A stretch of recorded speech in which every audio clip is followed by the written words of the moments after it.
Can you guys see that? This meeting is being Yes. live streamed. Hello, world. Oh, it says that? Well, yeah, pops up. Oh, doesn't say that for me, but yeah. All right. Well, uh, I know definitely Jeff watching us. Um, hello everyone. Uh, oh, another one of the icebreakers I want you guys to choose. What are your thoughts on the US banning red 40, yellow 6, yellow 5, and some other commonly used food dyes? I think it can be good. You can get the same flavor without the color. I Yeah, said that when someone else asked me that. not everything has to be super colorful. Yeah, I can make it taste just like it does without making it colored. I'm sure Gatorade can make theirs without colored. You can still make But clear with whatever it Cheetos, is. Oh, would you feel the same Cheetos. about Cheetos if they weren't bright orange or Yeah, Mm. bright red for Flamin' Hot just Cheetos? yeah. Mm. I still drink R40 though. Uh, hmm? I You still still you drink. still drink R40? Yes, it's still in my Gatorades.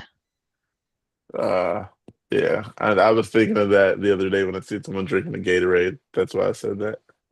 Uh, Can I what? say the intro? Go ahead. Yes. Welcome everybody to the In Seizn Podcast. We're glad you're here. Before we get started, there are a few things to keep in mind. We are not doctors. Nothing we talk about should be taken as medical advice. We can't diagnose conditions or tell you what treatment is right for you. What we can offer is just as important, a place to share our stories. We have years of combined seizure experiences. Every seizure journey is different. What works for one person might not work for another. Our goal here is to have an honest conversation and remind you you're not alone. So, whether you're living with seizures yourself, supporting someone who is, or just here to learn, welcome. We're happy to have you. Now, let's get in season. I gotta use that now. Uh, um, what skill did you learn in under a week that had the biggest impact on your life? In under Uh, a week, Editing videos. I learned it in like overnight. I mean, I got better and better at it, but I learned how to use the editing material slowly and slowly and started using more. Uh, that's had the biggest impact on my life. I could edit these videos. Uh, I'm still learning more. I'm still basic, but it's simple. the basic skill I can think of is reading, but that was definitely not in 1 week. Mhm. Hmm. Andrea, how about you? I cannot think of a single thing. Yeah, I try to get the icebreakers that make you guys think deep, but then I think I make you guys think too deep sometimes. Uh, No, deep is fine. It's just I'm honestly drawing a blank. Learned something in 1 week.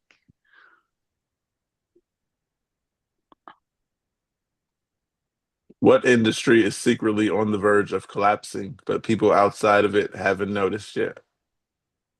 I The think I writing would be community. considered on the, it's collapsing? Real authorship. Oh my God, have you gone through the writing subreddits lately? No, I'm AI usually, is taking over. hmm. AI is a And disaster. and it Oh, is it's booming so much that human writers like same thing with art. Same thing with artists. AI is taking control. It's like Oh yeah, there's soon to be no more real art out there because yeah. that one is. This is going to sound strange. That one's not as difficult for me, I think. Mm. Maybe because I'm not an artist. My mom might feel differently. Yeah. Oh, see, it all, it all is like, what the? But yeah, that's what's collapsing. Anything to do with art in terms of AI.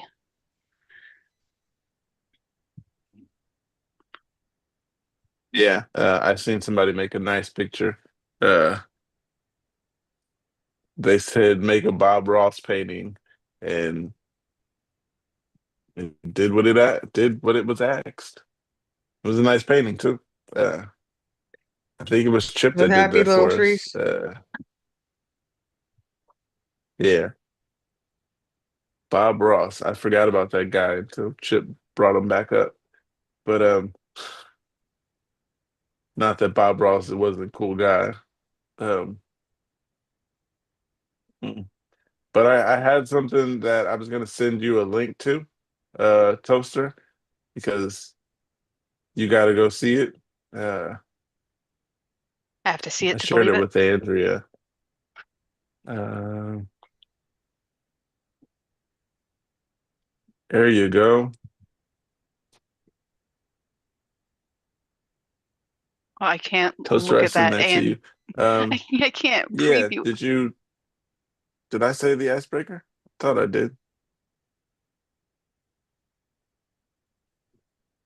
An industry that's on the secretly on the verge of collapsing. And Toaster, you said the Okay, art sorry. and writing industry, Yeah. and I agreed It's as much because as if AI can AI draw me a picture, fascinates write me me, a it's book, also write me a scares song, me. uh, yeah, people don't have to be as creative. People don't have to Or think for themselves anymore. yeah, Um, Uh, from what yeah, I'm you can. understanding, it's just taking the skill away from people, if that makes any sense. So they don't have Yeah, to it makes learn it sense. anymore. All they got to do is ask Google.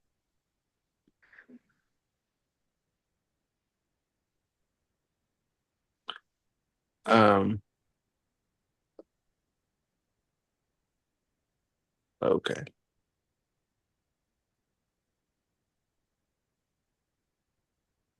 Hmm. I'm trying to learn how to use my computer and do this, but I don't think it's gonna work.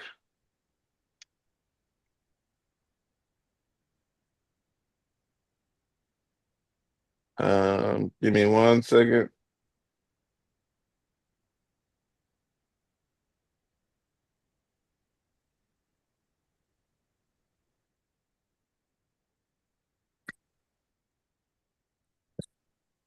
Nice shoes. My house shoes. There are pictures of shoes up there. Oh, yeah.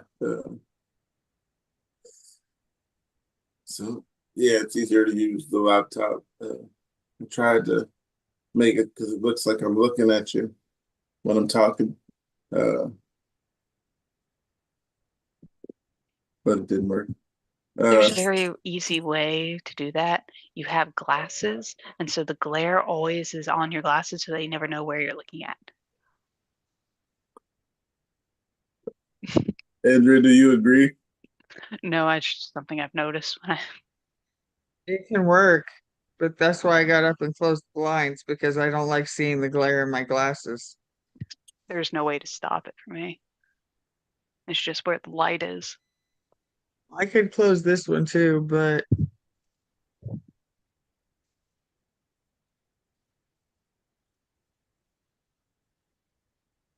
Um,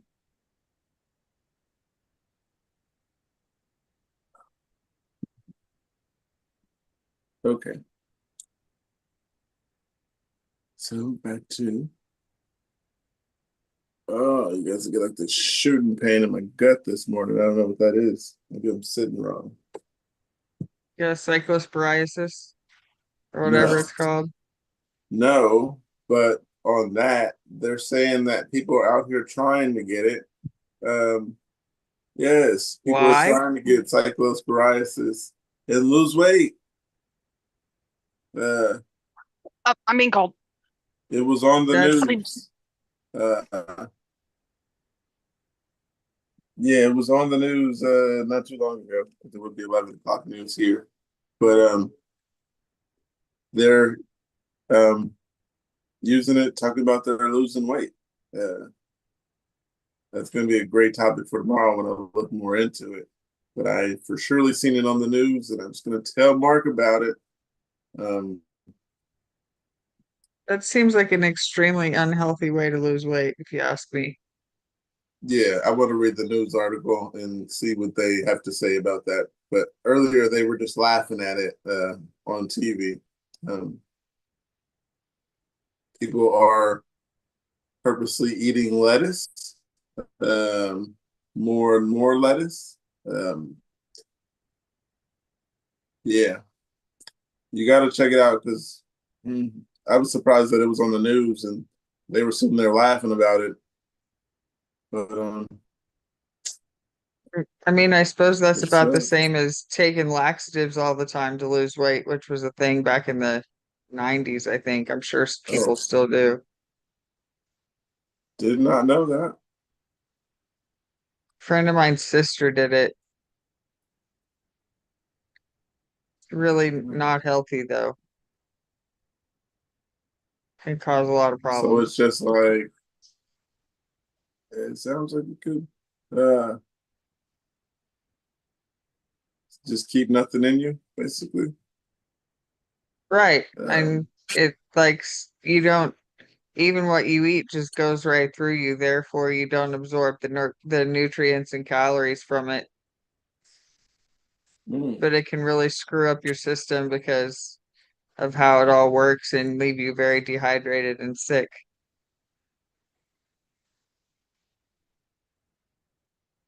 yeah, I couldn't imagine that either. Just uh, I love my little stomach to do. A lot of people do that to themselves. I mean, hey, there's mental health stuff going on, so I don't want to judge anybody. But I'm hungry. I mean, not hungry right now, but I couldn't see myself just then go in and then right out. No. Um, they could drink that laxative stuff. I forgot what the name of it is. That would be funny. But Docalax, isn't that the name of it? That is one, yes. There are several. I don't need to lose weight, and that's the wrong way to go about it. Uh, but since it's me and you here today, and we're live, just get started. Something that It's a me and you party. can relate to here. Oh, were you gonna say something? I just said it's a party. Yeah. No one comes in the next hour. I'm not gonna wait too long like I did the other day. Uh, no. Yeah. So, lamotrigine smells like alcohol, vodka in particular. Just curious, has anyone ever experienced this? Hi to all my lamotrigine, lamictal, have smelt vodka since I've started taking them. I'm on 1,000 milligrams in the morning and in the evening, but I notice smell on the smallest dose when I start several months ago now. I just looked it up, and it doesn't seem very common at all. I've seen some mentions about it, potential contamination, but I've had no side effects, and the smell has been the same with every box, every blister pocket, every day. I'm so confused. I love to hear what my fellow epileptics have experienced, and thank you. Smelling alcohol, vodka in particular. No, I don't. I can't remember the smell of vodka. Once I became a tequila drinker, it's just kind of smooth sailing. Not that I drink anymore, but before I stopped drinking, I was tequila. I don't even remember what vodka smells like. I used to drink vodka, but I don't think my meds smell anything like vodka. I know they Yeah, that's. taste disgusting if they start dissolving in your mouth. Oh yeah, even if it just touches your tongue, it's disgusting. Or if I don't swallow enough water, it feels like I can taste it in my throat. Um, it's like I'm constantly drinking and drinking. But then I have these popsicles. It always works. Um, I had one of those popsicles last night. They're good. I got some more last night. I think maybe the night Do you before buy, last. Might be what too much flavor to do you go. buy? Huh? What flavor do you buy? No idea. I just Instacart, get that one. Uh, I've got some it cherry shows what it pineapple looks and like. cherry mango. Okay, yeah, I think I do remember my mom saying cherry pineapple. I mean, what's the first one you said? Cherry pineapple and cherry mango. Cherry pineapple. There we go. I heard my mom say that last night, so for sure that one. But I've never known my lamotrigine after 10 years to smell like vodka. That would be pretty interesting, but mm, I want vodka. I'll just drink vodka. there's one comment here that says that's very interesting. I remember I was taking 200 milligrams and the smell was very intense and the pill dissolved so quickly it made me gag. LOL. I don't know if I had similar smell of vodka, but strong for sure. I don't know. I don't think they really Oh, they smell. stink, yeah. Yeah, they do stink. I didn't smell vodka. Um, you ever smelled your pills? I have not. I was just thinking that, like, what are you doing to smell your pills? It's not often Sometimes I you smell a just pill. smell. Huh? Sometimes they just smell like vitamins. I can't stand the smell of vitamins. I I just start think when I buying smelled it, I gummies. might have inhaled something. My nose too close to it. You ever take Depakote? No? Well, we No, can't talk about that one then. Okay, I got one that says, is my alcohol intake gonna mess with my epilepsy meds? I'm a 19-year-old female, 171 centimeters, and approximately 82 kilograms. I do smoke about a pack of cigarettes in a 5-day period, and I don't probably, oh, and I drink probably equivalent to a glass or two of wine a week. Now I'm on 2 medications for my epilepsy. I'm on 300 milligrams twice a day of Trileptal and 50 milligrams of Briviac once again twice a day. I know for the Trileptal, I need to take it before drinking, and I think my doctor said about 2 to 3 hours prior, but I haven't been told if that's different for being on a mix with Briviac, or is there something completely different guidelines for Briviac? I'm kind of worried that I shouldn't be mixing it with alcohol, but I'm a teenager, barely. End quote, barely. And all of my mates go drinking and I tag along. So my main question is, I shall reiterate, is it safe to mix Briviac or your pills with alcohol? If it should I take it before? Sorry, the no commas and stuff kills me with the run-on sentences. If it is, should it take it before or after drinking And if so, how long? I think there should have at least been 2 commas in there. Uh, but My answer would be don't drink because it can interfere with your epilepsy meds. Period. yeah, don't let your friends go out to the bar and make you think you should drink just because we're all going out to the bar. Uh, but that does sound like how they said their weight and stuff in kilograms and their height in centimeters. Starting to think they might be in a different country. Uh, Possibly. yeah, you guys can go to the bar at 19. What country is that? But yeah, I don't drink, just not drink. Like Andrea said, it can mess with your meds, and then you might be having seizures because it's messing with your meds. Alcohol is a huge trigger for a lot of people. And I just know that they always say don't drink, partially because of the meds, but also because alcohol can be a trigger. Yeah, I remember them saying don't drink on your medication.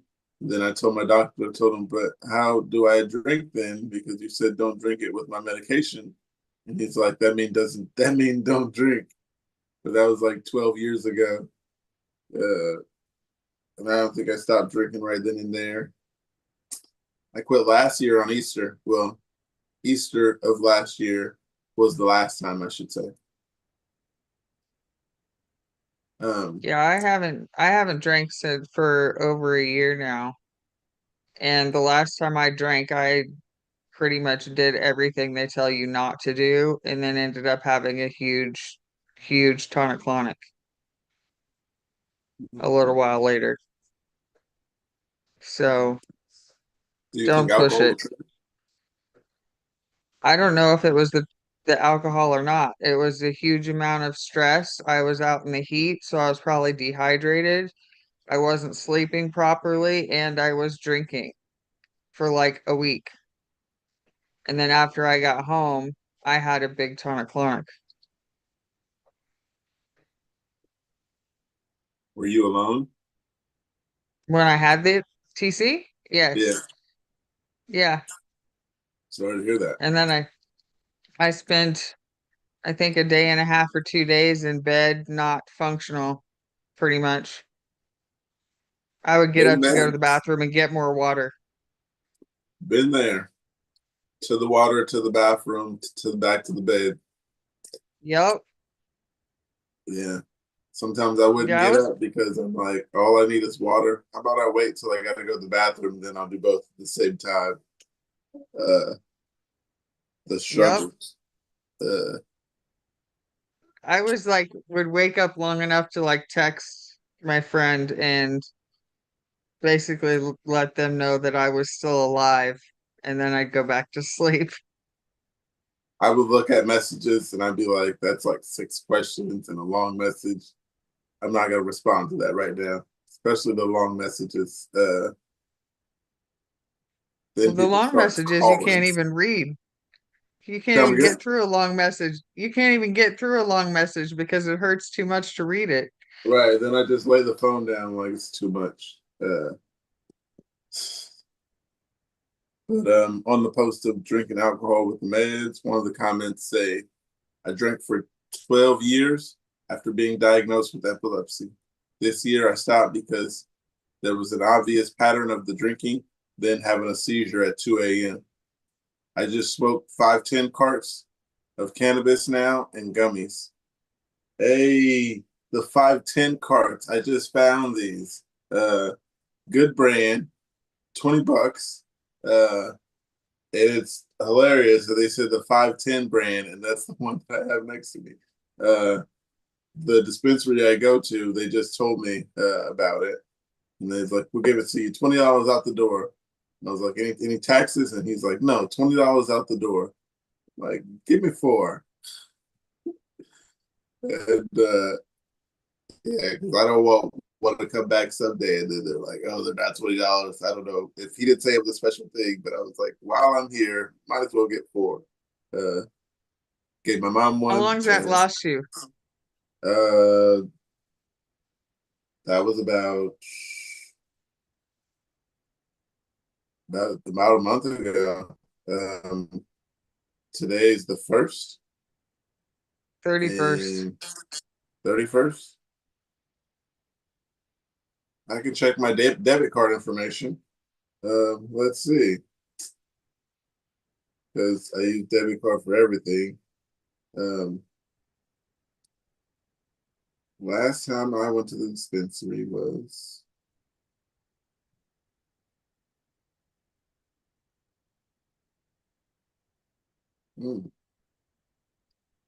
send a lot of money to my kids. I just noticed. Kids are good at taking your money. Yeah, they're in the previous set and stuff. They're in here a lot.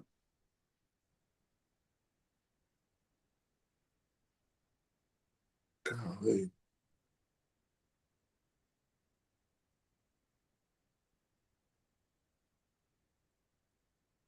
I can't find it.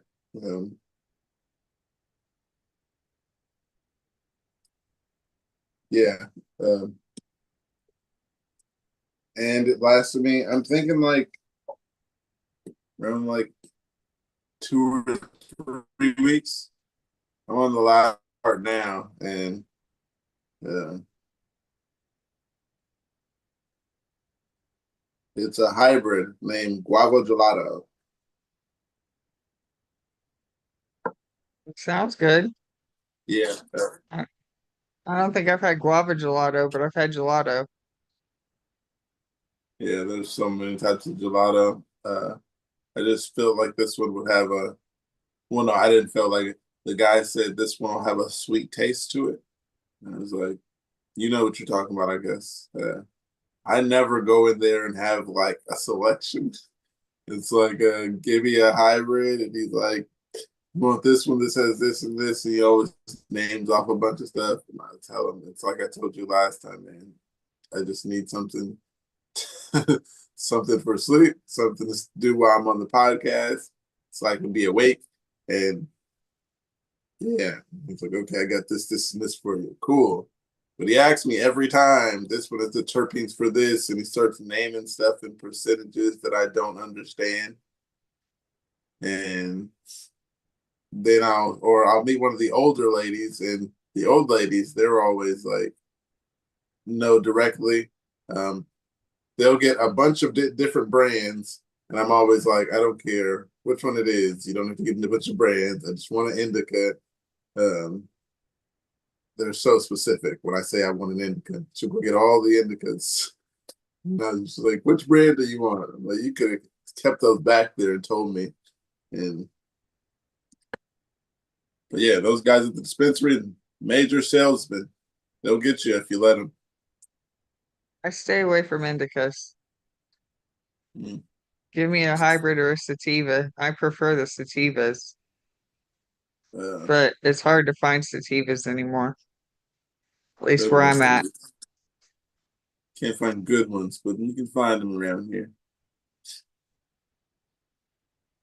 Um, If I smoke indica, I'm asleep, and I sleep just fine, so I don't need that.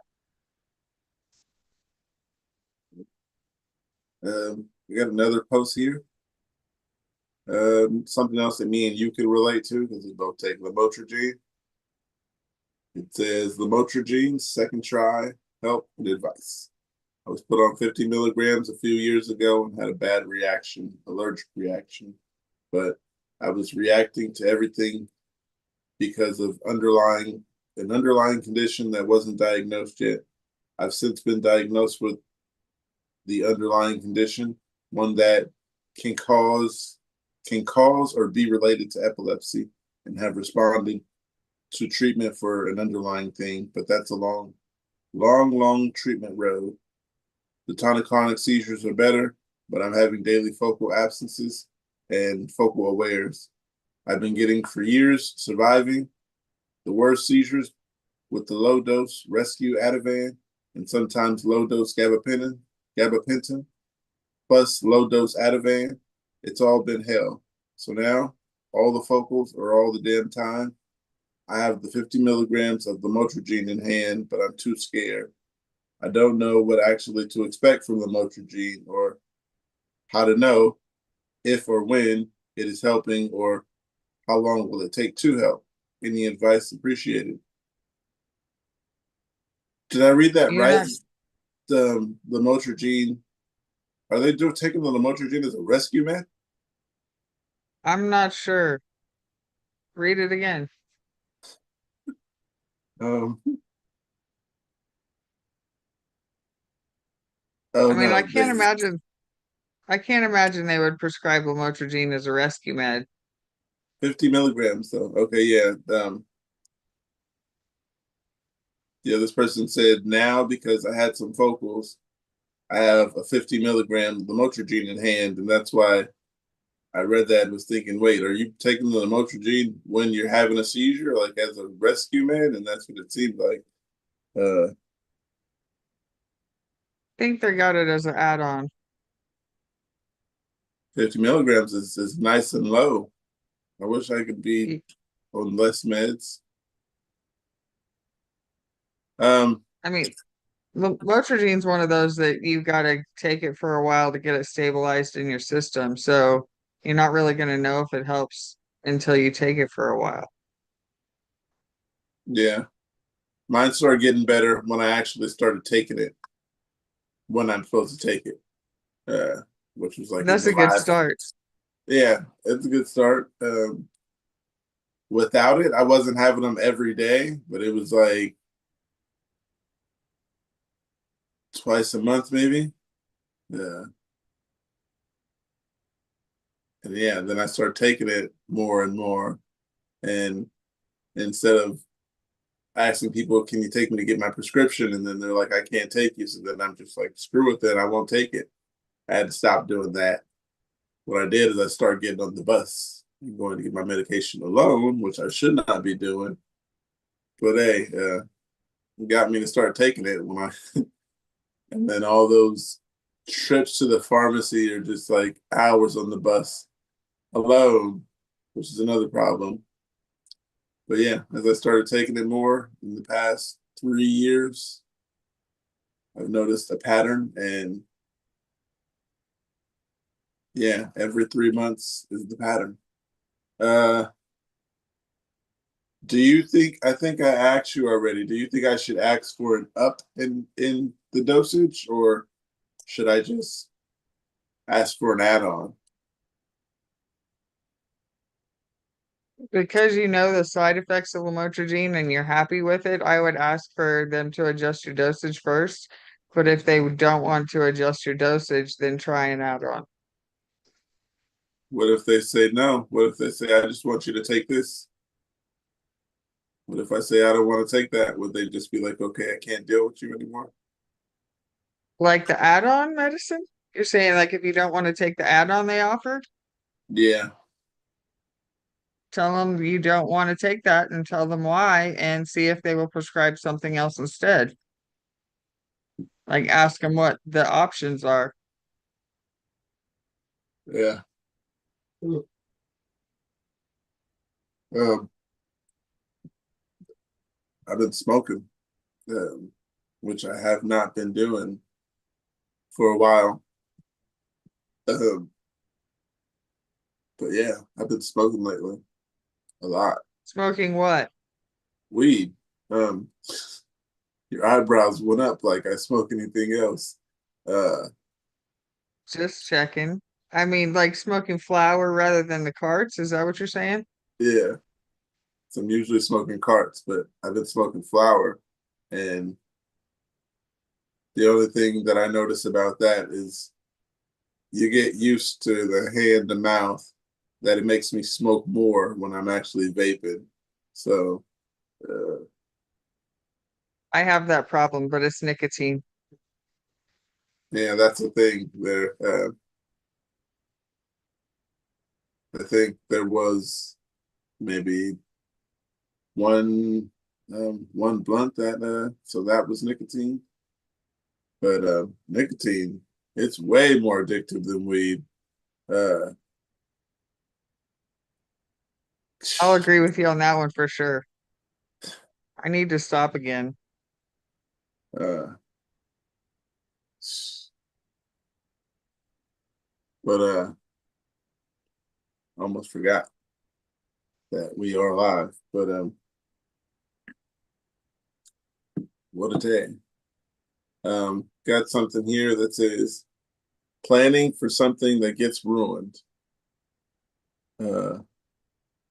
Has anyone had their license revoked? I just received a letter from the DMV in Florida, and now they're saying that my license is revoked because of my seizures. And right now, I'm severely pissed and angry because I had planned to move to Portland, Oregon. I'm currently 30-year-old male, and I still live with my mom, and I currently been hating my life for almost 9 years. And now hearing about my license is more worse, and I don't want to live in Tallahassee nor be around North Florida anymore. Any ideas or suggestions are appreciated. Don't drive. Right, especially to Portland, Oregon from Florida. I don't know if you're gonna drive all that stuff or fly it, but don't I, I drive. would I would say that Portland probably has a decent public transit system that you can utilize. Oh man, I could imagine not having someone to help me moving. Just hire movers. They make them. That'll drive the stuff from Florida to Portland. Oh, Oh didn't yeah, know that. for a price. For a price. Well, of course. um, yeah, probably just thinking about you out there watching us. Just me and Andrea today. And depending on how long we're alone, we might not be here long. Yeah, just throwing that out there. Um, so the comments, one says, yes, most of us EPIs don't have a license, but it's not a permanent thing. You can get it back 6 months seizure free. That I depends on got where you some live. I got some bad advice. It's maybe this isn't advice. I'd say if I were that person, hypothetically speaking, if I were that person, um, your seizures aren't that bad and you think you can drive that far. Mm. Can they like swipe your license like the police and then see that it's expired in another state? What if you're like going to another state and you're like, I do have a license, and then they're like, it's expired in Florida, and you're like, but we're in Texas now. That's still driving without a license. Mm. Okay. Hmm. Yeah, I didn't Yeah, I suggest just it. do not recommend. I mean, I lost my driver's license. I still had a valid driver's license for probably 4 years after I had seizures and was diagnosed, but that's because they don't report to the DMV here. And when my license came up and needed renewed, I went in and they found out I was having seizures, so they wouldn't renew it. But I hadn't been Mm. driving all of that time because I didn't want to kill anybody. Good idea. Um, I used to want to get it back. Technically, right now I could it's been a because I year. haven't. Yeah, I haven't had a TC in over a year, and my last focal was more than 6 months ago. So actually, my last doctor's appointment, she asked me about it, and I was like, "Oh no, I'm not ever driving again." Nice. Some of the It's hard to comments here. accept. It's It really hard to is. accept that, as especially when you had a license and you had all that freedom, and then you lose it. For a very long time, I really wanted to get my license back, and I actually did for a few months, but my focals were not diagnosed yet. And come to find out, after my next seizure, I ended up getting my focals diagnosed. And realize that I was having focal awares while I was driving. And that freaked me out enough that I'm not driving again. Mm, good advice. Vocal You while never know. driving. How's that? Yeah. My focals are pretty much, they're mostly like physical sensations, like tingly and all that kind of stuff. And I get kind of spacey and they don't last very long at all. So they kept saying that it was panic attacks and anxiety, Mm. but I don't know. It just, you never know how your seizures are going to change or when you're going to have one. I 100% do not recommend getting behind the wheel. You heard it from the best. Uh, yeah, I don't suggest it. I won't drive. I'll try to be a good example. I did drive once upon a time, and I Got do in a think wreck on the it's freeway. yeah, I do think it sucks more for you because you got it after you had a license and you just get everything taken away.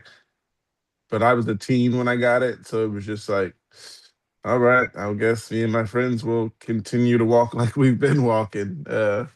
I had no Yeah, plans of getting a car. I just got my permit just because it was a class that they gave, whether you wanted it or not. I started driving at 14 Oh, with a nice. restricted license at 14 and continued driving until I was in my early 40s. And now I just no. It was very hard for me when Yeah, I lost it. the student parking lot was way better than the staff parking lot. I heard the staff say that a lot. Yeah, you needed a like we thought one day one of my friends he took his mom's car.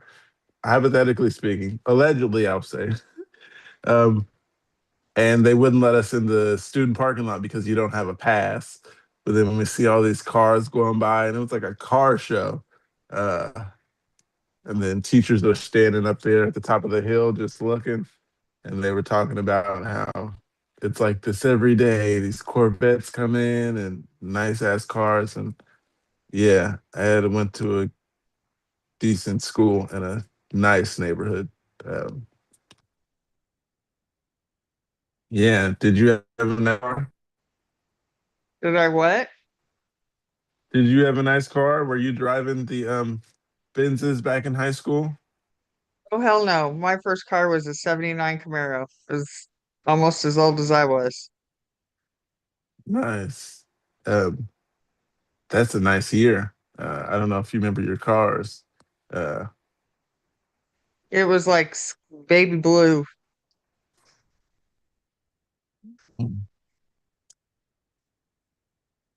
did you paint it or anything? Did you No, I just drove the wheels off of it. um, got something here asking for advice for photosensitive epilepsy? I have epilepsy and have special accommodations to leave where I'm working to my supervisor's office when a fire drill is conducted, as there are flashing lights per my neurologist. During the inpatient EEG, they did the strobing lights 2 inches from my face, basically, and I didn't have a seizure. Is it possible to have photosensitive seizure even though that particular instance showed I didn't have a seizure? Uh, I I think the have no idea. neurologists know better. Right. That's a neurologist question. Yeah, that's something you should ask your neurologist. I wouldn't even know. I don't have photosensitive seizures. They tried that with a little strobe in your face, eyes closed, eyes open, slow and fast. Didn't give me a seizure. They tried though. They definitely were trying to get one in that EEG day. They didn't get one. And I left.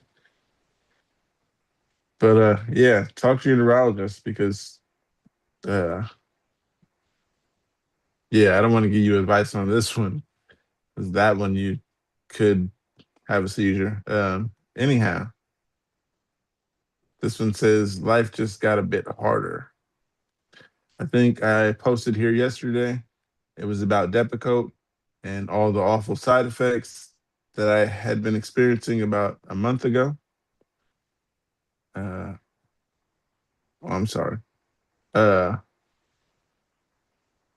sorry. Life just got a bit harder. I think I just posted in here yesterday. It was about Depakote and all the awful side effects that I had been experiencing about a month ago. I had extreme pancreas pain, issues with my liver and kidneys, etc., and pre-existing conditions and prior surgeries that really wiped me out. Now I just found out that I'm pregnant and I really want to get myself off of Depakote, but it doesn't seem like my doctors will listen to me. My insurance also ends at the beginning of September, so I feel so stressed. Some people, someone please tell me how to convince my doctors to take me off of this forsaken medication. Go to your other doctor, your primary, and I don't know. I don't know how to do that one. How do you convince your doctor to get you off? You tell them that you need to be off of it and they should change you to something else because they work for you. If you don't want to be on it for a particular reason, then they should honor that.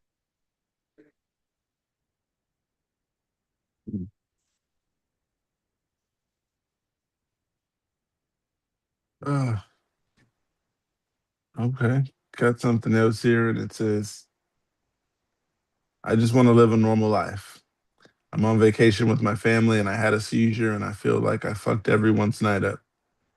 The end quote, the vibe, at least, um, they're all nice and supportive about it, but it's not fair. I have to sleep much. Oh, I have to sleep so much. I can't have a drink with them, etc. We were hiking, and I did too much cardio. Then, boom, a rough seizure after that. It was a recipe for disaster, and I tried to keep everything under control, but I'm a man. I just wish this weekend weren't such a huge factor for every single part of my day. How do I have a good how do I have a good vacation? Um, you never know. Just take your medication. Do what you can do to prevent it, but epilepsy is unpredictable. It's not something you That's can true. just say, I'm going to do this and I won't have a seizure. Because, not saying we're not in control, but your brain chooses when it wants to. Uh, do what you can, avoid triggers and all that stuff. But other than that, there's nothing really you can do. If they're And don't mad, think then you I'd leave them. But go ahead. don't let them like don't feel like you ruined everyone's vacation because you don't have any control over it. Yeah, if they're angry about you messing up their vacation, having a seizure, probably the wrong group to go with. Yeah. Yes. Got a comment here. One says, yeah, epilepsy sucks. Like, I woke up this morning and I was like, end quote, this feels like it's going to be a seizure free. Never mind. Oh. Followed immediately by status, partial seizures. Have you talked to your neurologist? Some people have really good relief with a VNS. You ever considered the VNS? Oh, you're not having enough seizures to even worry about something like that. The reason I actually transferred from my old doctor to where I'm at now was because he kept suggesting it like possible surgery and going and being evaluated for surgery and all that kind of stuff. Because otherwise, he was just throwing meds at me. And I think he just didn't know what to do at that point. But I was scared of the word surgery in general. And finally, I was like, oh, well, I think I'm ready to go see them because I would consider getting the VNS, but I don't know about all that other stuff. And he's like, yeah, that's not how it works. They evaluate you and tell you what will work for you, what you're eligible for. I was like, oh, okay. But I went ahead and did it. and they told me that I was not a candidate for surgery. So just going for med management and investigating things at the moment. Okay. Uh, got something else here. One says, usual seizures have changed. After 3 years seizure free, I started having tonic-clonic seizures again in November last year. At first monthly, then weekly, then they stopped. I started a new medication, Briviact, about 9 weeks ago, which I take as well as lamotrigine, which I've been taking for 8 years. Today I had two auras, a few hours apart, exactly like before on my previous tonic-clonics. But then the point that I normally lose consciousness, etc., I just don't.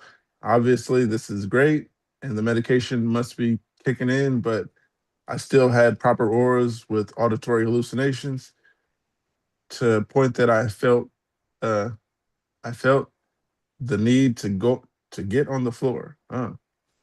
This is new to me, as well as it happening in the afternoon when I've only ever had them in the morning before.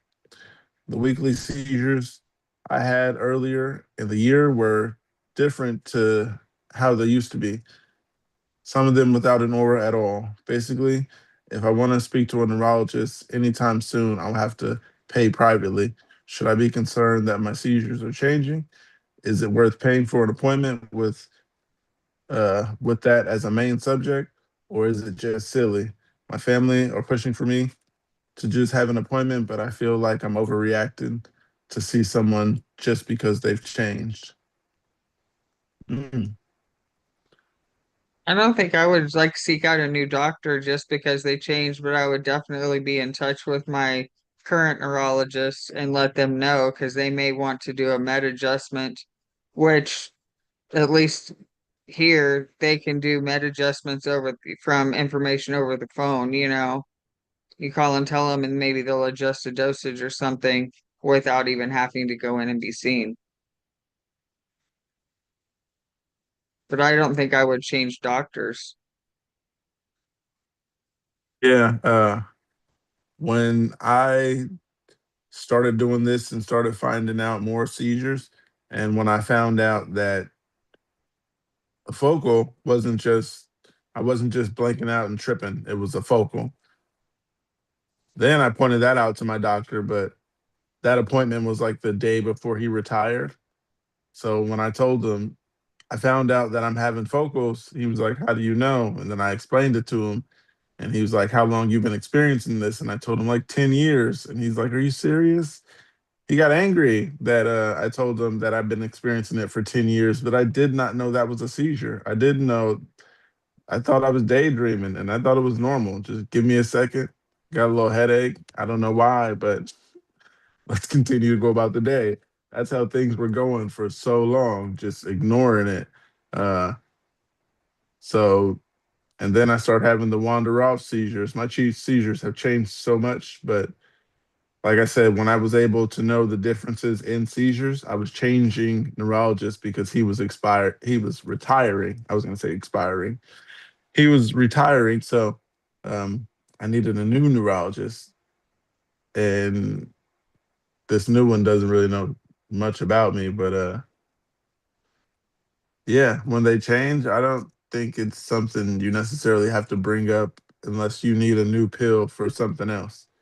Um, the myoclonics, uh, they gave me some medication that's over here somewhere. Um, but for the myoclonics, if I get sleep, like sleep regularly, I mean enough sleep, then I won't get the myoclonics. They tried to give me Omvi for it, and I fixed that. So then the focals, uh, I take the B12. Shout out to Nature Made. I took mine Yeah, earlier. started taking that. Haven't had a focal since the day I started taking it, May 10th of last year. Uh, So yeah, that's good. The doctor, when I talked to him, the new neurologist, I was just like, okay, I'm taking the B12. He's like, okay, you got the focals figured out. Keep doing that. Now I think I might be on B12 for the rest of my life. What if there's a recall? I don't My know. doctor, he was literally like, yeah, keep doing that. Whatever you're doing, keep doing that. And what I'm doing is eating gummies for B12 because the medication is making me B12 deficient.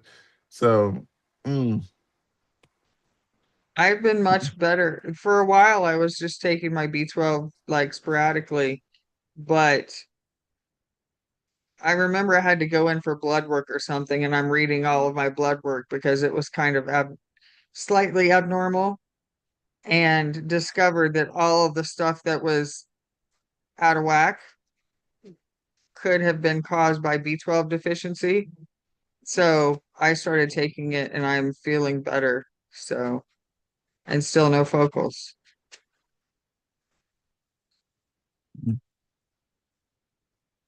uh, I was having an idea, but I'll save that idea for later. For when we're not live, I got an idea and it's going into effect immediately. Uh, You've got me curious now. it's making me smile. I just seen something uh, on YouTube where it's up to you Just whether to because they listen care. to them or not. I don't want to tell you don't listen to your family, but yeah, I Some don't know them. sometimes you sometimes you know best, sometimes you need a nudge by people who care. So it can go both ways. Depends Yeah. on the situation. Um, One of the first comments here says the auditory hallucinations alone would make me want to get it checked. That's not something to brush off.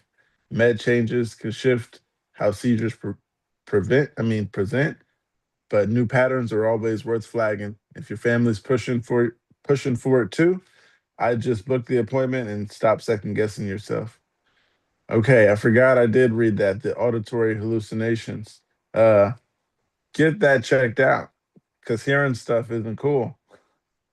I'd get that checked out as soon as possible if it's just happening and you're just having auras. But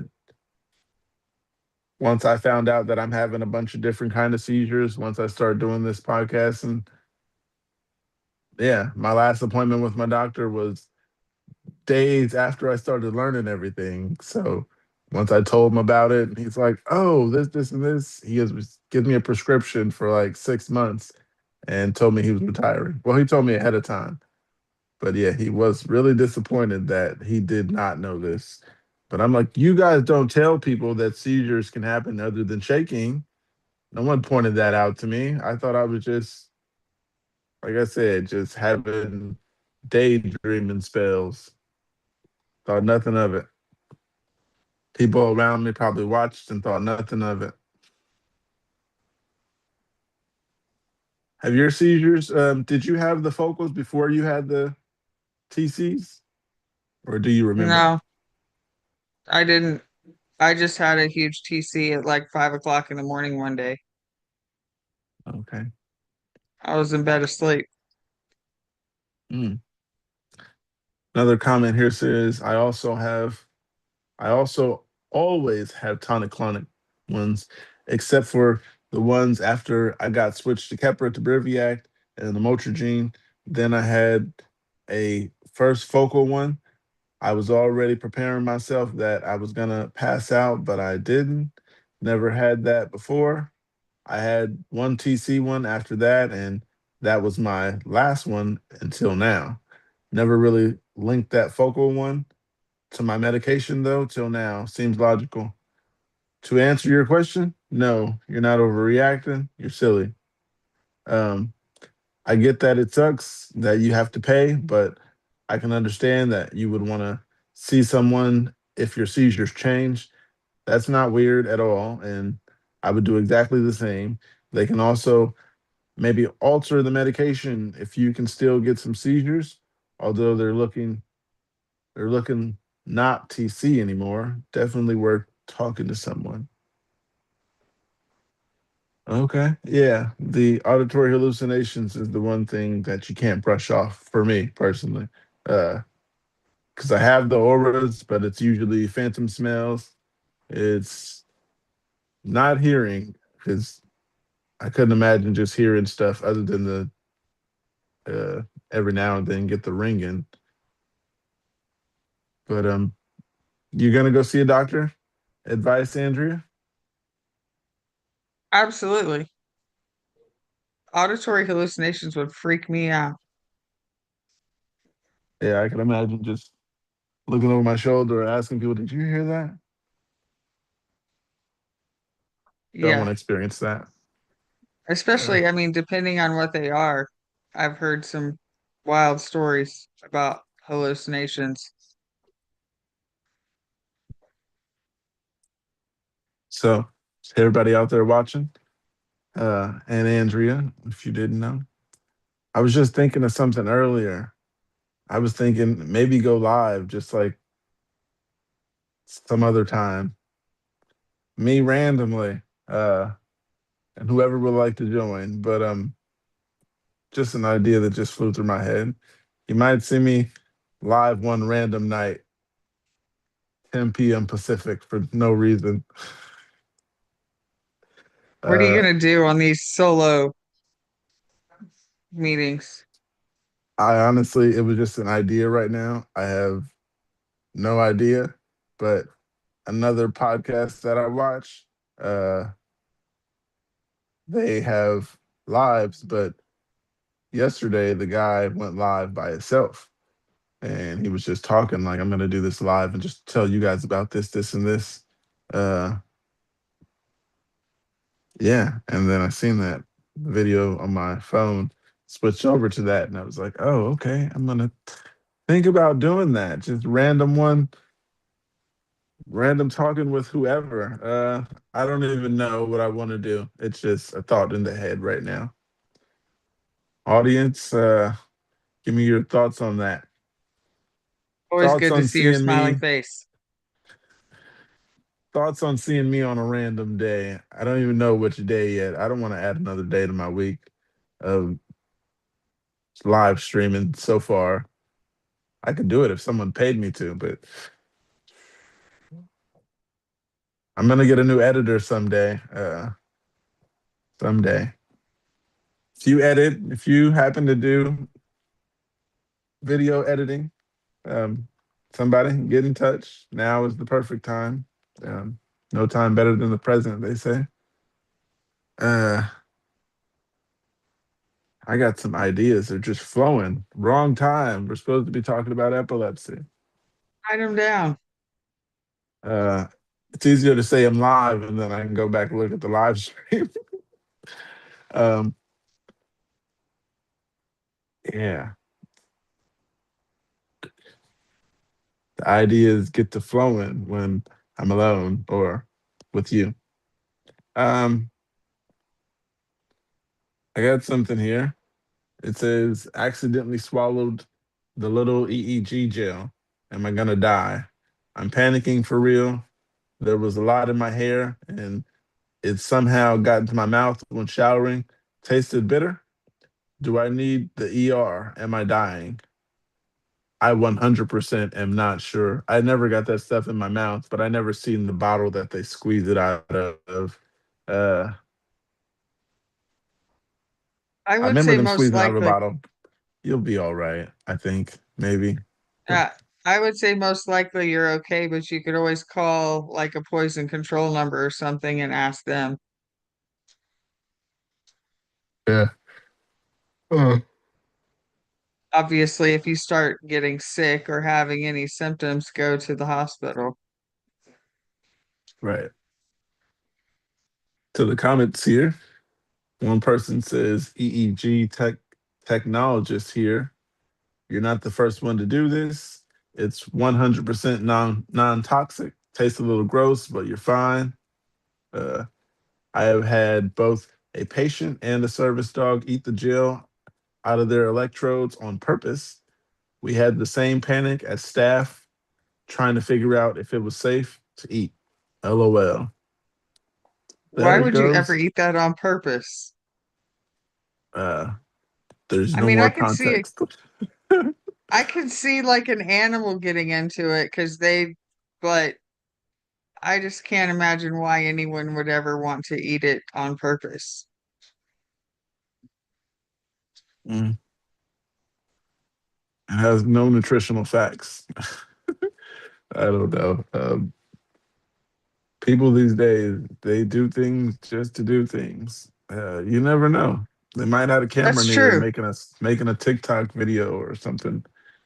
The kids were eating Tide Pods at one point in time, so Yeah, those Gen Zers. Yeah, mm.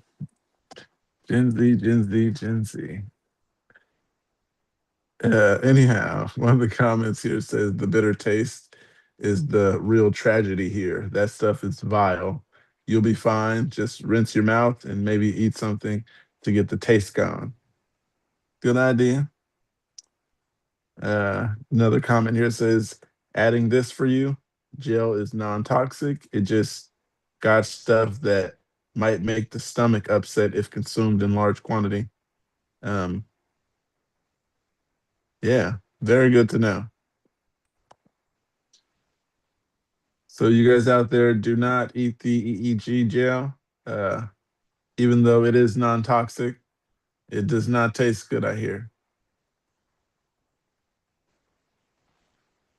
Go ahead and press that thumbs up button if you guys are out there watching and love this.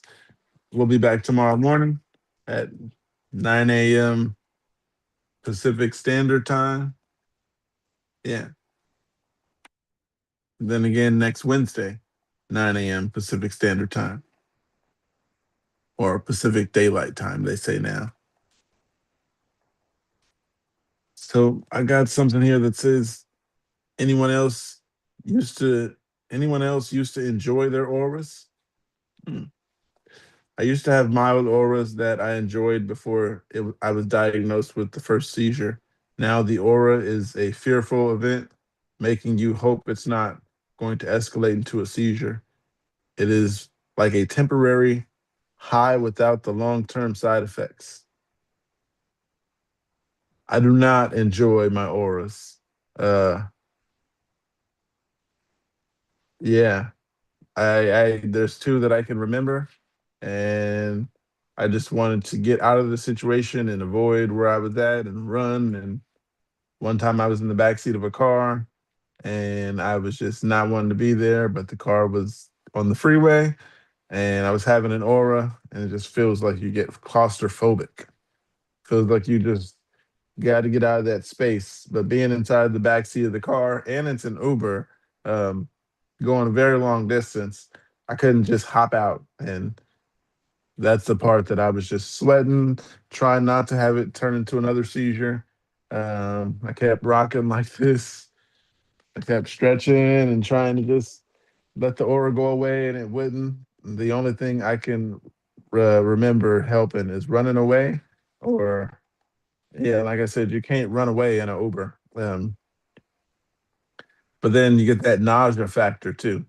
The one that I had in my room is the one where I was sitting here just doing this in front of the screen, talking to you guys, and then I just felt like I needed to get out of that chair and run away.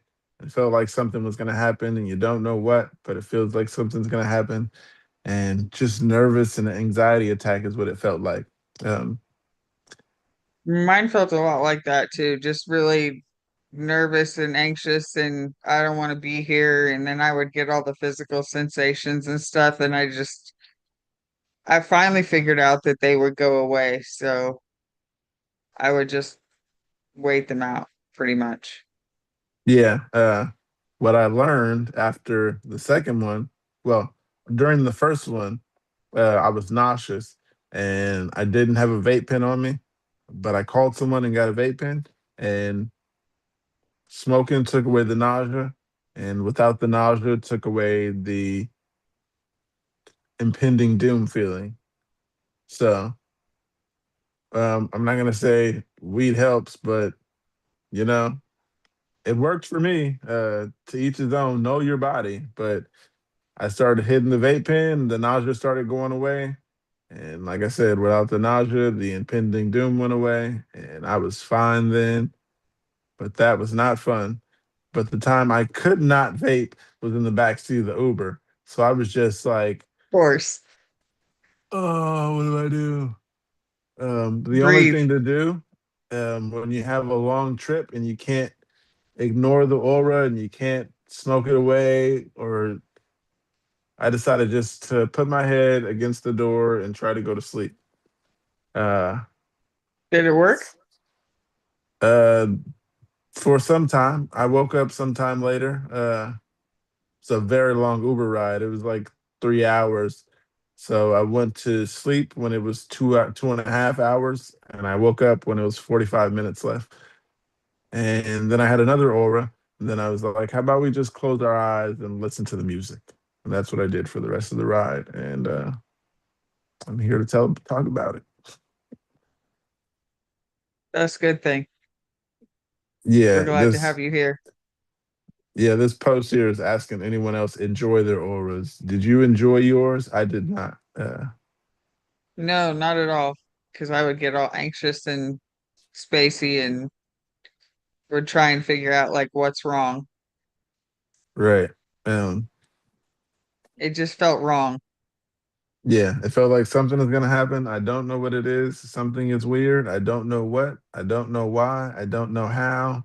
I almost don't know who I am. And yeah, like I said, just wanted to run and get out of there. But sometimes you're in a situation where you can't run and get out of there. Let's say, for instance, on the freeway in the backseat of a car, an Uber at that. Yeah, Yeah, you don't not a want to good have time an to jump out aura. the car. Yeah, not a good time to have an aura. But yeah, that's how it is. And it's like an intense feeling when you know you can't avoid it and you're stuck in that back seat. And I didn't just want to scream and panic just to get it off. And then couldn't, I was thinking, should I just roll my window down and vape a little bit? And then I was like, I don't know. We're too far from home. This guy just to cancel the ride, and I'm just stuck here. I was like, I'd rather not scare him into canceling the ride and telling us we got to get out 2 hours away and stuff. So that's the only way to do that. Just go to sleep when you're in a car. Um, easiest way, just go to sleep. That's what I did. So much time passed that I did. I had another aura when I woke up, but I was closer, and it was just one. They are not fun. There's no part of them that I enjoy. Um, and then the other aura, the phantom smells. No, there's nothing enjoyable about those. It's usually like I'm asking people, "Do you smell that? I smell something. Do you smell that? It smells like garbage, or it smells like something like a barbecue, like something burning." And then everybody's like, "No, I don't smell that. You're tripping." Uh,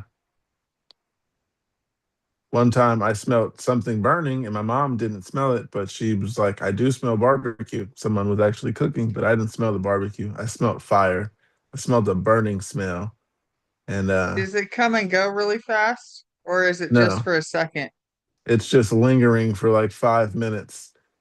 And yeah, like one time the living room little garbage can was next to me Yeah. and there wasn't much in it. And I started smelling garbage. It started smelling like you clean fish and or clean chicken and you take the skin off, throw it in the garbage.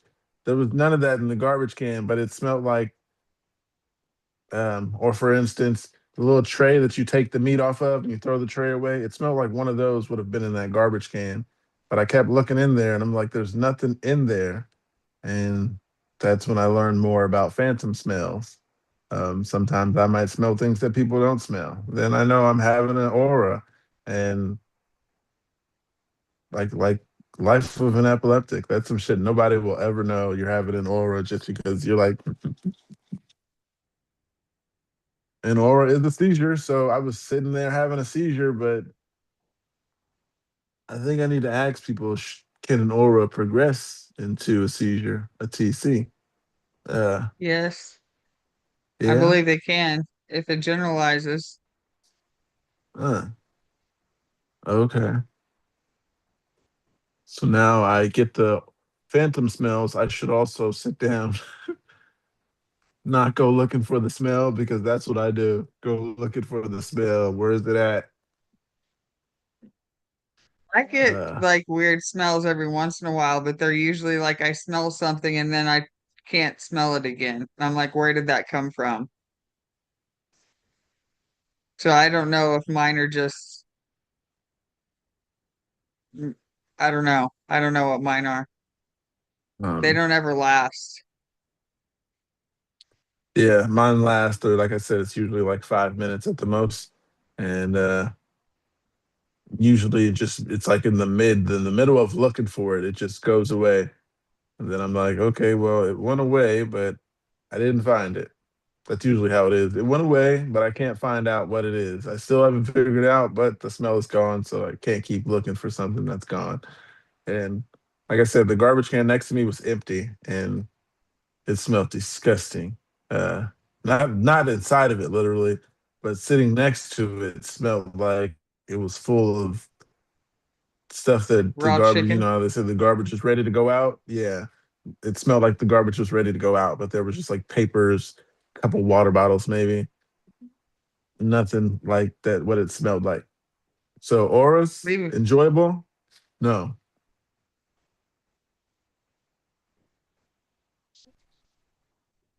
Um, did you have something, Andrew? I do not. Okay, I'll read some of the comments. One says, I used to find them relaxing before they got worse over the years. I thought I was just spacing out a bit. Another comment says, mine are only visual and it is beautiful. I see what looks like glitter all around me, and it's truly a pretty sight. Unfortunately, it is the forebearer of bad news. So that's what that person is basically saying is theirs do um turn into regular seizures, or what's the word you use? Generalize? Generalize. Yeah. I would love to have a sign if that basically that person knows their signs if they start seeing glitter and a visual aura. That I don't want to No have. kidding. Uh, I don't want to have someone I'm seeing in the room or whatever visual hallucinations. I'd honestly rather a sound. What do they call it? Auditory hallucination over a visual. Um, Me too. I had a visual hallucination that my dog was running out of the house. I don't know if I told you this story. I just thought the I don't dog think was so. running out of the house, but I was hallucinating. I was trying to like run past everyone. They're trying to stop me from going outside. Uh, and I'm like, the dog is running away. The dog is running away. Because usually when we open the door, we're like, watch out for him. He'll take off. And he wasn't going outside, but he was in the garage. They kept trying to tell me. I kept going, no, he just took off. And yeah, they didn't understand what was going on. They were under the assumption that I had taken a bunch of pills. Someone had said, "Oh, I just seen him take some pills." I only took one, but yeah, was not fun. They told me the dog didn't go outside. From what I remember, that dog left out the door, and the door was closed behind him, and he didn't come back. That I remember. But yeah, visual hallucinations. No. Uh, Brains are weird. That's what I've decided. I don't want to say people are weird, but They some of are. the things that people think feels good, I don't think these feel good. Like they can just turn into generalized and you're enjoying it and you don't know when a seizure comes. It's just like snap, you're getting wheeled into the hospital or waking up on the floor or waking up in the bathroom with a bruise on your eye or some shit. Um, Or missing a tooth or have a broken nose. oh yeah. Done the tooth, not the broken nose. Um, I face planted in my kitchen, and all I remember was the floor coming at my face, and I remember thinking, "Oh fuck, this is gonna hurt," and then I heard mm, my nose crunch on the floor, and that's mm, the last thing I remember. ah, And usually then it's I woke up. afterwards, and I put the pieces together myself. Go ahead. I didn't realize what had happened either. I for the longest time, like I thought maybe I tripped and fell, or I'm like, why am I on the floor? There's blood on the floor because my glasses cut my face. Yeah, I Mm, texted my partner. I was like, I'm pretty sure I had a seizure, but it's okay. I cleaned up all the blood, and it completely freaked him out. I'll be right there. He Um, was home pretty quickly. Yeah. um, I got something else here that says, "Does this deserve more investigation?" Okay, so for a while now, years actually, I've had these weird episodes where I have what I can only describe as smell hallucinations. I'll be sitting in the house and I just smell very unique things super distinctly. Everything from uh, garlic pepper chicken wings to the smell of a pool, chlorine, I guess. I know these aren't real smells. If I'm with someone, they can't smell them, and if I'm alone, they smell literally. The smell literally makes no sense. The first few times this happened, it was almost alarming, but I've since decided it's just one of my quirks. I also have weird moments where I just forget how to read sometimes. I'll be reading an email or an article, and all of a sudden the letters no longer make sense. I could be staring at a page of hieroglyphics. For all I know, I try to sound the letters out, but I know that the sounds I'm making aren't the words, and it's very frustrating as I let it pass. Thankfully, I work from home, so I haven't embarrassed myself in an office when all of a sudden can't read emails anymore. Both moments only last a few minutes, and it wasn't until recently that I connected the two and figured that there may be a connection. I guess I have a few questions for this. First being if it even makes sense to investigate this further. I'm also at my out of pocket max with insurance, so might have as well if the warrants concerns. Also, it is bad. Um, oh, also, is it bad? If these are focal seizures, as I suspect I do nothing, am I setting myself up for failure? And finally, what would it even look like to take steps forward if this is the case? Medication, lifestyle changes? Do I have to give up my license? Um, there was You no suspect commas there. If it sounded really weird how I was reading it, I was trying to figure out where the commas go as I'm reading it. But then at some points I was like, okay, yeah, comma should have went there. So many run-on sentences if you thought I was sounding weird. But auditory hallucinations, I mean, phantom smells is what that is. I wouldn't say worth a new more investigation unless you want to and tell the doctor, but it's not something they're just going to probably try to give you a pill, so I wouldn't point it out. I would say definitely point it out because the more they know, the better they can treat you. Then you say that and stuff starts to make sense. Um, I'm not going to make an appointment for it. I'll wait to my next appointment and say something, but I don't think Send them I'd. Oh yeah, send them a send them an message through the email. porter Yeah. or a Um, call, leave a message and let them know. yeah. And that was what I was just saying with the phantom smells. It's not cool, guys. And Yeah, like no, I you should said, not be driving. Yeah, yeah, that having part too. seizures, do not drive. They It's also not worth said, killing should they? somebody. They also ask, should they change medications or lifestyle changes? Uh, Lifestyle changes are always good. I mean, depending on if your life is already good or not. Uh, Lifestyle changes could be good, I should say. Changing the Right. medication, that's a neurologist's job. You gotta ask them, is it worth? And now that makes me think, with the phantom smells, would they want to change the medication for that? Or would they want to add on something? That's the reason sometimes I don't point out certain things because I'm like, okay, this is cool. Uh, I pointed out the insomnia, and they gave me medication that caused seizures, and I'm just like, so now I'll just deal with the insomnia because otherwise the medication you gave me, the side effects of that is seizures. So it just made no sense. So I couldn't take that. And then he's like, well, just get some melatonin and see how that works.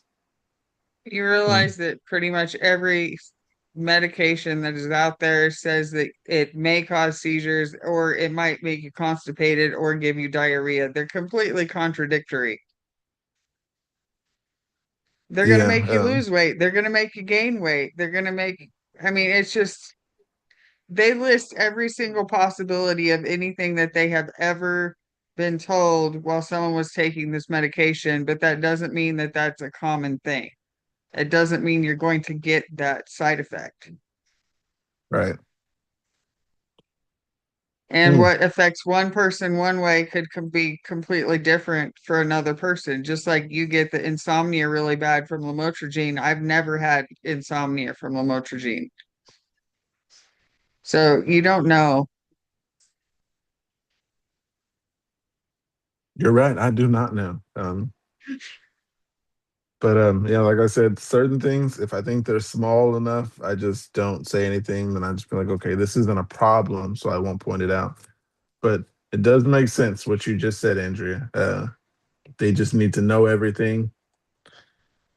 Sometimes I just feel like if they know everything, they're gonna want to add a pill. That's the only Why reason are I you don't. Mm, why are you so against taking more medication though? You want less seizures, why not try more meds?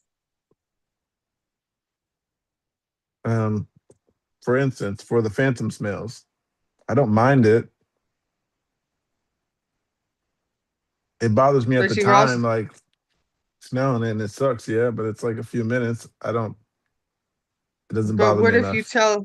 what if you tell your doctor about the phantom smells and that gives them the little piece of the puzzle to where they know what medication to put you on and that completely gets rid of the phantom smells and you're having less TCs and less focals and less wandering seizures. You don't know if you don't tell them. You can always You are refuse right. your medication. Oh yeah, I know. I've done that. They gave me You some can medication one time, and then I picked it up from the pharmacy, and then I got a phone call from them saying, "Don't take it. We seen the record. Something's. I think they said something's wrong with my ticker, um, and I shouldn't take certain medications." They never looked into it, but they did tell me that was the reason I couldn't take the medication. Uh, Oxycarbazepine. Yeah. I was on that one. That one fucked me up. How so? Well, I mean, I was already on three when and then they started me on the oxcarb, or I was on two, and then they started the oxcarbazepine, and I was doing okay with it, but every time they upped the dosage, I was having more and more side effects. Granted, the side effects I was having were not bad because it just made me feel like I was stoned, which I didn't mind it one bit. But then they added the Xcopri as the fourth med, and it was just like I was so fucked up off of the meds that I couldn't function Mm, for usually for about 5 to 6 hours after I got up and took my morning meds. I was even like worried about getting up and going to the bathroom because I was so dizzy and I didn't even like walking. Sorry to hear that. I'm just glad they took me off of that one and the zonisamide. They took me off of those and kept me on the lamotrigine and the Xcopri, and I haven't been having any issues at all with Mm. that. So It's gonna be a I hot think day. I know that's off topic. I'm sorry. I just looked out the that's window. okay. Go ahead. I was Go just, ahead. I don't remember what I was gonna say, but it's hot here too. Probably not as Yeah, hot as there. I probably just noticed the sweat. I was just looking They at told us TV it, this morning, and it yeah, said that we're on the path to have the record amount this year of 100-degree days. Um, I think it was like hasn't happened since 2001. Uh, and before that was 1981. Um, yeah, so far the record is 22 days in triple digit heat. The record is 22 that's, days, and we're coming close on that. They said we might beat it. I thought it was interesting. They told us that cooler weather's on the way and the highs are still in the mid 90s. Mm. But it's cooler. It's not, 103 today. Yeah, they're just like we got some more bad weather to come. They keep it real. Um, it might be a slight breeze this day, but it will be hot. The weather might get better, but then they showed the weather calendar thing, and the last 4 days were 100 degrees, and for the next 7 days, it will be 100 plus degrees. Today is 101, tomorrow's 104, and the day after that is going to be 106 for 3 days in a row, and then 101 again. Uh, That's and hot. yeah, don't you love California? California is amazing when you don't go to the desert. I'm not Never from been to here. California, so Uh, I don't know. I'm just used to brutal heat in the summer and brutal cold in the winter. And in between those two extremes, we get all of the crazy thunderstorms and tornadoes. It's loads of fun. What's up, Kate? oh wow, hey Kate, I was almost gone. I was gonna leave. I was like, nobody's coming. Your mic is off.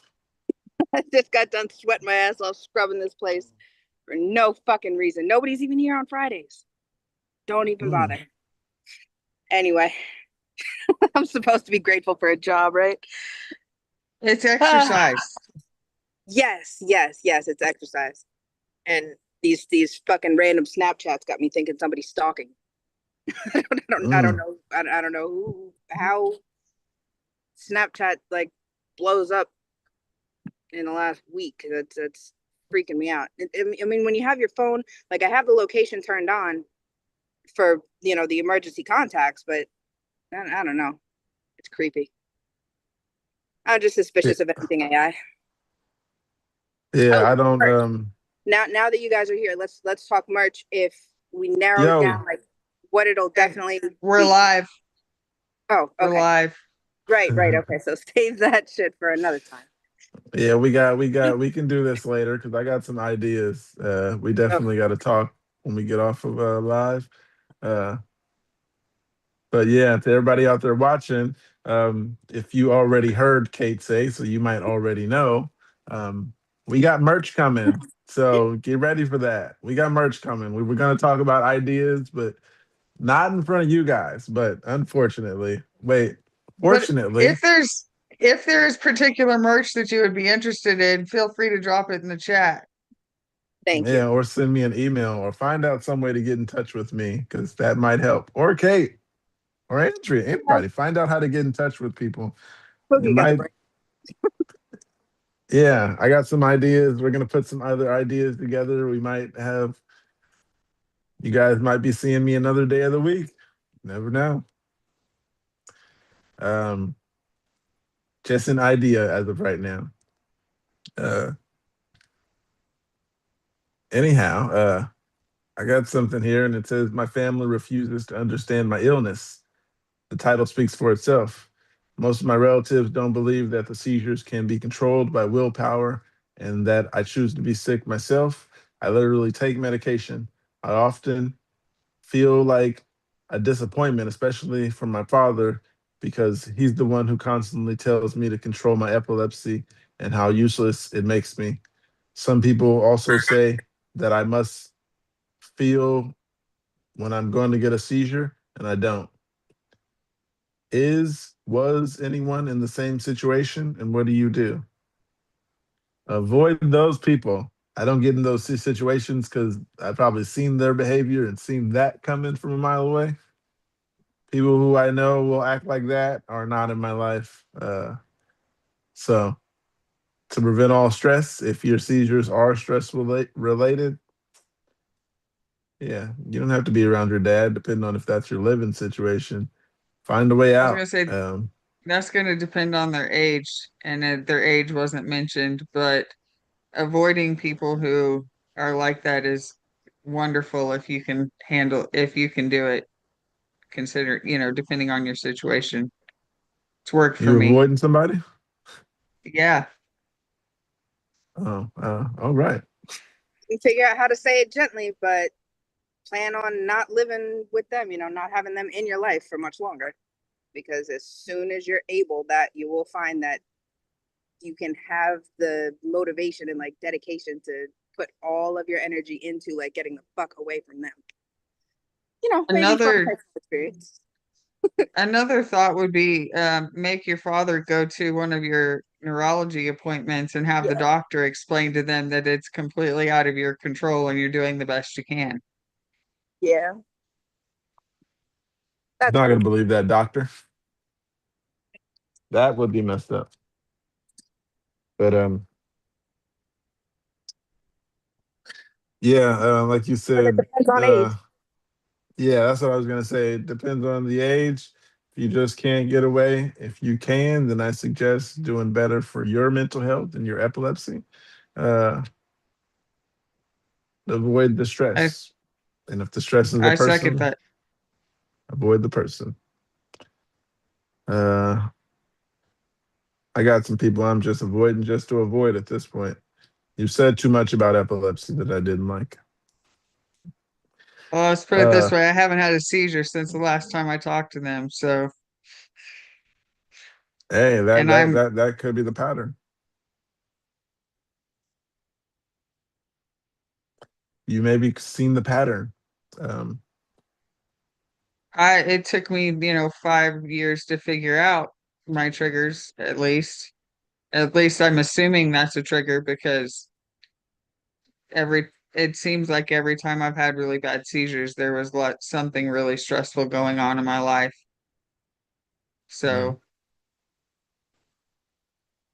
um, anybody out there want to join us? Just let us know in the comments, and I'll give you the information.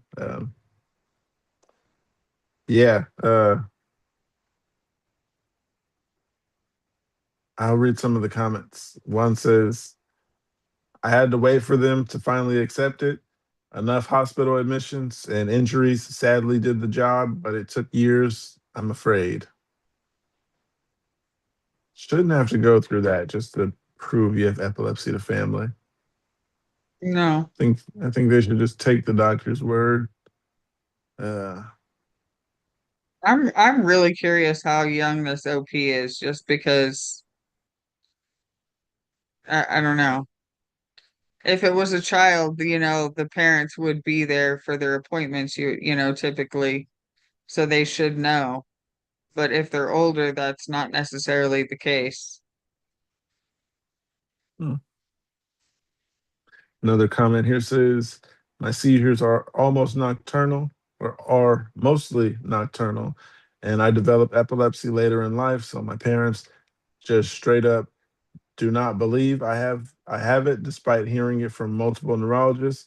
My mother specifically will say, in quote, well, I've never seen you have a seizure, so you must be faking it. Damn. I don't really have any That's advice, just cold. unfortunately. It just hurts. I'm sorry you're going through something similar with your own family. Mm, mm, mm. Yeah, I've never seen it, so you got to prove it to me.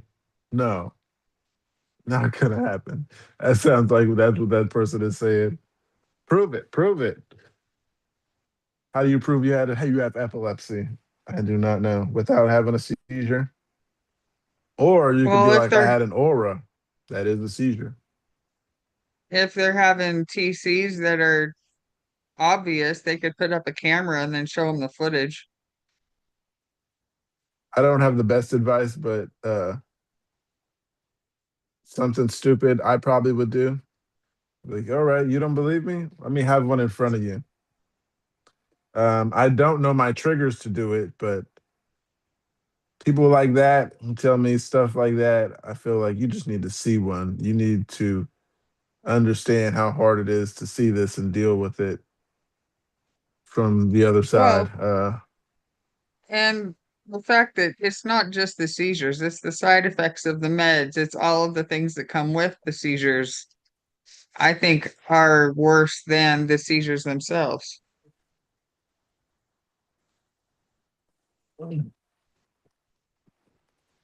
Agreed. Couple more comments here. One says, my teacher said the same thing to me, and I screamed at her and called her an idiot. And there are no more short comments. One of these comments here is in Russian. I wish I could read Russian or had a translator. Actually, I can do Google Translator. See what this person is talking about. Do you have Google Translator? I think so.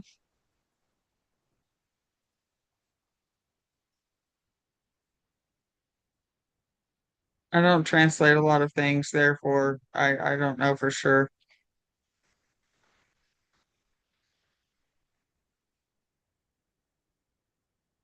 Okay, there's something in Russian. It said, then that you have to control your seizures. Your father is absolutely right. You should have 8 hours of sleep, no alcohol, drugs, must be strict control in this situation. Keep it, and everything will be fine. Good luck, my friend. That doesn't I don't, necessarily mean they're not going to have seizures. right. Thinking It's that's why that's they what put it in. Well, I mean Go ahead.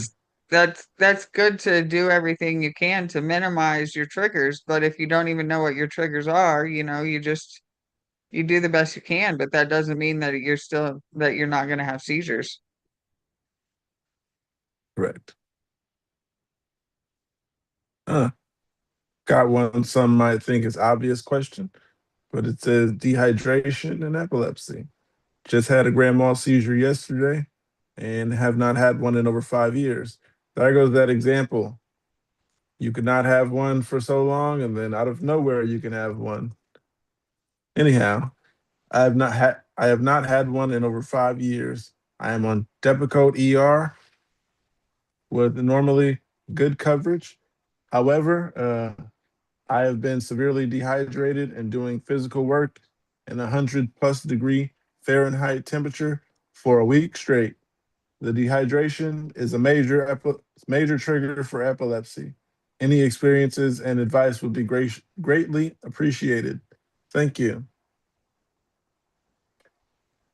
Drink a lot of water, stay hydrated. Try not to Yeah, be in the keep. heat so much. And electrolytes, drink, Gatorade, Powerade, one of those little water add-in things that has electrolytes in it, not just plain water will help too. Yeah, But for some people, just the heat itself is a trigger. So that may not solve the problem. that would absolutely suck if that's the trigger, and then you live somewhere like the desert or something. Um, I know once you have it, you can avoid your living situation. But if you live in a place and then you just get epilepsy or start having seizures, should be the thing. Um, I sure hope I don't ever get a trigger for caffeine because I'm going to be screwed. got a bunch of coffee left. I Once you drink give it coffee away. every day. I'd probably give it Mhm. to my daughter because she loves coffee too, but it would be really hard for me to give up caffeine. Um, yeah, stay hydrated. That is the question. Um, experiences and advice. I don't think I've had a seizure specifically from the heat or the dehydration. But then again, you never know. I've had so many seizures, even alone, that I can't tell what the trigger is. But in the last 5 years, I've learned from patterns that it's going to be every 3 months if I take my medication like I'm supposed to on time. Have you figured out Uh, any triggers at all? no, nothing that, no, I've tried everything. And I mean everything. No, I'm just kidding. If anybody out there is thinking anything, no, I have not used syringes. I've not tried anything that I was going to say that wasn't prescribed by a doctor, but that would be a lie. Uh, Anything illegal? I don't even think I can use that one. um, well, on another note, thanks for watching, everybody. Press that thumbs up button, and maybe we'll figure out what we can't and cannot use. But so far, I haven't found a trigger. Yeah, I don't want to just try stuff just to figure it out. I do want to know, but yeah, there's already things I've tried that those didn't work. That I'm like, okay, got to go harder. Then I mean, not drugs. I'm like, yeah, we got to go harder than that. Maybe this wasn't enough. Uh, Sleep isn't a trigger. I've stayed up all night. Uh, yeah, sleep didn't help. I stayed up all night because of the insomnia and just went into the next day and didn't sleep that night. But I was like, I got something to do, so I'm not gonna be able to sleep. And yeah, um, especially because I have insomnia and I used to work graveyard shift. So then when you come home in the daytime and nobody's home, it's usually easier to sleep. But then I don't like. Uh, yeah, that's another long story to get into. Home Alone is not good. Another comment here says, yes, here exhaustion can be a trigger for some. For some, it's extreme cold. Hmm.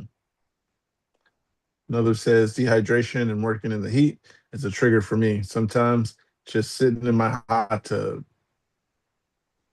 That would That suck, sounds especially if very you own the hot dangerous. tub first. Uh, Make sure you bring yeah, someone with you if you're gonna go hot tubbing. yeah. Um, Another comment here says it's a huge trigger for me, which is why I try to put a little bit of electrolyte packets in my water bottles, as water doesn't have the sodium to replenish the salts lost from sweat. Hmm. So maybe since I sweat a lot because of this 106-degree weather, I should put some electrolytes in my water because I got a lot of water bottles right here. I drink a lot of water. You should get some it's electrolyte powder basically, and it's usually flavored. Some of them are pretty good. I can't think of the name of them right now. I think the ones I liked the best was a brand called Drip Drop. I seen a brand named Liquid IV, I believe, Yeah, that's and the other one. I tried it one time. It was good. It didn't taste bad. That's what stuff I was thinking. I was like, ah, it's a good taste. It's the powder stuff you pour in the water. Um, I like the Drip Drop better than the Liquid IV because the Liquid IV kind of it was sweeter or something. I liked the other one better. it was really sweet. Um,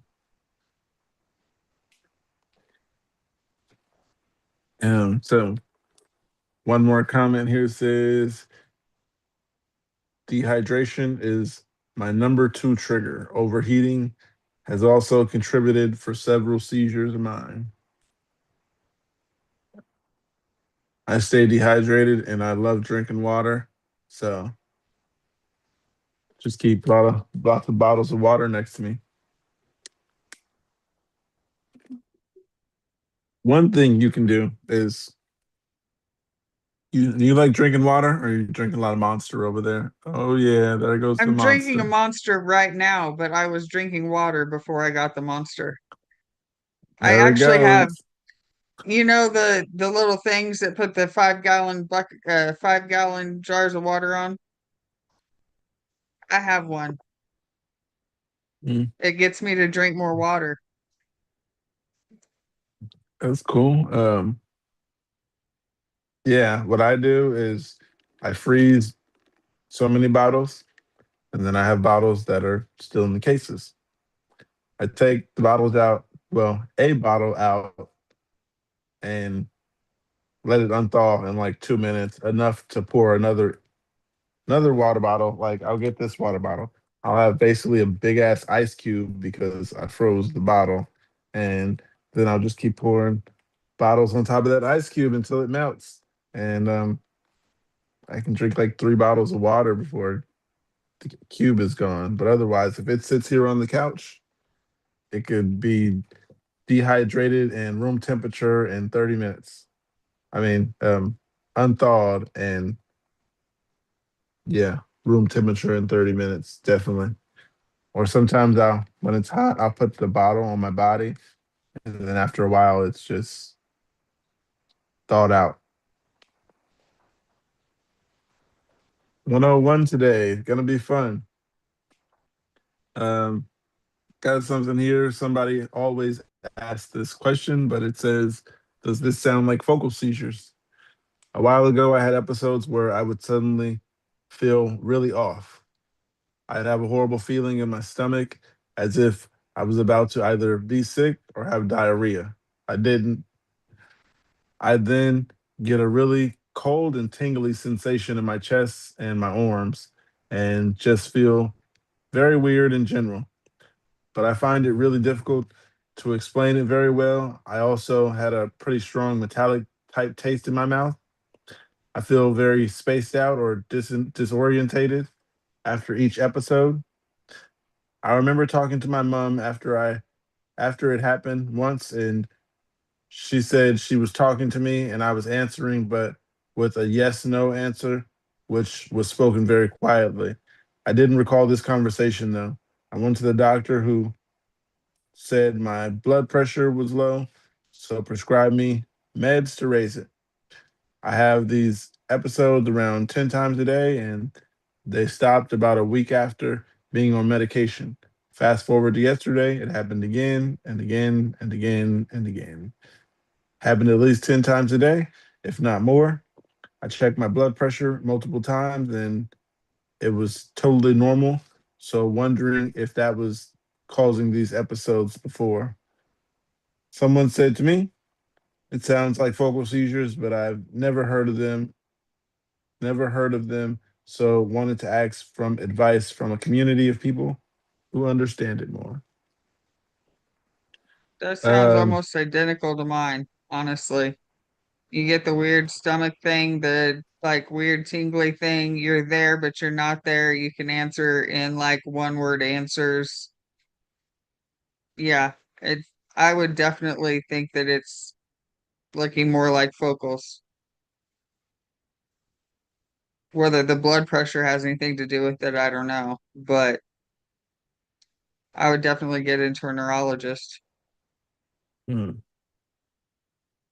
Anybody out there watching, you guys, every time I read a post, I'm just thinking about, what if I did this alone?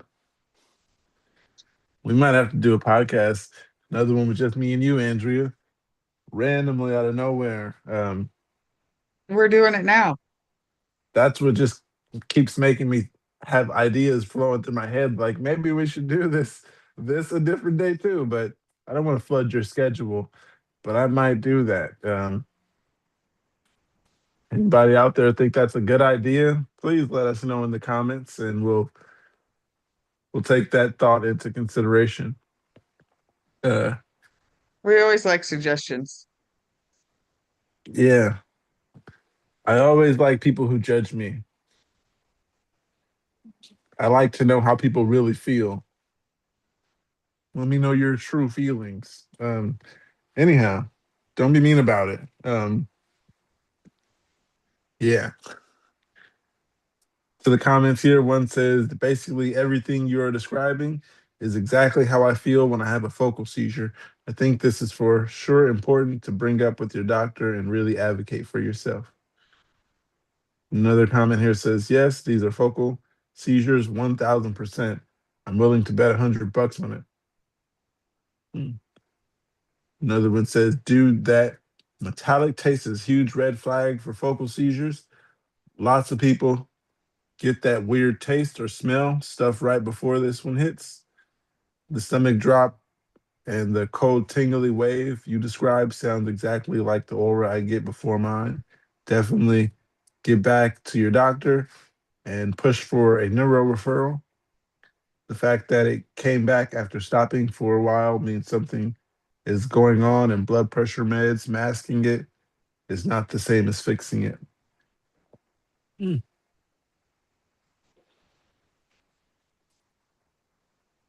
Um, I had something to say to you and totally forgot what it was. It came and went. Happens Uh, to me all the time. You'll think of it again. I think so. Until then, I got something else here that says how to feel like, oh, how to feel like I'm living a worthwhile life. I'm 20-year-old male. That right there, you're living a great life. You're 20 years old. You're in your prime. But I'll keep going. 20-year-old male got diagnosed with epilepsy a month ago after having 2 seizures in a day. I had deja vu for weeks building up after that I fractured my T5. I'll look up what that is. Since then, It's I've a been vertebrae, on. Okay. fifth thoracic vertebrae. All right. Since then, I've been on 2,000 milligrams of Keppra daily and a back brace to stabilize my fracture until September. My life has gotten significantly challenging. Many of my family are constantly babying me and thinking everything's gonna be different forever. Everyone's constantly blaming stress and life problems on me since then, and I've been having outbursts. I've been had I've never had in my life before the diagnosis and the fracture. I constantly was outside and active, always joking every day and having fun. Now I just feel like there's no purpose to going on.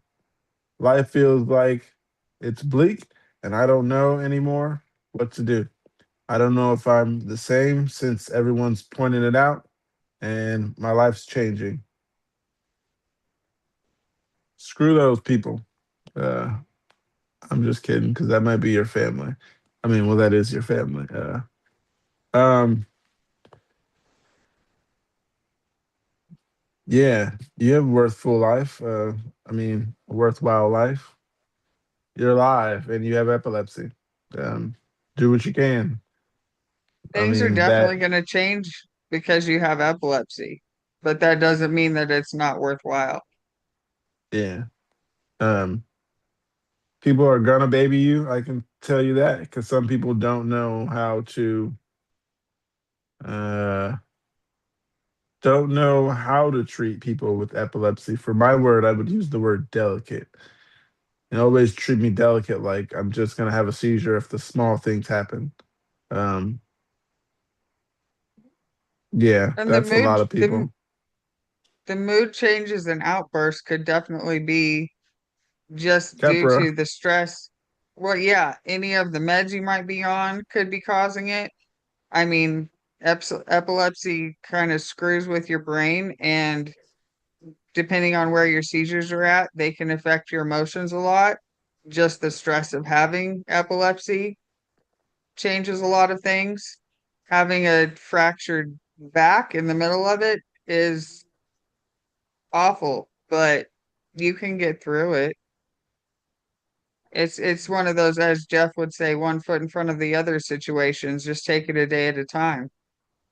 Do the best you can. Yeah. Uh, yeah. Avoid stressful situations. If it's your family and they keep treating you like a little kid, let them know. Let them know that you don't like it and that it may be stressing you. And hopefully they change because it's stressing you. If they don't, then now it's time to find another situation where you can avoid them because you're avoiding stress. Uh, is all my advice just to avoid people? I think I heard avoid quite a few times today. Well, I mean, Avoid, sometimes avoid, avoid. it's always good to avoid stress, and if the people are causing you stress, then that's a good way to go about avoiding it. But you can't always avoid everybody, so you need to learn to manage your stress. Not that that will cure everything, but it can help. But it's sometimes you just have to avoid the person in general if they're not willing to be educated and change how they're treating you differently because you have seizures. Mhm. I mean, we're still just people. Right. Uh, yeah, man. Don't let epilepsy define you. Correct. Don't let people see you sweat over epilepsy, or they're going to treat you more delicate. Uh, yeah, if it looks like a struggle to people, they're going to treat you like that. I've come to learn that, yeah, people can be really delicate, like I keep saying, for lack of a better word. They see you sweating and they see it hurting you, and they're going to treat you like a baby. Nothing you can do. It's just they're not understanding that it isn't. I'm not gonna say it isn't that serious. Uh, you got to point out to people, Uh, yeah, that's what I had to do to let people know that you kind of on me hard or ride me about it. And that's Yeah, just creating stress, which makes it more likely that you're going to have seizures. yeah. If you Find don't say something, find a right, find a group of people that are supportive and understanding. It is possible. definitely. Um, um, one more comment here says I don't feel like life is bleak, but it is different life. I had to grow up. My favorite sports, swimming. Oh, I had to give up my favorite sports, swimming, driving, and number of things. For every one I lost, I gained 10 more things. It's not the life I would have chosen, but it's really good and I'm really happy. There was a huge adjustment period, but I now can say I'm really content with everything. Yeah, it was hard to get there, but I'm really content with the way life is now. Um, could be better. I got it down to 5 seizures a year at the most so far. Um, but it's been good. 7 months through the year, and I've only had two. Yeah, I think. Great. I don't I remember. was. Oh, I thought you were gonna say no. This one. Um, That sounds about right. okay, so I had one in February, and then I had one 3 months after that. Oh May. yeah, May 18th. Okay, so if it's 3 months, my 3 month seizure is coming up. Um, it would be August 18th. And we got about 3 weeks until then. I'm almost due for one. It's watch out time. Time to keep an eye on every small sign and don't ignore anything because, yeah, that's what I got to do. But regardless of me keeping an eye on things, it seems like I still have the seizure. It's like I'm always sitting there like it can happen at any moment. And I keep paying attention to this, and this. And as soon as there's that one thing, I'm like, okay, yeah, it didn't do anything last time. Let's not pay attention to that. That's the time I have a seizure. Um, Just do your best. If it's gonna happen, it's gonna happen. mhm. Don't let it get you down. I quit. That I quit thinking about it just because stressing about when I'm gonna have my last seizure is more likely to make me have another seizure. So mm. Advice on showers, a complicated relationship. What once was a beautiful relationship between cleanliness, hot running water, and I is no longer. Steam, soap, steam, soap, fragrance, warmth. I soaked it up. I soaked it up until the hot water ran out. I can't do that anymore. Fuck you, epilepsy, and fuck everything about you. The depressive episode is upon me. I would love nothing else besides taking a shower longer than 10 minutes without concern of being a fall victim of your never-ending wrath. Um, Advice, Andrea? You take 10-minute showers? Mines are more like, takes me longer to wash my hair than 10 minutes. yeah, mines aren't like 10 minutes, but yeah, this person, if you can't stand there without having a seizure for more than 10 minutes, then do what you got to do to not have seizures. It just makes sense. Get a shower chair. Yeah, good idea. Um, I don't know if you have I used to have a caretaker, and she used to come out and she told me to get the shower chair, and if it's too long, then put the outside stands on the outside of the tub and the other side on the inside. Yeah, those are very convenient. And even I didn't need one, but I started using it because they gave it to me. Uh, I've got one. yeah, I, when I sit in it, it's rare. Actually, I don't have it anymore, but that's what happened. I got it from the caretaker. it's much easier to shave your legs in the shower if you're sitting on a stool than if you're trying to lean over and all the way to your ankle. You don't have that problem because I don't think you shave your legs, but Nope. Uh, I thought about it, but nope. Have not shaved the legs in quite a while. Um, yeah. Maybe if I get some tattoos on my legs, I'd need to shave it. Otherwise, they're just gonna be bare legs. I think I like the leg hair. Anyhow, yeah. The shower situation here with my mother. There's only a shower. Uh, so and there's a decent amount of space left, right, and in front of you. Um, yeah. So and it's a walk-in, so you don't have to step over the thing and all that. Uh, yeah. I 10 minutes. I try to put a timer on. Not take a long shower, but 10 minutes is probably gonna be still cleaning my feet. Uh, you never know. But I yeah, took a the shower advice. earlier.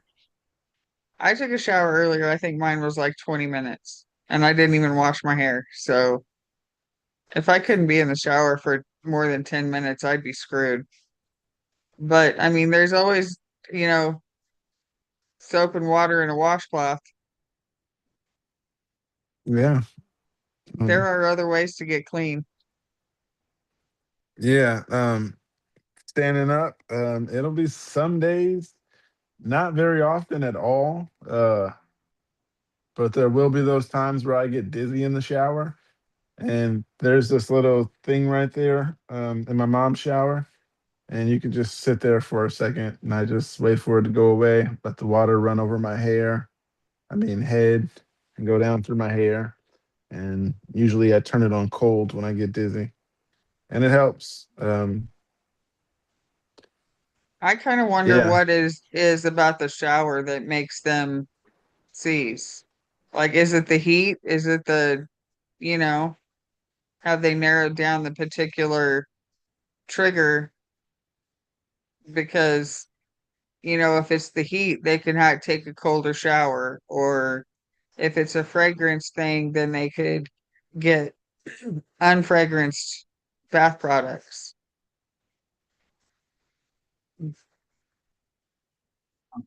Yeah. Main advice is if the shower is gonna make you have a seizure after 10 minutes, the advice is just don't stay in there 10 minutes, more than 10 minutes. If you can avoid it, then don't. Um, if you don't have a lot of hair like me and Andrea, you might be able to get in and out. I've known people who did it in 5 minutes. I'm like, what did you wash in 5 minutes? But there's some people that just chest, body, back, up and down and out. Uh, Done that. yeah, I gotta tie my hair up sometimes to get it out of the way. Uh, I got a Maybe because shower I'm cap. tall. So I pull on mine up and put on my nifty purple shower cap. You're gonna make me get a purple shower cap now. Got it on Amazon, reusable shower cap. Oh, nice. One day I'm gonna join with a purple shower cap. I'm gonna do the unboxing live. Yeah, depending on if it shows up while we're live.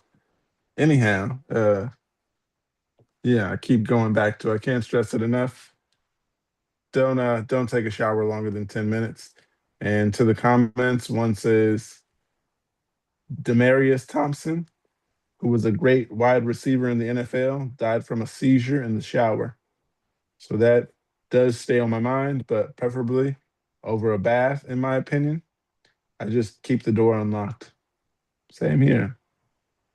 Uh, but also the thing about the shower and the shower here is that my mother doesn't have to check on me because if I fall, you're gonna hear me. Uh,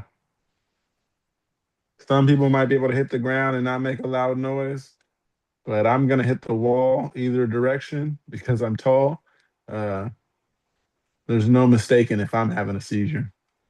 Hit the wall, and my mom's like, "Okay, he's having a seizure." Or if you drop something, I dropped something one time, and my mom was to the door. You all right in there? And I was It like, was "Oh, just I'm a good." shampoo.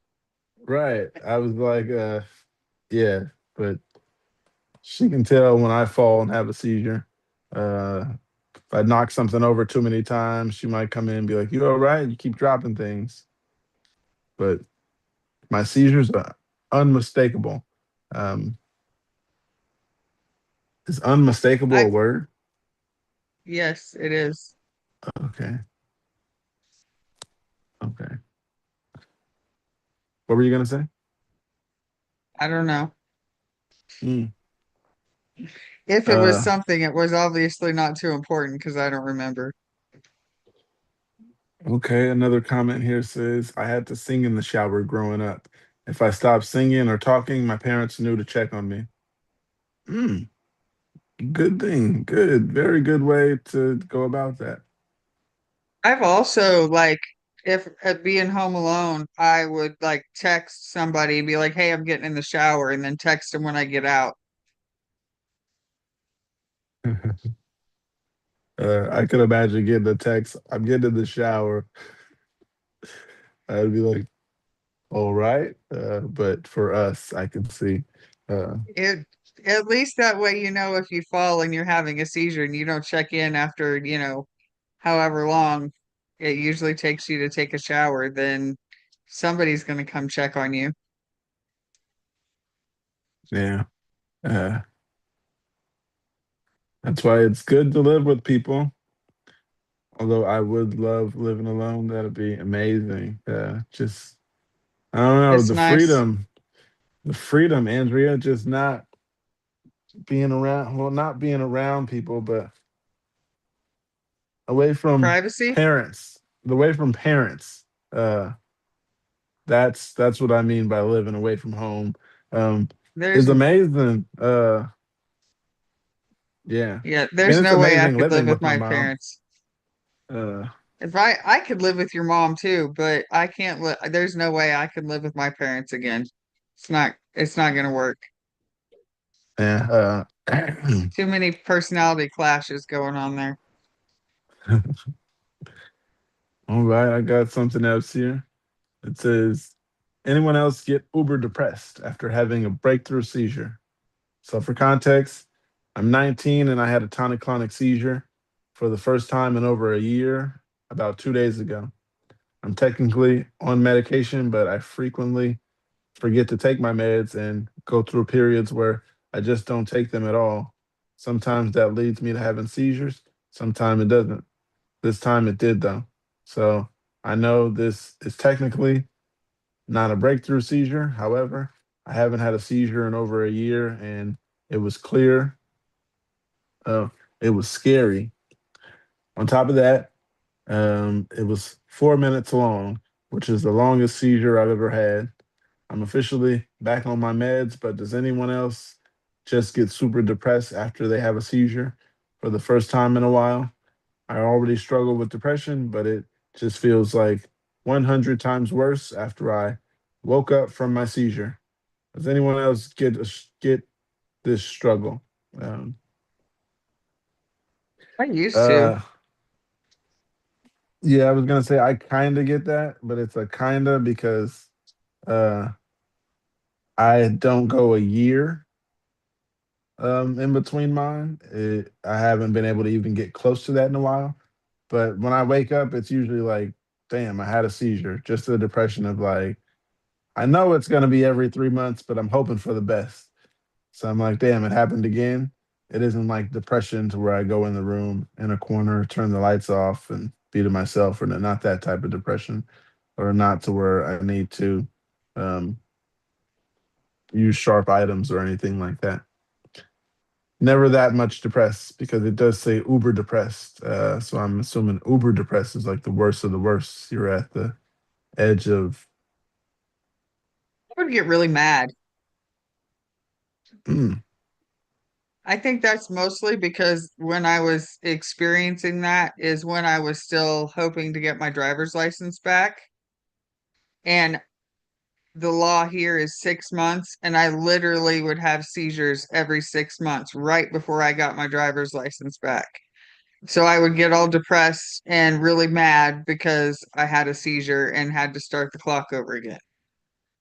But yeah, what caught me about this post is that they're regularly not taking their meds, which is just going to make things worse because if you're not taking your meds, the meds aren't staying level in your system, which is going to lead to more seizures, which is going to lead to more depression. So get on a good med schedule, set alarms, make a routine, and see how things go. But taking your meds is I very important. I think like maybe 6 or 7 years ago, I wasn't really on a schedule. It was like I would take it before bed because I was doing so much with my life at that point. I was just not having my meds with me at times and having more seizures. Got that in control within the last 4 to 5. And taking it on time does actually work because it's the same lamotrigine as it was 7 to 10 years ago. Just taking it is gonna work. So it has helped when I actually take it. But it isn't a breakthrough seizure if you're not taking your medication because a breakthrough is an unprovoked seizure. It's provoked if you're not taking your medication. So Right. um, that depression I'm is kind of your fortunate. fault. Um, yeah, I'm fortunate that I only have meds twice a day, so I just take my meds as soon as I get up and I take my meds right before I go to bed. And luckily mm, mine aren't so sensitive that like I have to take them at a certain time, at least in my case. I don't know. Yeah, everybody out there watching, if possible, press that thumbs up button. We got merch coming soon. I'm gonna keep saying that too. We got merch coming soon. We're waiting on a logo, but we got merch coming soon. Uh, the logo has been made, so keep your eyes open. One day that link might pop up, and you might be able to buy an In Seizn Podcast hoodie. You never know. But it is coming. It's in the making. We're working on it. There's been thoughts and talks about it. Um, Andrea is going to be a designer, so I'll help.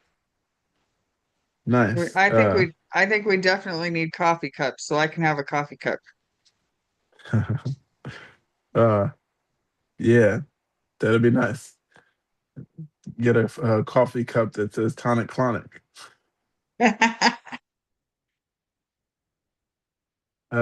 Yeah, life of an epileptic.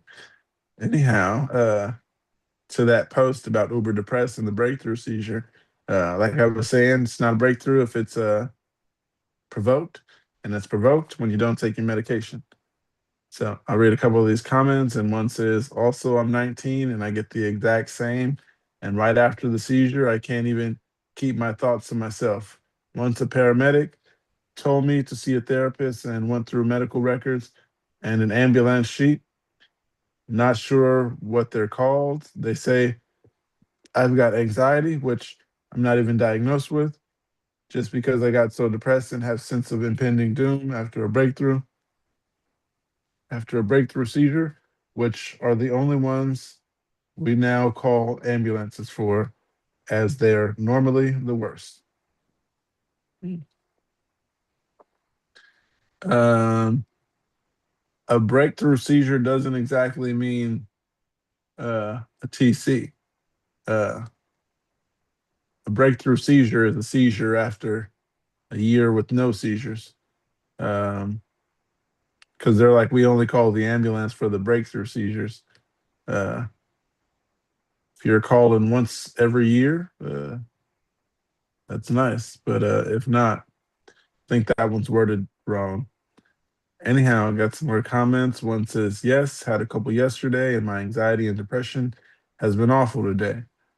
Another comment says, yep, I think it's normal. I think the seizure itself might make you more prone to the depression right afterwards, but also it can just be sad because you got so used to the normal-ish life if you and now you're reminded of how, in quote, not normal your life is.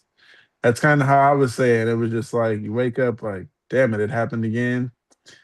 And then, like I said, since I'm used to every 3 months, it's like, okay, I was expecting it, but I was hoping it'll go 10 months or whatever the case. Like when I was getting wheeled into the hospital for my last seizure, I was like, damn, we're here again. I already knew what happened, getting wheeled in, waking up, and they're wheeling me in. I just went back to sleep, and I was just like, wanted to say the F word for lack of better words. Like, yeah. But yeah, I expected it. Wasn't too mad. I was just like, damn it, we almost did it. I feel so lucky that I have never had to go in an ambulance for a seizure, never been to the hospital for a seizure, other than like planned visits. Mm. Um, Even the first one we called, they he called 911 and the paramedics came, but by the time they got here and everything, I was out of it and back to normal. So they just kind of checked me over and they're like, okay, follow up with your primary care. And then I got into the primary care and he sent me to a neurologist and but I don't know. I feel lucky in that respect. uh, you're lucky that well, now you're home alone. But oh, I forgot what I was gonna say. Um, That's scary though, being home alone and knowing you could have a seizure because if I went into status, there's nobody that would even know to call. yeah, that would absolutely suck. I read Especially, something that if you have epilepsy and you live alone, you're 6 times more likely to die of SUDEP. There was a couple times where they said I had stopped breathing and turning purple. Uh, I always wonder if that was SUDEP and just not breathing because the body not breathing. Um, You didn't die, so it wasn't SUDEP. I couldn't breathe. They had to It take me was by status. helicopter. It was that bad. But did you die? You didn't die. I remember SUDEP that is sudden unexplained death. uh, when you said, "But did you die?" That reminded me of the guy from Hangover. He was like, they told him what happened. He was like, "But did you die?" Uh, no, I didn't. Just stop breathing and turning purple. Good times, good times. Anyhow, yeah.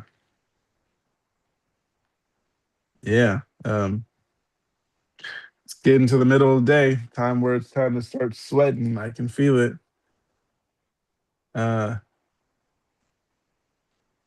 Something else here that says, should I sue?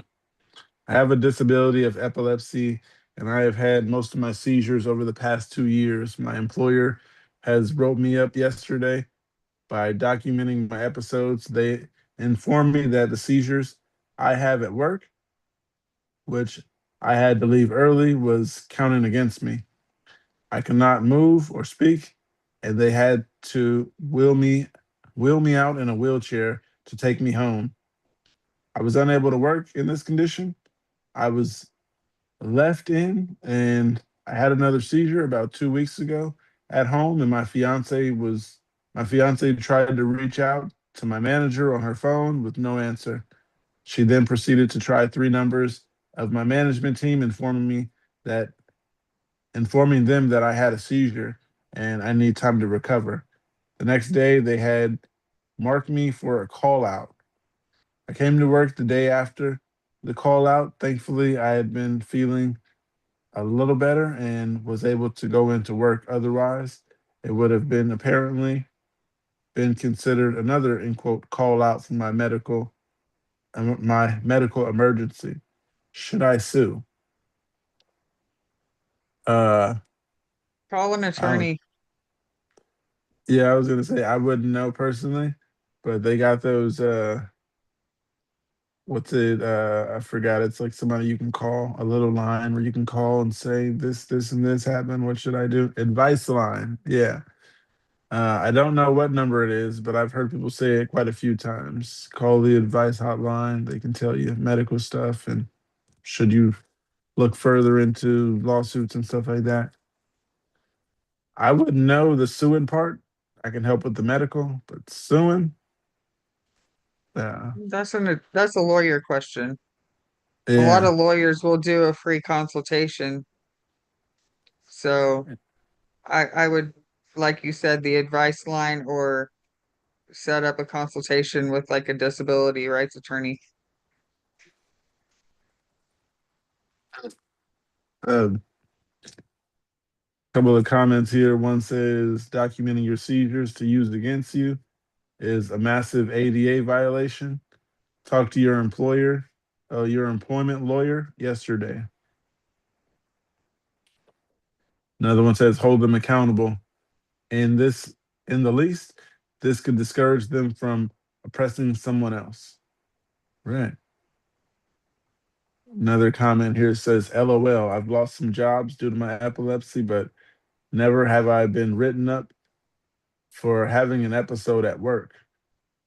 Keep everything in writing and legally fry them. They'll probably try to settle for the lesser amount, but if they really wrote you up for having a seizure, they're immoral, unethical, and fucking idiots. Uh, we love you guys. Everybody out there watching, press that thumbs up button. And I'm really going into serious thought. Maybe me and Andrea got something here. You never know. Uh, the more we sit here alone, the more I think about, can this be a thing? Um, Another thing I was gonna say about you living alone, the thing that would suck is if you have a seizure, and then the ambulance take you to the hospital, you have no one to pick you up. Um, I got people that can pick me up, but I mean, if I need to do stuff, I have my people that I call. yeah, last time they gave me a hassle about taking an Uber, and I was like, I already ordered it and it's here. They were trying to tell me, oh, the person has to come in and help you with your stuff and all that. I'm like, no, I can carry all the stuff. It's not a problem. And then I was like, my Uber is outside. They're like, oh, I don't think we can let you go in an Uber.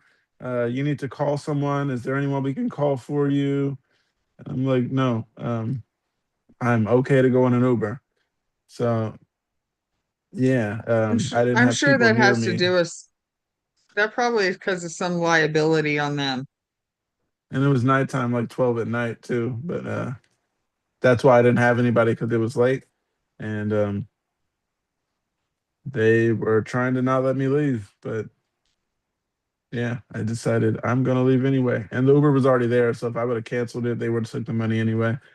And 20 minutes to get home, I was like, all right, you guys, all right, yeah, whatever you said, I follow that. All right, talk to you later. Peace out. Yeah, yeah. Don't live in a place where you don't have anybody to come get you. Because if you don't have transportation, that could suck. Um, yeah. One time, my mother got stuck outside. She left the emergency room, and it's much harder when it's late. And I wasn't living with her at the time. Uh, she called me. It's like maybe 12ish, 11ish, somewhere around there, late-ish, put it like that. Uh, and she called me and asked me to send her an Uber. Uh, and of course, that isn't the way to go. But then someone that was there was like, "I can give you a ride home." Uh, I was like, I am so grateful. There's nice people out there. They're just like, "I'll give you a ride home." And they gave her a ride home and they didn't kidnap my mom. She's still here today. That's good. Yeah. But don't trust everybody. Because don't just get in anybody's car. Uh, Yeah, there's a lot of creepy people out there. she did call me when she got home. So that was something I was interested in. Like, call me when you get home. But my mom's a really friendly person. And she had a story about the Uber driver. Uh, Of course They she were did. nice to her. Well, not the Uber driver. There was some random person. She had a nice story because she had a conversation with him. Me, I probably would have been sitting there waiting to get home. My mom, she's gonna talk to the driver, figure out they have kids and a grandma in the hospital, one in Texas. Somebody owns a Buick, something like that. My mom, she can find out information. Quick conversation and story just take off from there. Next thing you know, you're telling her about your grandchildren and stepdaughter and I all kinds of stuff. I feel like you could talk to anyone too. You just choose not to. I try to just be like a watcher. I can react on your actions, like if you're doing something stupid, but I'm not gonna jump in and force you to stop things. I might just listen to you, and then if it goes too far where it looks like you might actually do it, then I'll do something. But some people, uh, if you threaten to do things like maybe use something sharp or jump from a certain distance, those people are going to call and be like, "Oh, I'm going to call the ambulance on you." Me, it might be dumb because I might let a person just see if they really do it before just calling the cops on you, uh, which can be stupid because in the end, the person could end up dead, and then someone's going to be like, "Well, why didn't you call?" Because I didn't believe them. Then it's going to look really stupid. But Just saying, I feel like you have the personality that you could strike up a conversation with just about anyone if you wanted to. oh, I definitely can. It's because I'm usually judging people in my head, so I'm having a conversation and listen to their answers and thoughts, and I'm like, you're that type of person. I'm not a judgmental person. I won't change how I treat you based on your actions. I'll just keep my eyes open because of your actions and keep an eye on you. Uh, yeah, good times, good times. Yeah, I do this all the time. I try to read people before saying things to them. I let them talk. There That we go. that's the psychology background in you. Oh, it feels so good. I got something here though, and it says, "Can weed cause a seizure or the anxiety?" So whenever I'm around weed or I have smoked, it always seizure during it. Uh, yeah, it says it always seizure during it. I think they did mean to put the T or okay. So whenever I'm around weed, I have smoked. It always have a seizure during it, but I never really care. I'll have a seizure and then just go up and like it. Don't even don't even happen after. My mom's cannabis is super strong. I think it might be pure THC. I haven't smoked it in a long time, but every time I have, I get super anxious.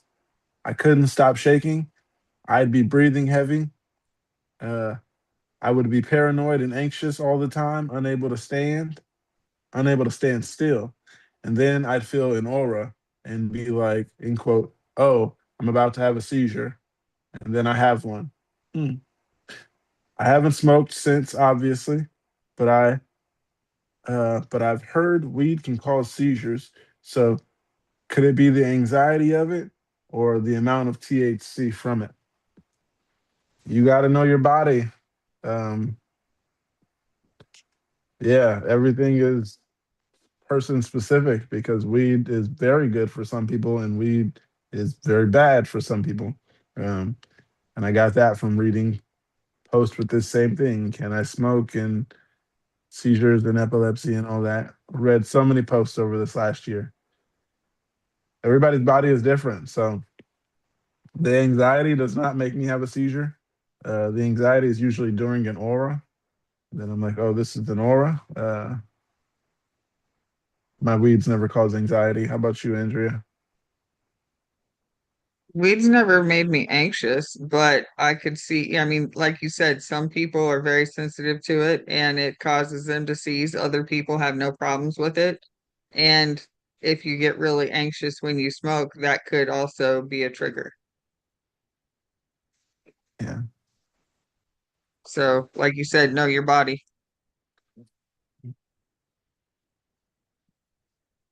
Um, yeah. One of the comments here says, yes, weed can worsen anxiety symptoms in some people. It does for me. I don't have epilepsy, but I have fainted from weed before. And it was honestly one of the most scariest things that have ever happened to me. I quit last month after I passed out on my front lawn from a bong rip. Scary shit. One thing for that person, they don't have epilepsy and they passed out from a bong rip. It could be the bong rip and not the weed. You could have got lightheaded or took too big of an inhale.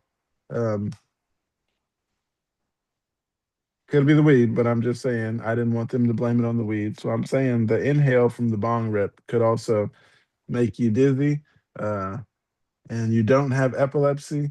So some of that is just kind of weird. A bong rip causing you to wake up on your grass and then you don't have epilepsy.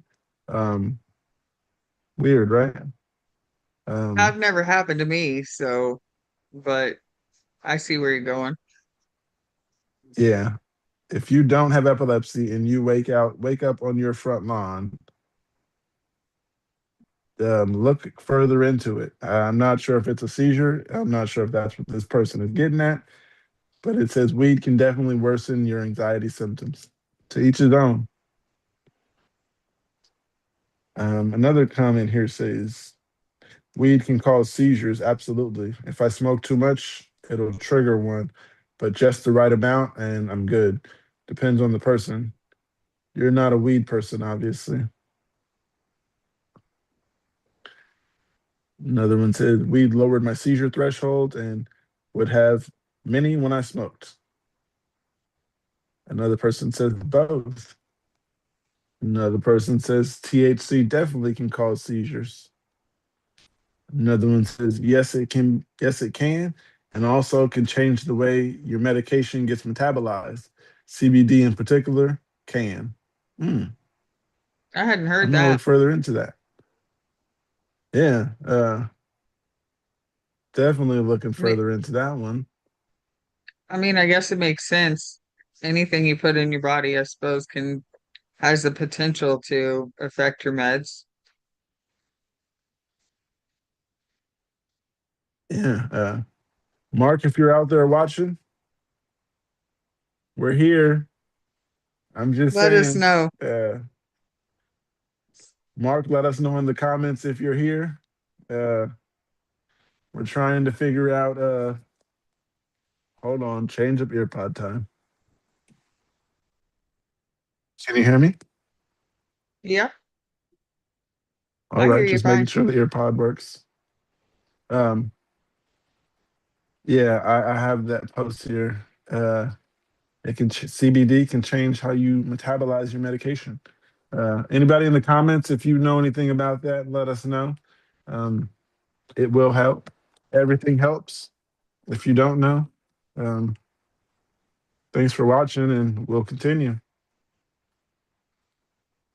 Um, it's getting hot. Getting close to that 102 today. It said 101 earlier. Now it says the high is 102. Uh, whew. um, got something here that says terrible of job hunting due to public seizure trauma. Any advice? I want to start looking for a job, but I'm dealing with a lot of fear. Having epilepsy and experiencing seizures in public in the past has left me with some real trauma. The anxiety of it happening at a workplace is holding me back. If anyone has any advice on overcoming this or finding the right environment, I'd love to hear it. Uh, they didn't really explain much about your last job. I was gonna say the last job could have been a trigger, depending on what you're doing. Uh, Yeah, yeah, I don't really have any suggestions for this one as I have not been working since many years prior to developing my epilepsy. So,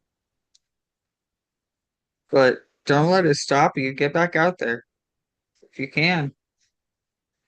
yeah. Don't let epilepsy stop you from doing things. There's always way to do things, unless you want to fly and be an astronaut or something. You can't do that. Otherwise, don't let epilepsy hold you back. 'Cause then you might look back at it in the future and be like, "Damn, I should have did that." Uh, but you know your body, you know your seizures. Uh, one of the comments here says, "I want to get a job, but I don't want to lose my disability check." That's another reason for some people. Yep. Uh, Another one says, "Have you looked at perhaps working from home?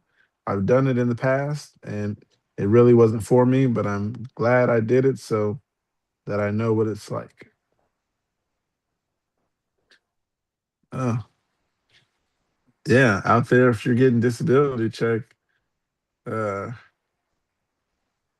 I was gonna say I don't know why you would get a job, but actually I've heard some people say it isn't enough to live off of. It's because they want to keep us poor. Yeah, it's not enough to stack up, not enough to live good. Uh, Not at all. um, yeah. Oh, we read the comments already. Medication change advice. Hmm. I was diagnosed at 19. Now I'm 25-year-old female and have been comfortable dose of 300 milligrams of zanisamide for about 2 years now.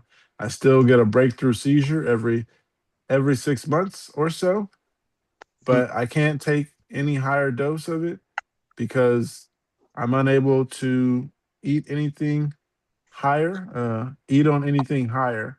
Zanisamide also makes me feel very stupid and slow. My neurologist has me trying out lacosamide. I'm only on the first week dose of 50 milligrams, but I feel so tired. I'm unsure if it's how much I am working, 40 hours a week, or the medication. Does this ever go away? Is there an upside to switching? Will I feel less stupid after I switch? Like if I switch like she said, or should I just stay on zanisamide and deal with the breakthrough seizures and stupidness? This is all very depressing and unending, I feel. Yep. You'll get fucked Did they over. say that they? I'm sorry, James. What was that? I said you're gonna get fucked over forever. But that's something separate. My arm is quite I didn't quite have trouble with zonisamide, but talk about something else. Fuck me. Um, the medication change advice, I would say I've heard a lot of times don't do cold turkey switches. Um, listen to your neurologist. Uh, didn't they yeah. say something about they couldn't eat or something with the zonisamide? Mm, yes. I had that problem too. I actually lost, gosh, probably 80 pounds on zonisamide just because I completely lost my appetite. I don't Mm, remember the feeling stupid side effect, but I would say definitely if your neurologist wants to switch you to something else, try it. You might do better. right. Never know. You never know unless you try. Couple of comments here. One says lacosamide takes a while to stabilize, up to 3 months, I believe. It has worked very well for me. Not most, if not all, epilepsy medication you take on top of your current meds will do this. Don't count it out yet. Done both. Another comment says done both. Lacosamide isn't perfect, still a bit slower. Feels uh I'm sorry. Done both feels a bit slower feeling at times, but nothing in comparison to zonisamide. That would have me forgetting what I was saying mid sentence. I do that. Never seen zonisamide. Anyhow, you always have to give the med a few weeks to adjust. Sucks a bit, but ride it out. Um, much better to know that you tried an alternative before settling with one that has such nasty side effects, especially with how many options there are now. Yeah, somebody told me there's like 30 something meds, and yeah, I don't want to try 30 to figure out which one works. Like I said, I feel like I'm pretty comfortable with not having a lot of seizures. Uh, How many meds have you been on total over the years? three, Only three? only three. I've tried, 16? Fucking wow. what was 3? that, James? Let me get myself up. 16. 16. You've tried 16? That's a lot. I've had 15 or let's see. 16. I'm sorry, I don't want to over exaggerate. 15 or 16 was what my doctor said today. Mm, I think One I've been one of on one of 5. those two. Wanna I don't want to say the wrong number. Sorry. okay. It's all good. I think I was on 5. There was one that they put me on, and I had an allergic reaction too. So I was like, no, don't you dare give me that again. So they Yeah. tried something else. And then I was up to the 4 at one time. Gee, at And they that just, one time? yeah. And they Sorry, kept upping sorry. the doses on everything. Pretty much they would start me on one. Oh no, it was 6 because I tried Keppra before the Vimpat. I- So I was like Keppra, then Lamotrigine. They went off the Keppra onto the Lamotrigine, and then they added zonisamide once they maxed out the Lamotrigine dose. Once they maxed out the zonisamide dose, they put me on the oxcarbazepine. They raised that dose up as high as they wanted to, and then they put me on Xcopri and had that one up to the highest dose. That pisses me off that I mean, all of us try. Sorry, I'm attempting to fucking take a bite of food.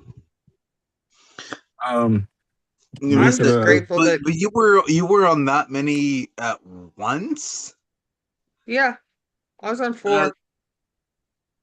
I'm only on 2 now because when I switched doctors, they did the EMU Yeah, stay. but They decided I was over medicated and cut me back to 2. and you're doing just well, heck fine, yeah, you like they were. Oh, thought. sorry. Oh no, I was just saying you're doing just fine, like they said. You were over medicated. Yeah, I'm doing great. My last TC was a year ago on Wednesday, 29th of That, July last year. You My couldn't last force one if you. what? that's amazing. I can't believe you were on that many at once. That destroys Th- me. Like it. mm, There's a lot of people that are on multiple meds like that. Well, I know multiple, but not that many. I That's think that's Angel's on. I think Angel's insane. on that many. He's Not been on Yeah, that many at once. I know. yeah. I think I he don't know if he is now. not right. I said was that gonna he's say not tried right now. I think 15. he's on 2 or 3, but it's like 6. That's just like No, I wasn't on 6 at one time.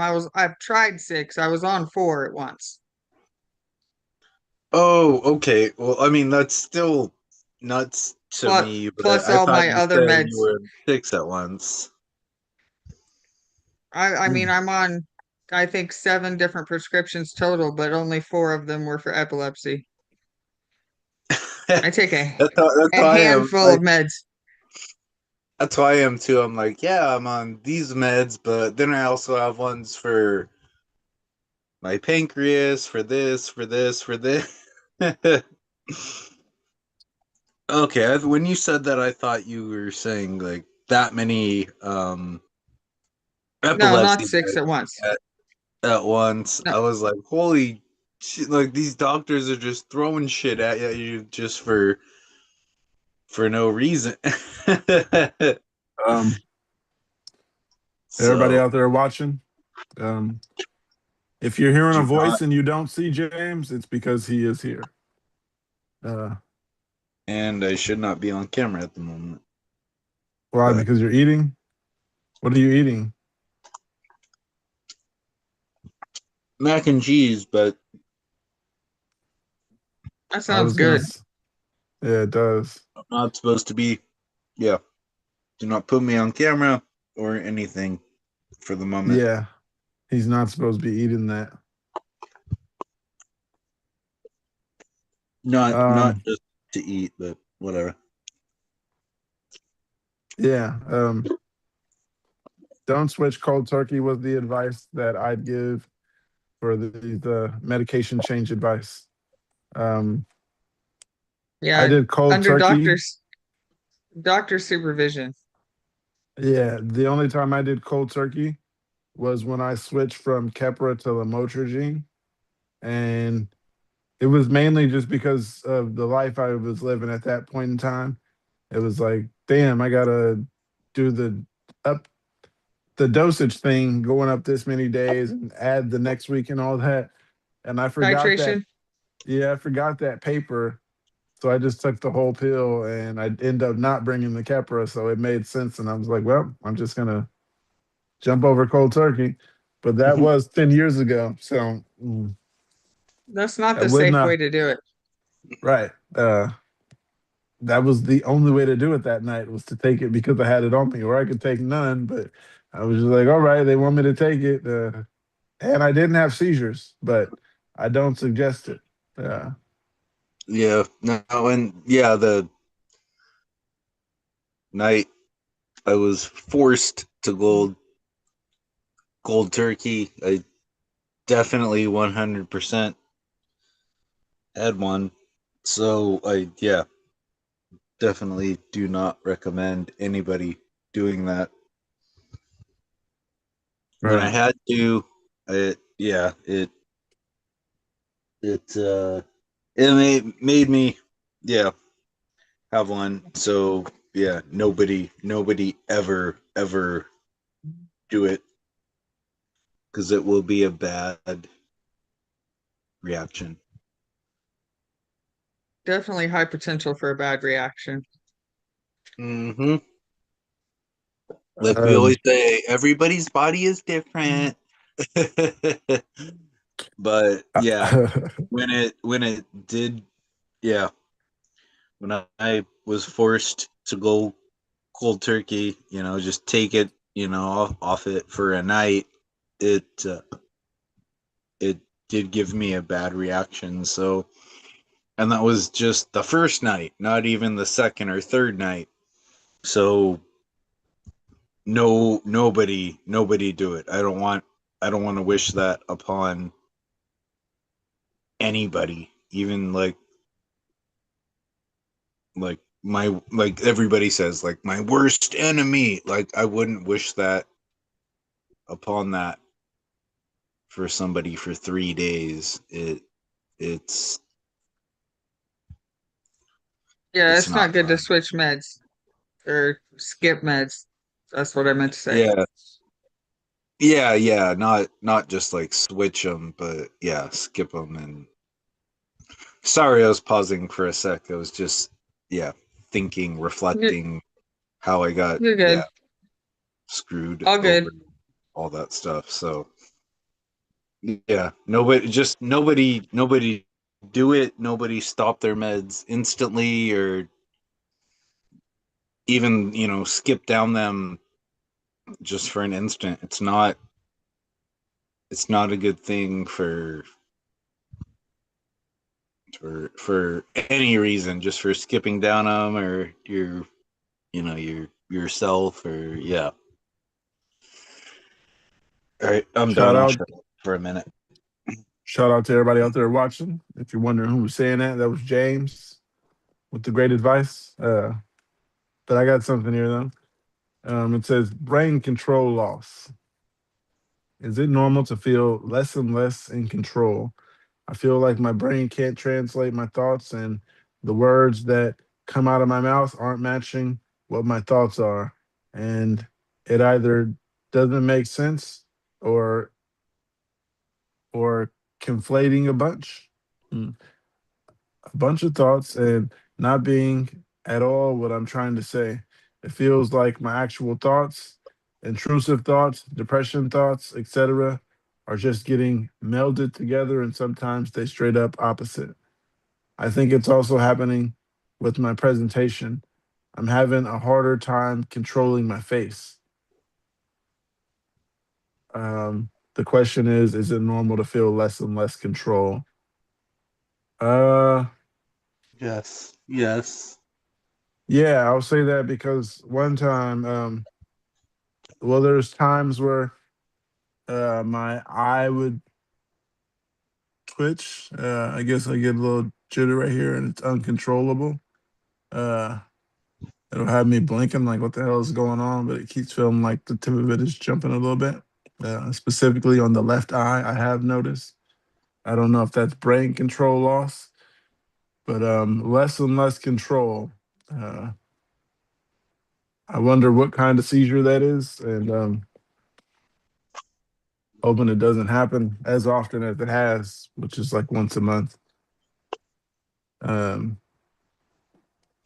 Yeah. Is it normal to feel less and less control? Yep. I say yes. Andrea? I mean, I'm sure it is, but I don't feel that way.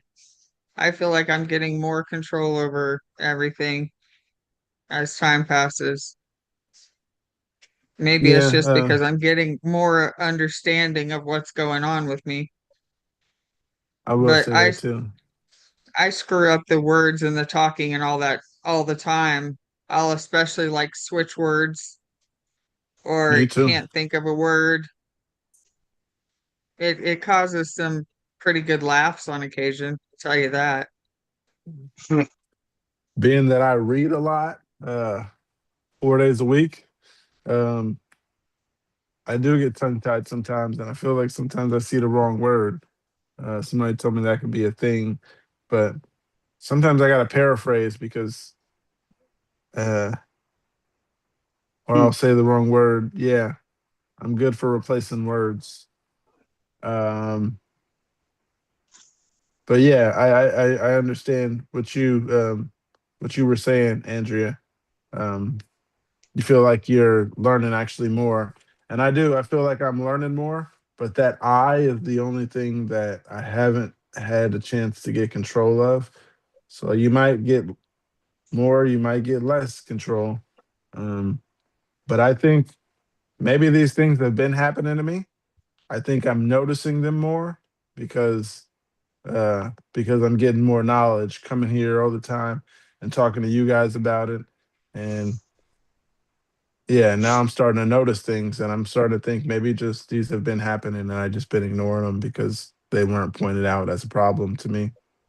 Um, Your eye twitching could just be a little muscle spasm that happens to everybody all the time. It doesn't necessarily mean it's a seizure. I don't know what it is, but Like your arms and shit. yeah, I I get get an I eye twitch. I had my whole arm was twitching when they were giving me my tattoo a couple weeks ago.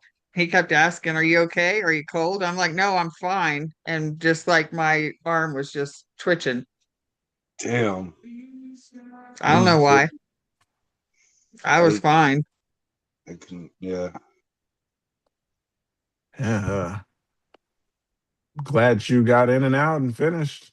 Uh, Me too. I had to walk a mile home afterwards, but I Damn. was determined walk. to go get my tattoo. You didn't have your bike? Oh, okay.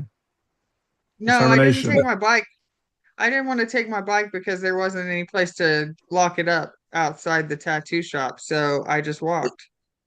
There's a place where you can't ride a Okay. bike? What? No, I No, could she have ridden can't. my bike. I know I'm being my sarcastic self. I'm just like, what the I hell, need ride your bike, girl? I need to figure out a better way to lock it up because there was like no pole or chain or any, place for me to tie it up at. you I need you to could get a just lock different it up bake to like, your hair since it's 84 feet long. So well, my hair was Mm-mm. occupied inside a building. I'm So, yeah, I know I'm being you know my sarcasm. Come on. Sometimes I can't tell which is sarcasm and which isn't, James. I know, right? I'm too much of an asshole. So nobody said that. yeah, no, I, your I words, not I did. mine. I said that. Your words, not Just mine. Yep, just pointing it out. exactly. Yep. I need to point it out ahead of time. Like, all right, guys, I'm gonna be an a-hole for a second. Here's me.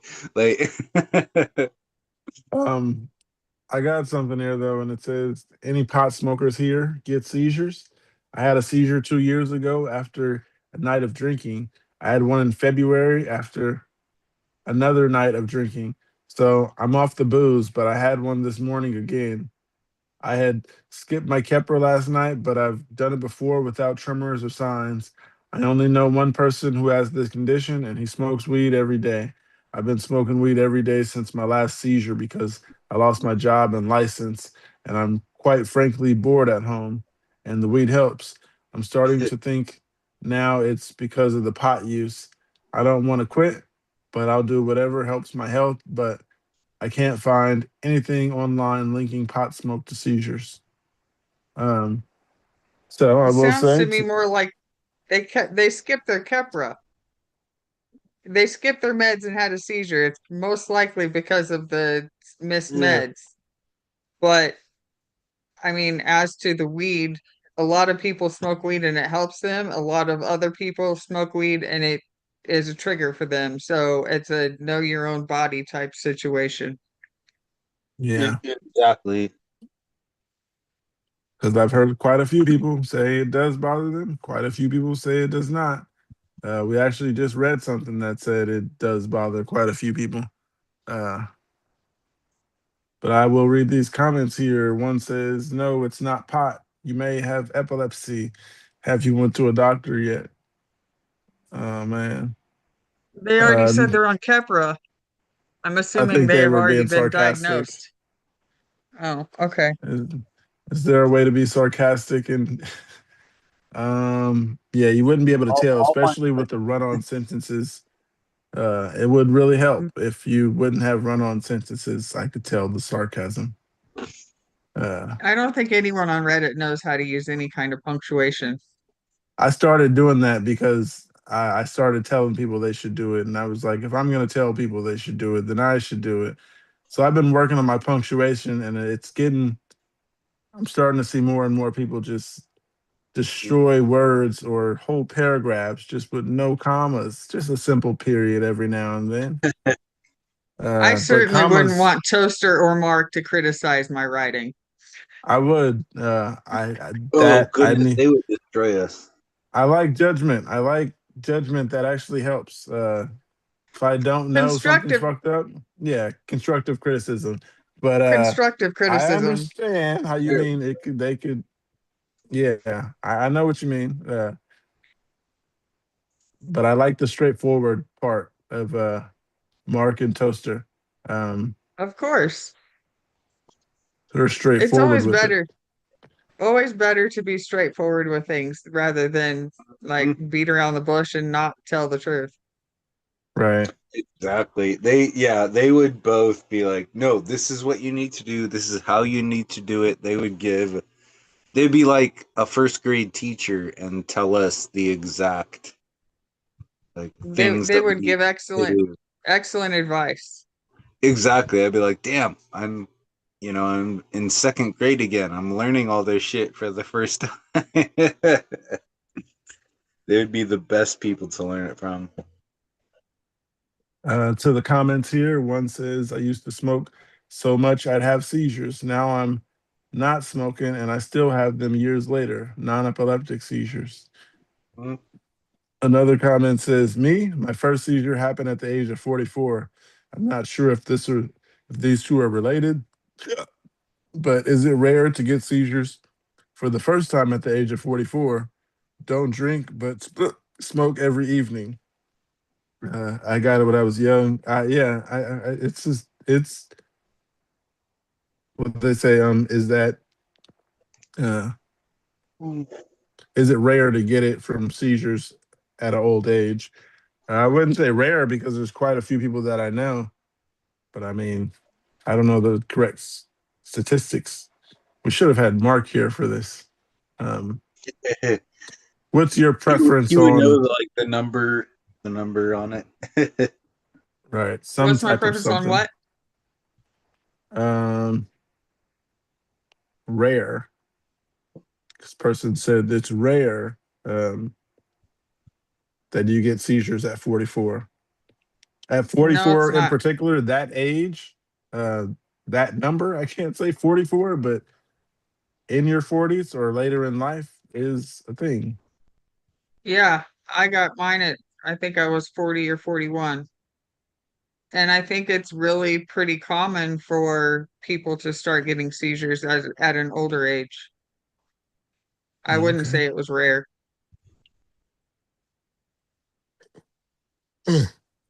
Oh, got something here that says you probably need to be on medication for that. One more says everyone's brain and body responds differently.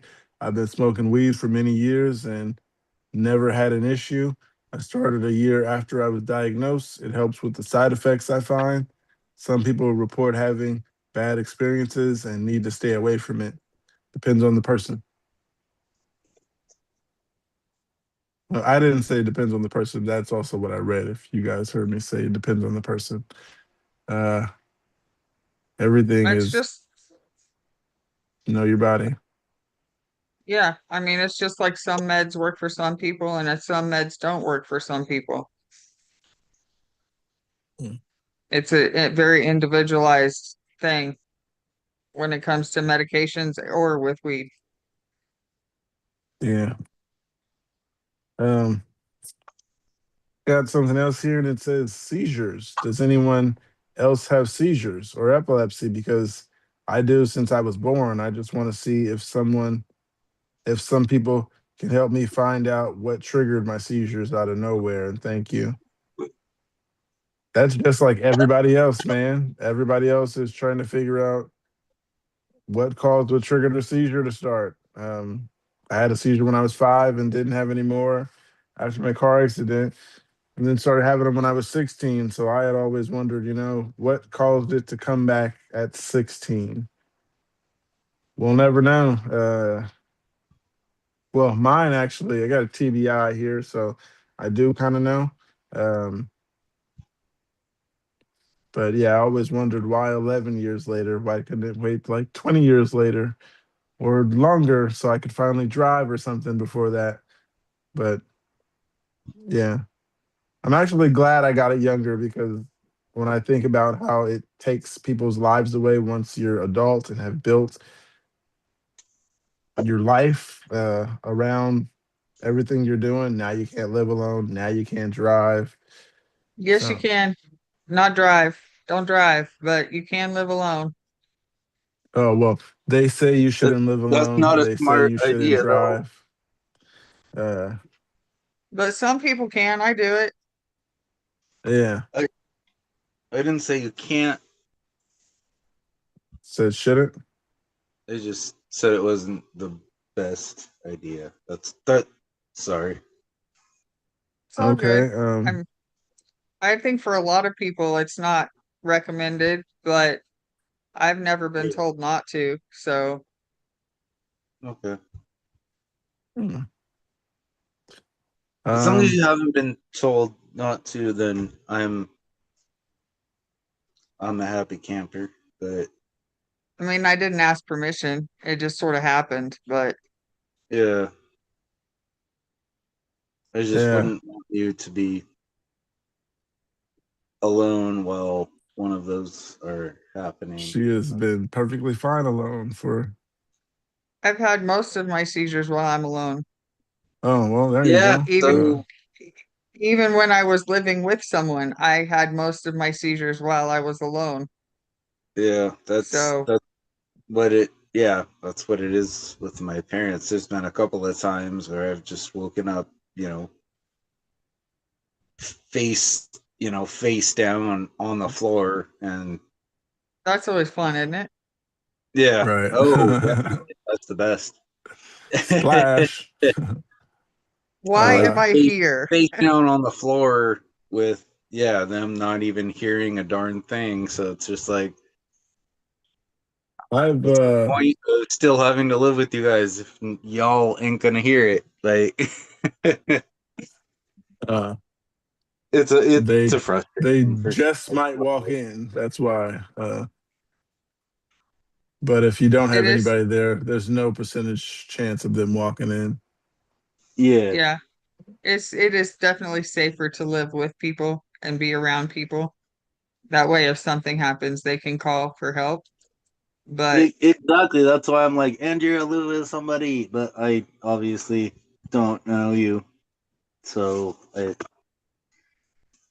yeah, my I know situation Andrea. just kind of I was happened. just saying that. So,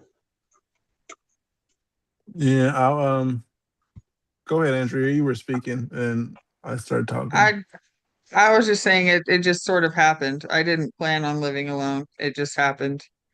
It's fun, but yeah, most of my seizures have been alone, even living with people. Everyone's not going to always be at home um, with it, you, Right. exactly. and yeah, people have their other lives, so most of my seizures have been alone. But they weren't that bad. Yeah, they weren't bad seizures. I would always think that, like, what if I had a bad one and no one's here?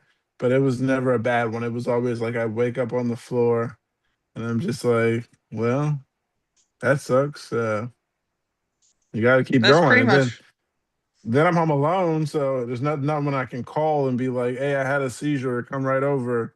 Uh, Mm. or why? I feel like once I wake up and I call you, there's no need for you to rush over here because I had a seizure. I'm all right now. That's what I always tell people. There's no Yeah. reason of calling me and checking on me because I had the seizure. I'm all right. It's not something that for some people it's not gonna just keep happening and keep happening. Yeah. You ever had I someone call? I I heard you had a seizure. Are you all right? no, I usually anytime I've had a seizure and I'm by myself, I always call someone once I get my brain back and know what the fuck happened. I'll usually text or call someone and then they won't let me be by myself for the rest of the day because there's the possibility of having more seizures. But like really I'm good. I'm just gonna sit here and listen to music or play on my phone or go take a nap or Yeah. I'm always telling everybody I'm fine. You don't need to be here. Yeah, Yeah. that's my thing too. Is just like, just leave me the f alone. I just want to lay down and That's I want to listen to music. that's that Yep. can be really confusing because um there are times after seizures where people do know in the house and then I'm going through it in my mind like, damn, you don't even come check on me.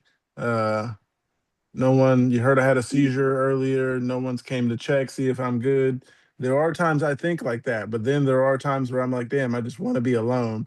So it can be very, from the outside looking in, it can be like they're just trying to help. Um, and then, yeah, they're just being overbearing, but they don't know how to Hmm. perfectly be cool and they don't know how we're feeling at that moment. They're just like, oh, he had a Yeah. seizure. Yeah, most people do things out of good uh what's the word for Good that? intentions. Good And good intentions. There Well, we intentions. go. or yeah. Yeah, I thought that one time when I seen how the ambulance was wondering why I couldn't say anything and I was had the aphasia bad and yeah, and he was like, okay, don't treat me like that or something like that. And I had Yeah. to slow down and I was just like, I'm sorry about that. And he was like, I'm just trying to help you.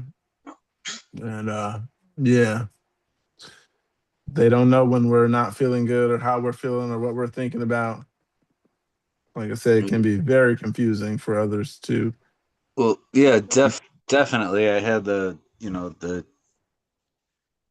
twitching arm like for several times, and yeah, when I was in the ambulance last month, they were just like, "Oh, do what was the what are you withdrawing from?" And I'm like, "Nothing. I'm just on this medication that has been doing this." Like, they didn't even ask me like anything. Like, "Oh, do you need something? Do you need this?" They just straight up asked me, what are you withdrawing from?" Like, basically, "Oh, you're a druggie, so I have to ask this." I'm like, "What the how about you just ask me like what's going on?" Like, not being an asshole. Like, that Right. Um, was that was yeah, funny. not everyone knows how to react when they see you afterwards. Exactly, but Uh, not that's just a normal person. That's not when your job is being an EMT. That's a fucking different thing. out here they did that. Mm-hmm.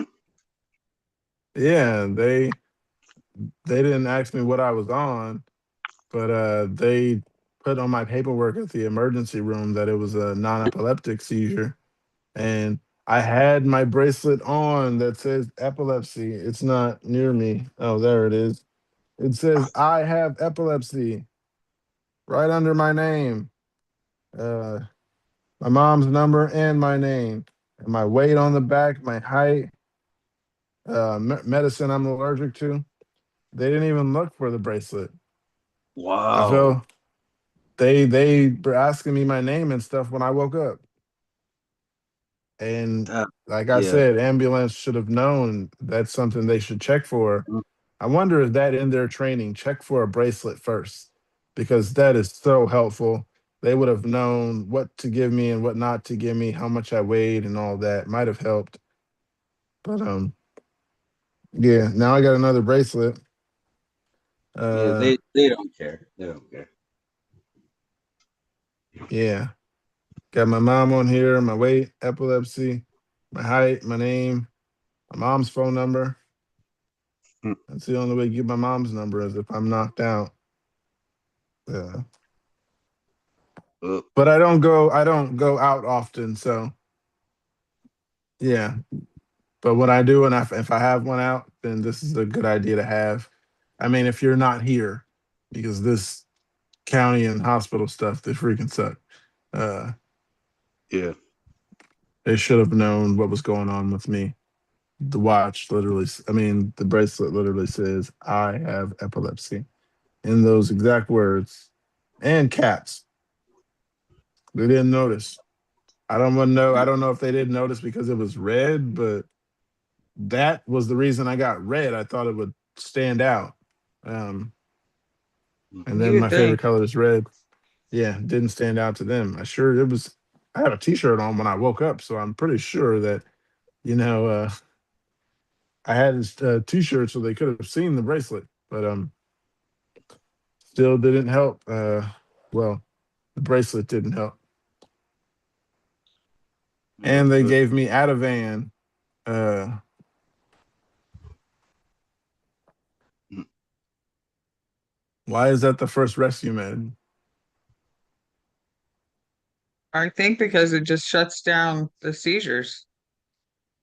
Mm. it's just generic and they don't care, so it's the first thing they give you. Mm. I mean, is Um, my guess that It's a very powerful rescue med that will shut down your seizure in most cases, I believe. Speaking of rescue meds, I got something here that says what to carry with you as a partner of a person with seizures. My partner has developed TC seizures in the past months. We're modifying our life to help him be safer and happier.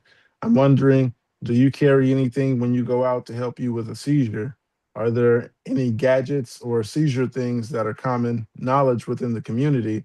I've started carrying emergency blanket or warmth blanket and or dignity, power bank in case we need to go to the hospital again, and chewing gum for freshness after he comes to, and his regular meds plus emergency meds for clusters. Thank you. Uh, everything Sounds this like they're person doing a said, great job. right? Everything you just said, I think was perfect. You got chewing gum. That's something I did not think about. I don't want to chew anything after a seizure, really, because my head's gonna either hurt or I chewed my tongue. If my head hurts and I'm chewing, it hurts. I hate chewing and eating when I have that post-ictal headache. Yeah, the Yeah, last thing I'm worrying about when I wake up is having fresh breath. right. I think it's Every just something to chew on, to make your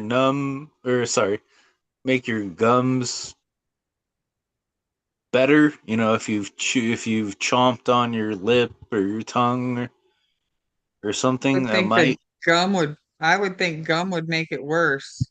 right Maybe they spearmint. maybe they wake up with a really bad like taste in their mouth or something so that I could understand, but That could be that too. but because there's been multiple times where I've bit the end of my tongue or my lip or something. So I'm just thinking like that might be something else to munch down on to take away that feeling or that something. I As we always say, we're all different.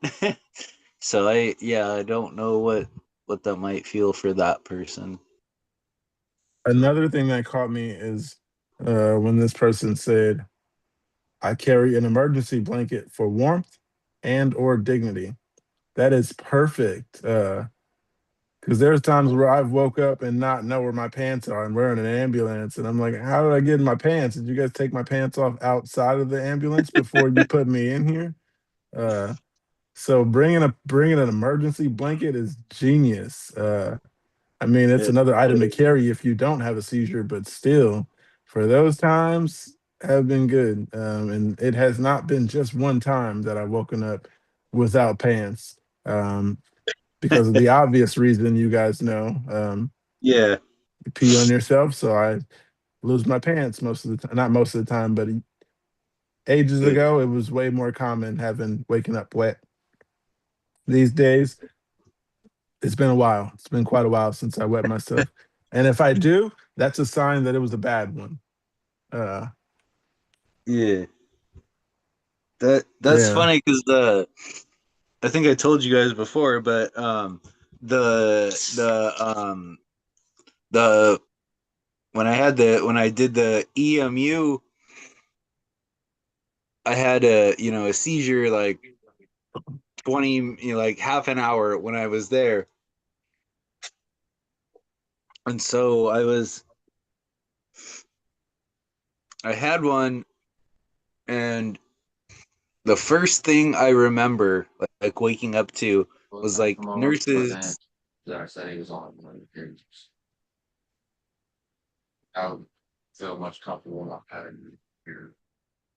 Oh, who? No, James, go ahead. She just muting. Okay, I heard somebody else speaking. I didn't want to interrupt. Yeah, so it was like a half hour after I was there.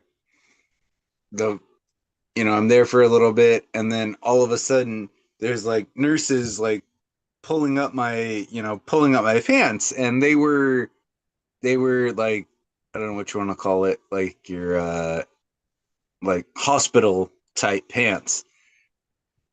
And when I got in there, it was just my jeans that were on.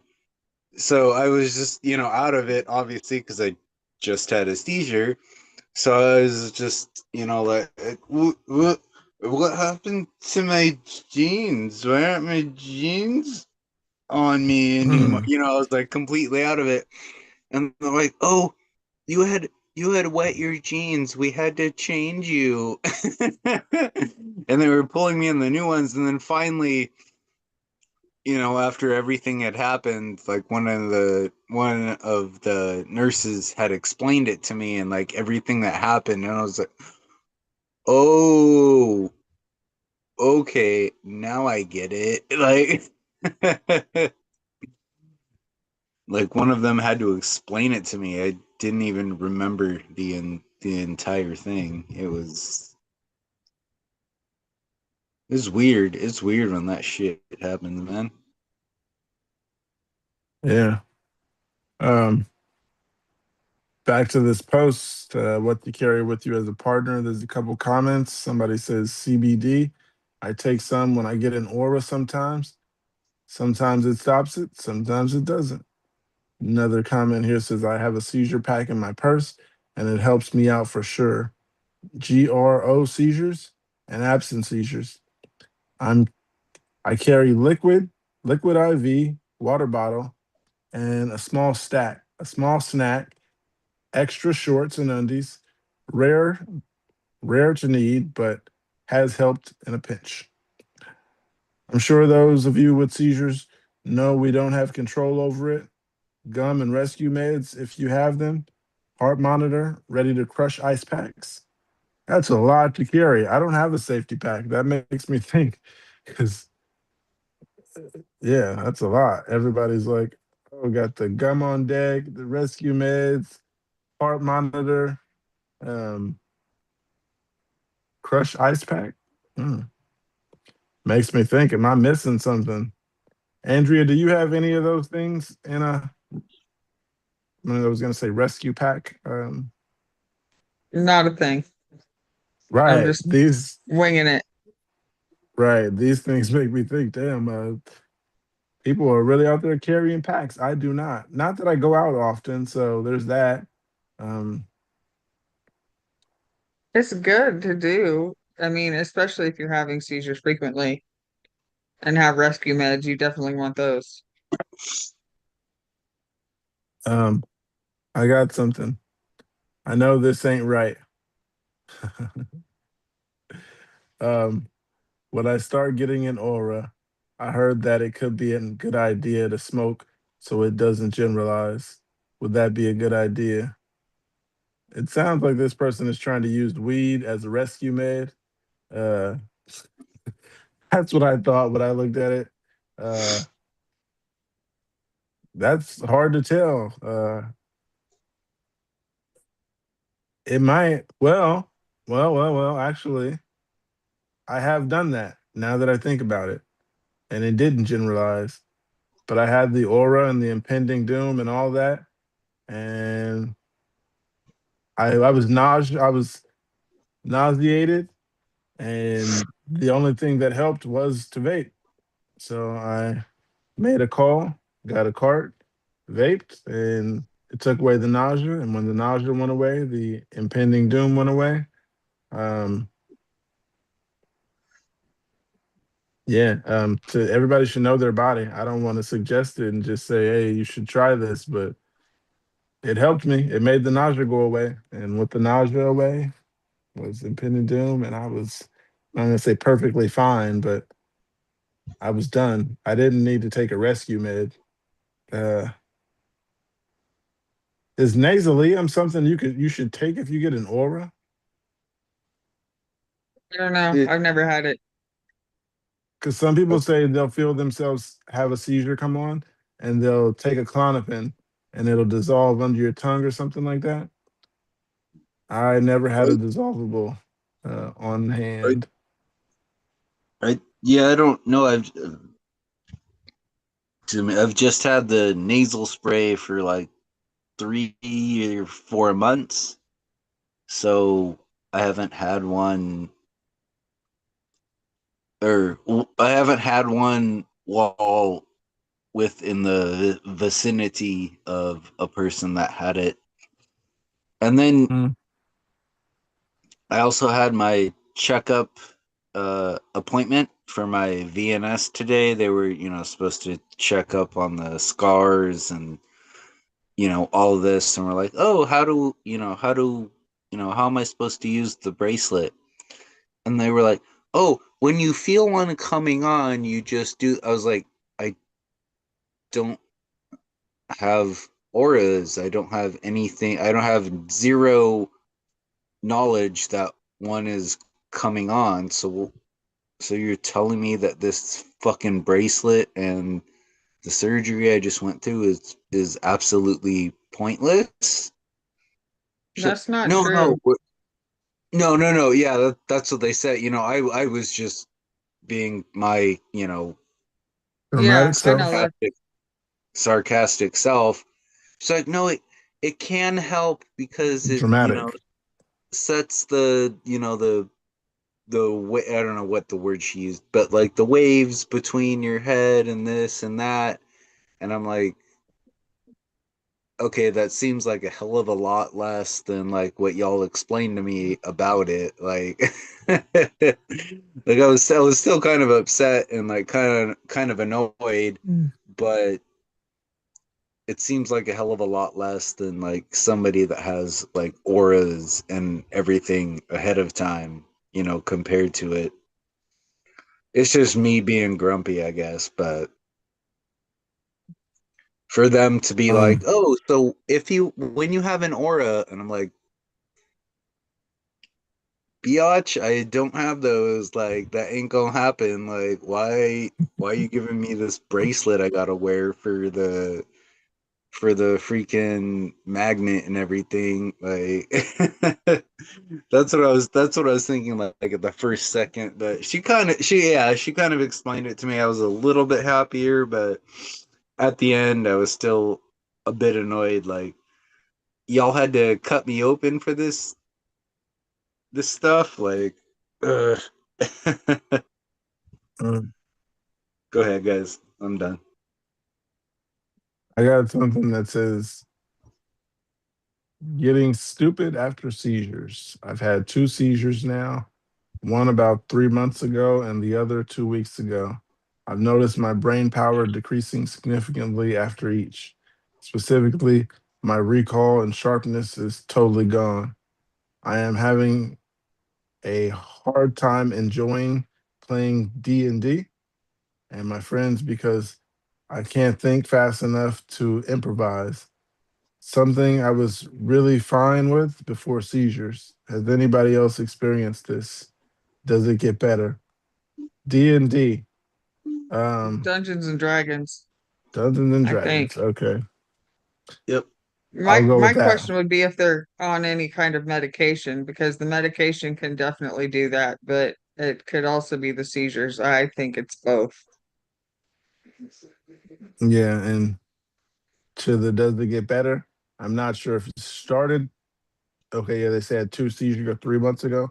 Okay, so you're still waiting for those side effects, that medicine to fully kick in, and the things you're experiencing now could be momentary. Uh, yeah, those don't have to be things that stick. So uh, Yeah. maybe Give your it time. brain power gets a little sharper. I mean, you got to pay attention to stuff like that. Um, you never know. Pay attention. Only you know your body. So James can do it with the voice. Um, one day we'll get him. Uh, What are you the, talking about? Stop it. I uh, had I to got throw something else here. I know, man. The voice is hilarious.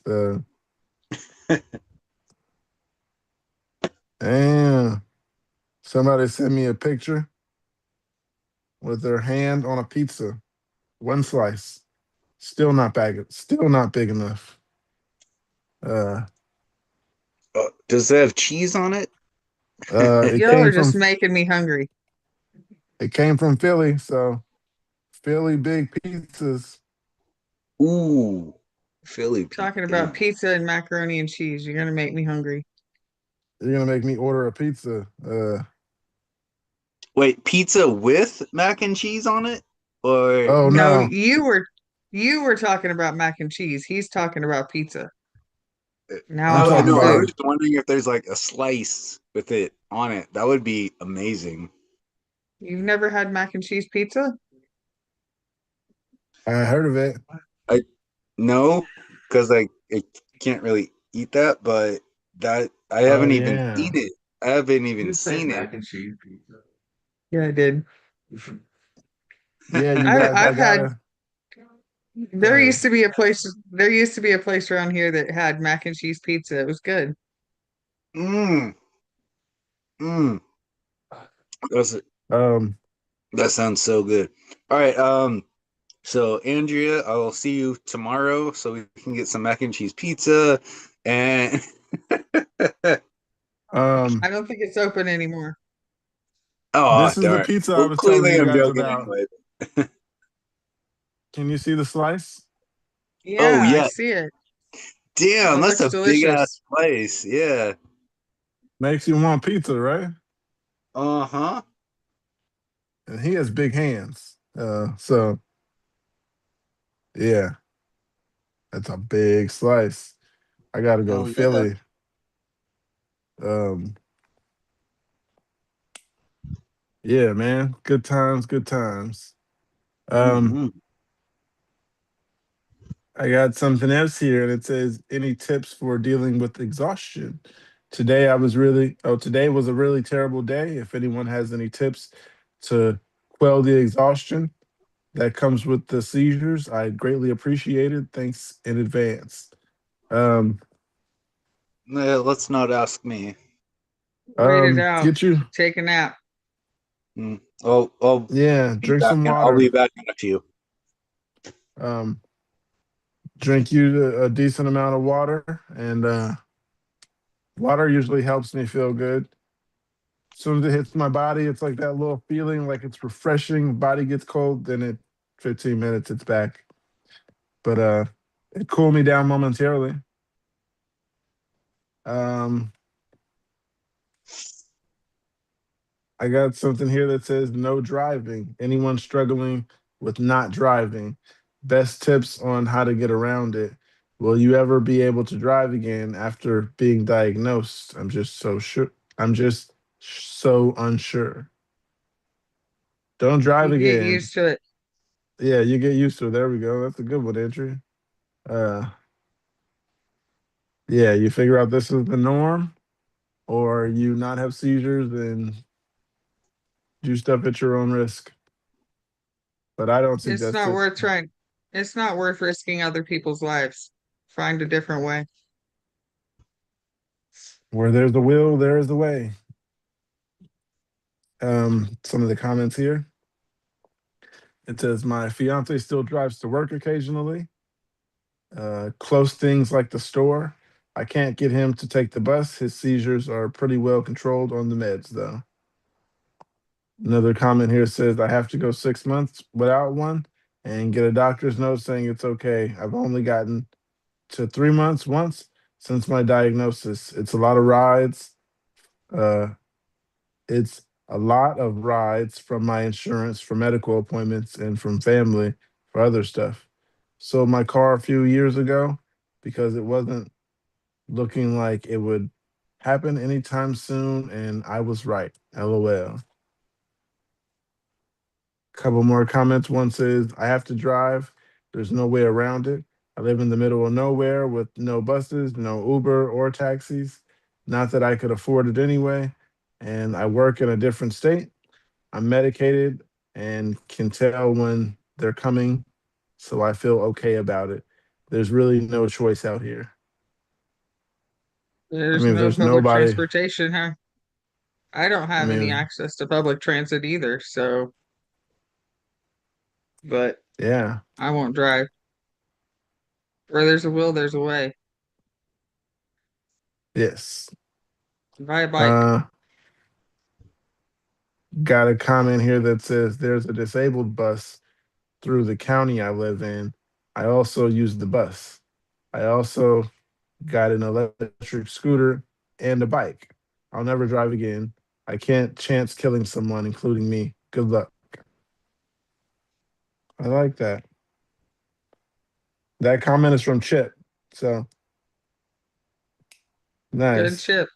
Very responsible man. Um, Nice. Got a party in here showing up. It was the me and Andrea show for a while. And then yeah, we're still on the me and Andrea show. Welcome, Kate, to the me and Andrea show. um, I got something here. It says, does anyone use THC or CBD for seizure control? I have basically had it with traditional meds. They are not working. My body does not like the standard medication. Not everyone is the same. They have been fitting fitting me from one drug to the next like a hummingbird, and I have been having issues from it. So I'm just done. I want to try something natural. Can anyone give me some information? I don't smoke and do not like to be high. This would be microdosing. Thank you. Hashtags THC, hashtag CBD, hashtag medication. Um, If they don't like to be high, then start with CBD. See what it does for you. Research where your seizures are coming from. You know, the focal point in your seizures make a difference, I think, when how it relates to CBD. mm, And Go at it with as much data as possible. So far, my success has been from try it. You never know till you try it. But that's because they never get enough data from what's going on. Um, I actually have something I'm gonna go grab, the RSO, because I don't want to say something and not have the physical evidence. So we'll be right back. You guys enjoy Kate and Andrea, of course. I'm here. I'll be right back. Okay, you want to go come do my laundry too? Oh, come on. I would miss all these awesome Sonic boxers. You can bring them over here and fold them with mine, but I don't have any Sonic boxers for you. This is just so enjoyable. I'm not a fan of laundry. Yeah, me neither. That's why I kind of added up to like all of this. But end of a long week, and I rolled my first sloppy blunt that I haven't rolled in like a year. Haven't had one of those in a long time. And I can't roll to save my life. but that no lie, like some muscle memory shit came back. And how, you can like lick and tuck it with your top lip. Like I didn't watch a YouTube video or something like that. I knew how to do that. So I don't know. Some, simple joys like that. Every time I've tried, I just get pissed off. So I just grab the bong. I'll work on tucking it, but you know, that blunt that we had last week, I really want that one back. I know it probably has more to do with like what was inside, obviously, but it's confusing. I kind of like it better when we only had like the one choice because everything was illegal. Like you could get what you could get, but now there's so many different things out there. Like I thought I could keep it simple and just like swear off the indicas, but it's not like that. I had so I'm not a fan of indica. and usually I wasn't, not when I was with True Leave and whatever those expensive ones were down south. Because now up here, like we got to go to ride to Virginia to just get like the month supply, and that's it. I'd have like no chance but once a month to actually go to a real dispensary, and it's still like hard to tell what's THC and what's THCA because I know that makes a difference. A THCA is just like a waste of money, in my opinion. Does it get you high? No, and that's what I hate. Like it's a I don't know, kind of bored feeling for half an hour. And this was like 3 different THCA strains, so that's what I'm kind of want to say. I can swear that off. But when it comes to like the real THC, I had some kind of indica one the other day that was good, and like hybrid more towards the indica, and I just don't know. I don't have any like favorites yet. Sour diesel, I think, was a favorite, but you know, All the diesels are good. okay. Every diesel I've ever had was good. Good to know. Um, yeah, so I got this it's called the RSO. Uh in California, they look different than a lot of people would say because I showed this to somebody and they were like, I only seen the syringes. 710 labs. And the funny thing about that is I was like, oh, that's cool, 710 labs. And then when you turn it upside down, it says oil. I don't know if you can see that. Yeah. Yeah. Yeah. So it's cold right now. It says wait for it to cool down room temperature. Uh huh. Room temperature varies around these parts because it's Is 101 it right now. is it ever harsh like that? Like difference between something that feels like a filter and doesn't? I'm hesitant on all those oils. I just don't know anything about it yet. Wait, say that one again. You Like, said what? does it, if you don't wait till it's the right temperature, does it like burn or does it get hot or something as you're breathing? Honestly, I have no idea. I have a banana right here, and it's cold, fresh out of the freeze. I mean, fresh out of the refrigerator. Um, and Andrea, do you like bananas? Oh, They got to be just the right ripeness. They can't be yeah, too green, but they can't be too ripe either. yeah. I got one before it turned all the way yellow. It's kind of still greenish, but when I said banana, I seen your lip go up. Like, eh, That's about perfect, honestly, from what I yeah, can tell on the camera. That one's about perfect, but if it was any more ripe than that, I probably wouldn't touch it. perfection. Refrigerator. Yeah, because I love bananas. I was thinking to put some oil on it, but then I was thinking just do it with peanut butter. Uh, Doing it with the oil on it just gives me bad thoughts. If you know what I mean. Doesn't doesn't feel right. You don't like it with peanut butter?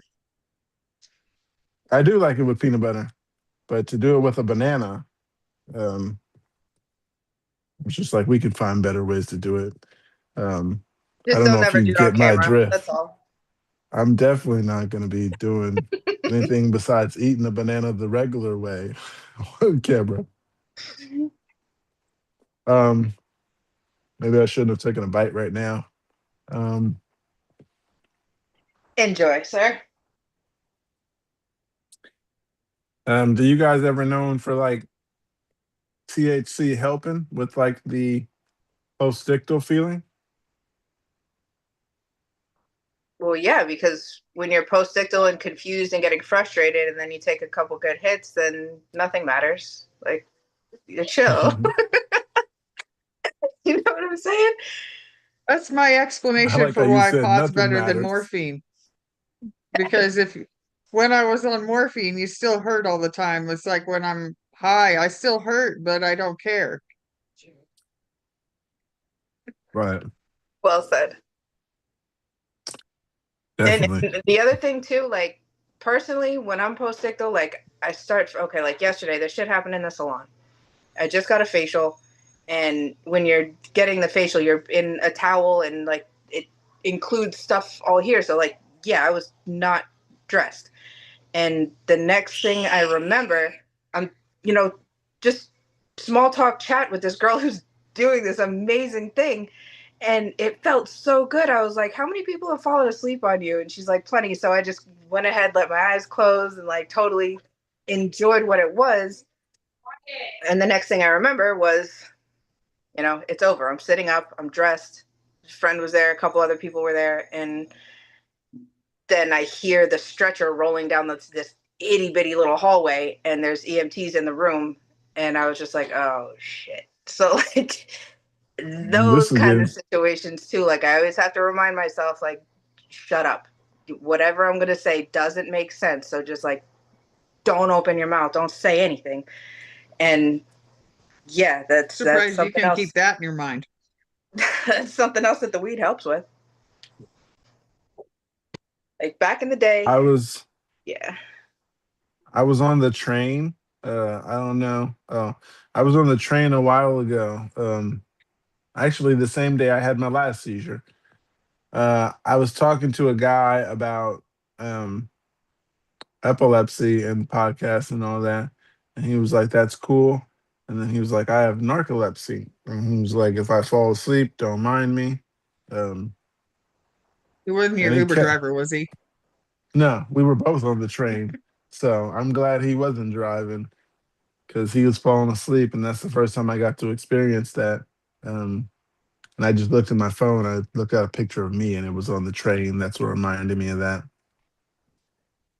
But can they get a license if you have narcolepsy? Probably not. Hmm.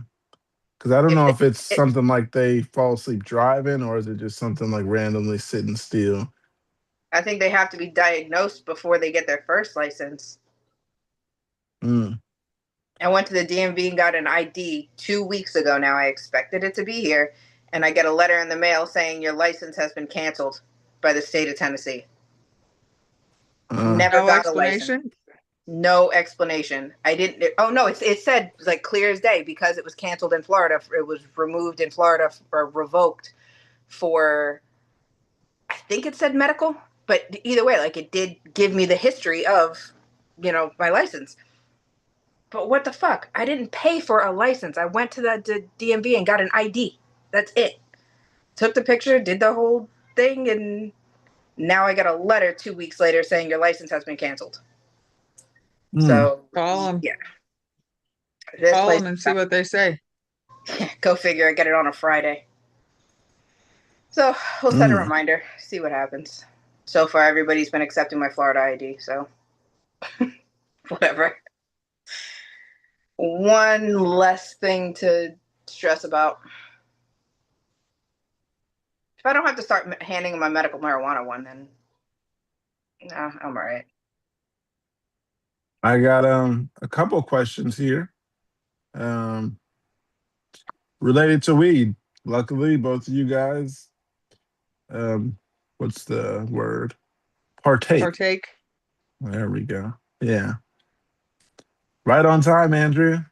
I do my best. Thank you.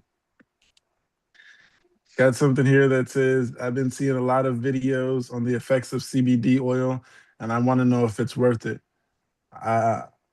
Hello, I've had complex epilepsy since I was 6. Multiple medications have come and go, and recently I got a vagus nerve stimulator, but unfortunately it all seems to not be effective in reducing my seizures. It must have been massively affecting my mental health and my sleep. I can't barely remember the last time I got a good sleep. So I've been visiting a psychiatrist and they have been prescribing me medication and told me to look into CBD oil. Saw lots of videos and it having a positive effect on kids and adults alike. It's expensive from what I'm looking at, but I'm getting tired of seizures. Has anybody tried CBD oil? If yes, how would you how was your experience and is it worth the money? I tried something that somebody said had CBD oil in it, but it was just like some little dropper thing, and they was like, put this under your tongue and whatever the case are. Yeah, and it didn't seem like it do anything, but they said it's good for pain. Uh, it didn't get me high, so it's not good for that, but good for pain, I guess. It didn't help me because I was expecting to be high, so the CBD did nothing for me. You I've might only heard try it to positive help with from. your. I was going Go to say ahead. swelling. Like I've only heard positives from people who take it for swelling, like arthritis. I've heard it Yeah. helps with inflammation, pain, and sleep. So Inflammation. you might want to try it again, Pookie. It might help you with your insomnia. Maybe. It's been a long time since I tried it, but I was just like, yeah, this ain't doing nothing for me. Stick to Yeah, flower. plain CBD is not gonna get you high. Yeah, I didn't know this back then. It's like 15 years ago. But didn't they say that they just got a VNS? It's probably not even calibrated yet, so they need to give it some more time. Mm. That's Yeah, If something I that I remember don't think right. I ever came to terms with. Like after they put the RNS in, it wasn't turned on. It wasn't actually doing anything for a year. It was doing nothing but recording as many seizures as possible. So that felt like the longest EEG I've ever been on.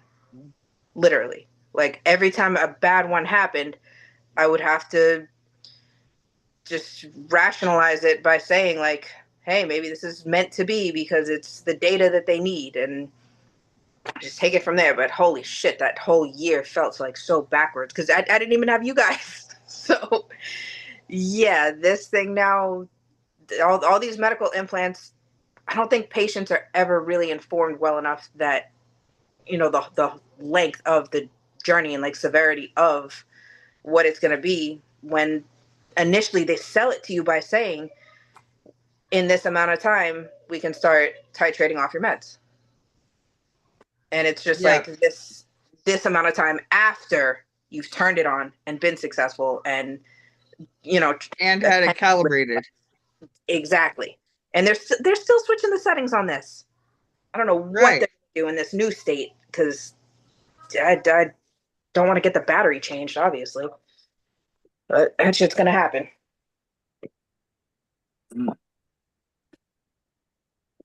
Yeah.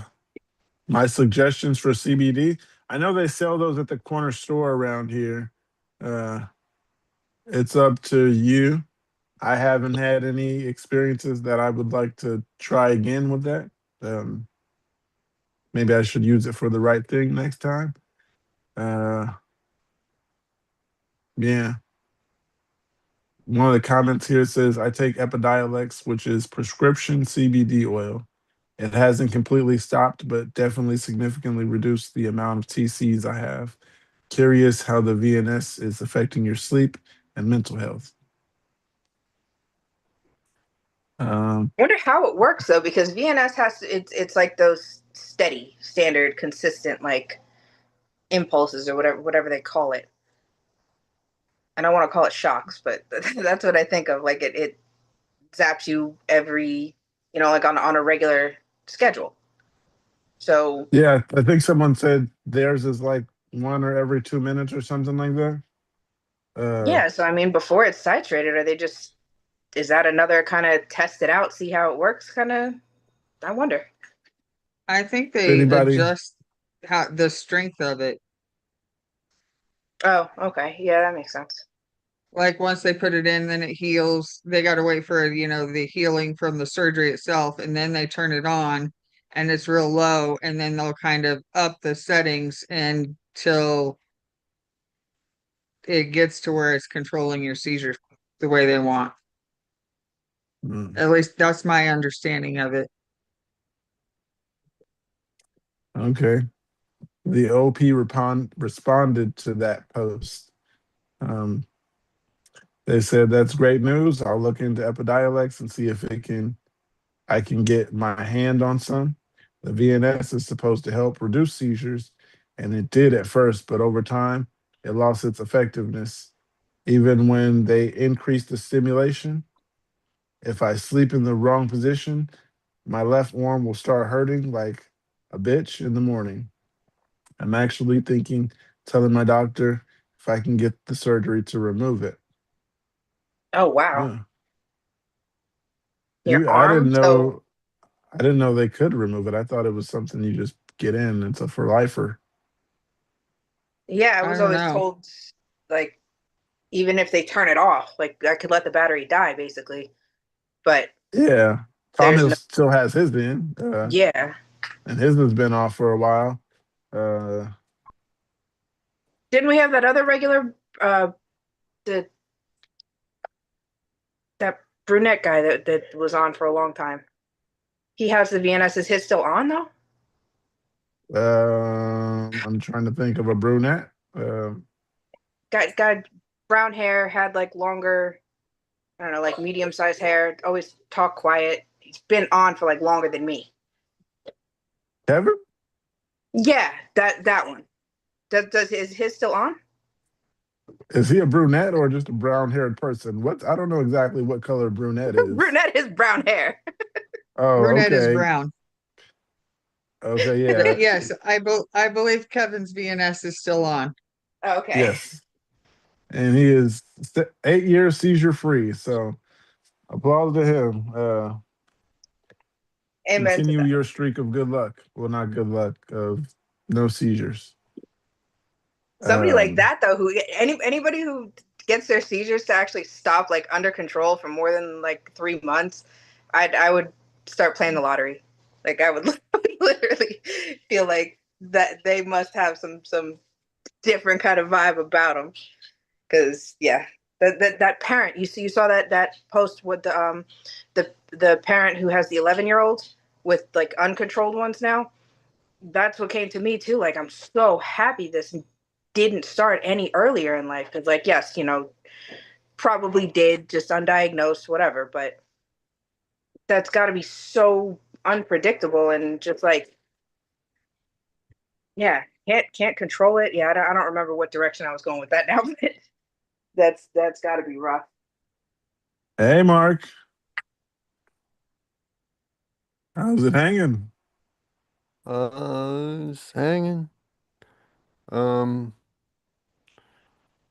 little foggy today. I had a cluster yesterday, and the Klonopin's still kind of.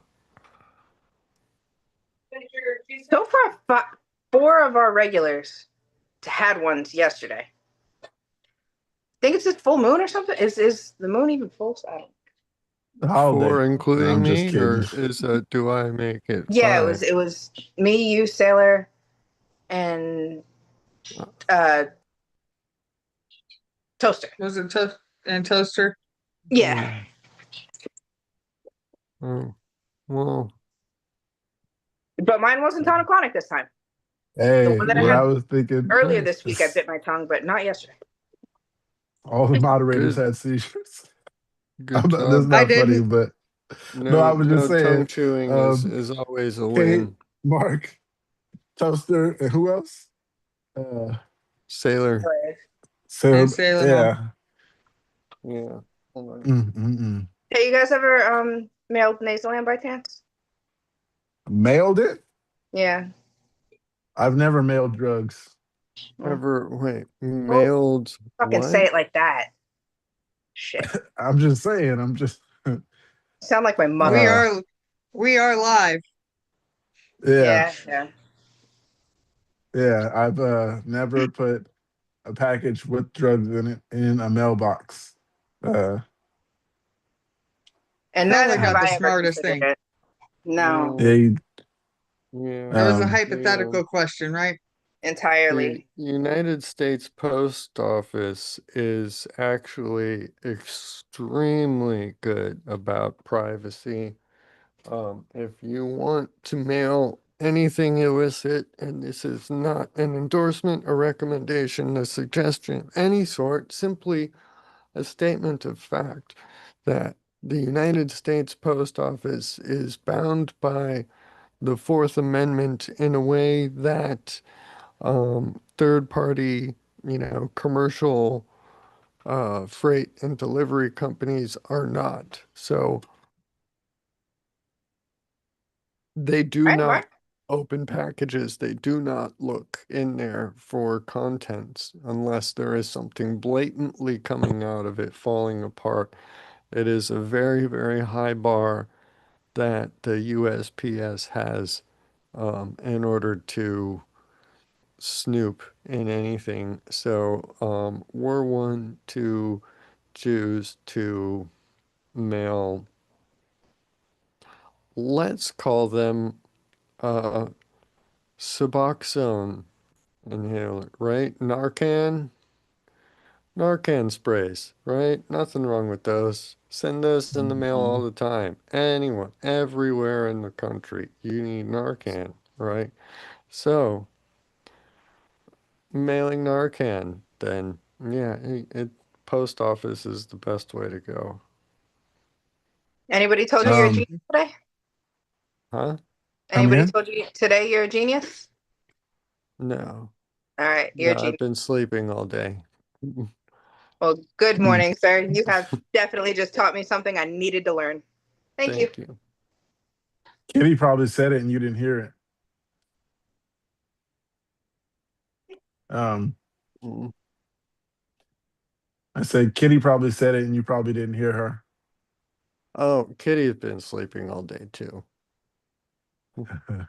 I'm sure she All got up right. to use the litter box or something and whispered it in your ear while you were napping. Mhm. She was on the Uh, patio. I was not. Um, I got 2 things for you, mm, Mark. mm, mm, oh, oh. Actually, Mark and Kate. Uh, Best money spent this year is the icebreaker today. Andrea, do you have one? Because I don't remember what the last icebreaker was, I'm so I thinking got of the this one. toys that keep my kids busy for longer.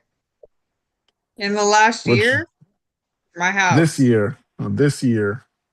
Oh, well, that doesn't count then because that was November. Well, if by this year you mean the lapsed prior to this airing, then Right. yeah, it would count. It November was is, within the last 12 months. yeah, Um, I okay. think that should count. It says That'll not the probably biggest purchase. Oh, it says not the biggest best. purchase, the best one. The thing Yeah. where you thought, end quote, why didn't I do this sooner? These Could clips. be $5, could be $500, a gadget, a subscription, a piece of furniture, a class, a really good pillow. What was worth every cent? Favorite hair clips ever. It holds, they stay, and I can lay my head back. It doesn't feel like it's stabbing you if you lean back for a second. So yeah, these clips were definitely good purchase. Best purchase. Um, I got a little tie in here. Uh, I got a tie between some RSO and some B12. Uh, it's kind of I don't. One's not tipping the scale more than other. Uh, yeah, the But if, B12 by if Nature YouTube Made. could tell you how many times you said B12 versus RSO, you have literally praised thanks for B12 what are we saying, like 10 Oh times a yeah. night now? Yeah. At the same Um, time, he hasn't been buying the RSO nearly as long as he's been buying the B12. Yeah, RSO is the new within the past year. yeah, best purchase from the past year. When it does work for sleep, it works really good. Uh, but don't do days consecutively.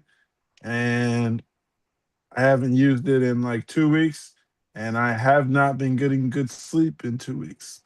Well, Horrible sleep. Maybe you need some today then.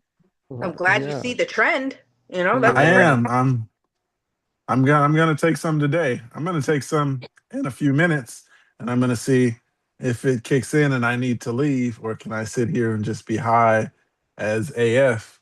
And yeah, You um, should ask Mark about what would be better to get the RSO, peanut butter or a banana. ¿Por qué no los dos? come What? again? Why not both? Oh, How are you speaking Spanish? I thought you said porque. Yeah. Um, ¿Por you qué no did? los dos? Okay, that's Why what I not the thought you said. two? I was Both. just making sure. You guys are Um, hilarious. give me 1 second. You guys have a brief conversation about Yeah. Make a whatever, peanut and butter and banana and RSO sandwich for yourself.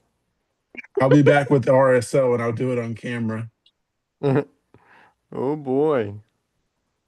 Should I go get my peanut butter too? Maybe so. I feel left out though. Aw. I don't have any RSO. Kate, do you have any RSO? Nope. I gotta go half an hour to even someplace that might sell it. I don't know. My dispensary is gonna be Probably get another one of delivered these. the next month. You're not supposed to Supply drink, for When you're on the AEDs and the meds, right? but it might still increase your seizures if you're drinking, even if you're not on seizure meds. Ah, this week of the month, I've had it a couple times. I mean, a couple months now. I feel like shit's gonna happen. Like sometime over the next 3 days, I wouldn't be surprised if I have another one. But So you might as well enjoy your time in between. you know,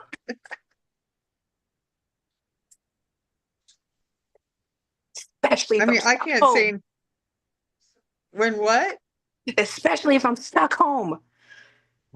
I'm always stuck home, but Yeah. I don't know. I've drank before and not had issues, but I don't drink often. It I was mean, always like I'm aware it's not special occasions. it's not like 3 shots of vodka every like 15 minutes, it's not any of that hard I would shit. hope not. Exactly. It's nothing like asking for problems. Because I mean, I don't know, alcohol is so much less of a joy than weed anyway, because you feel it the next day. Like there's no And such not thing in as a good way. Exactly. There's no such thing as like a hangover with a high. But yeah, it does the trick. You get like a 6-pack every month and whatever. Yeah. Yeah. Get through these long nights. Peanut butter? RSO. Oh, I didn't bring. I Diga was que thinking tiene. about bringing the jar. Mark, diga que tiene. Go ahead. Huh? I don't Not going speak to. I don't speak that much Spanish.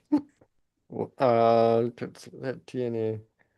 I don't speak any Oh, Spanish, so you said it so fast. Mm.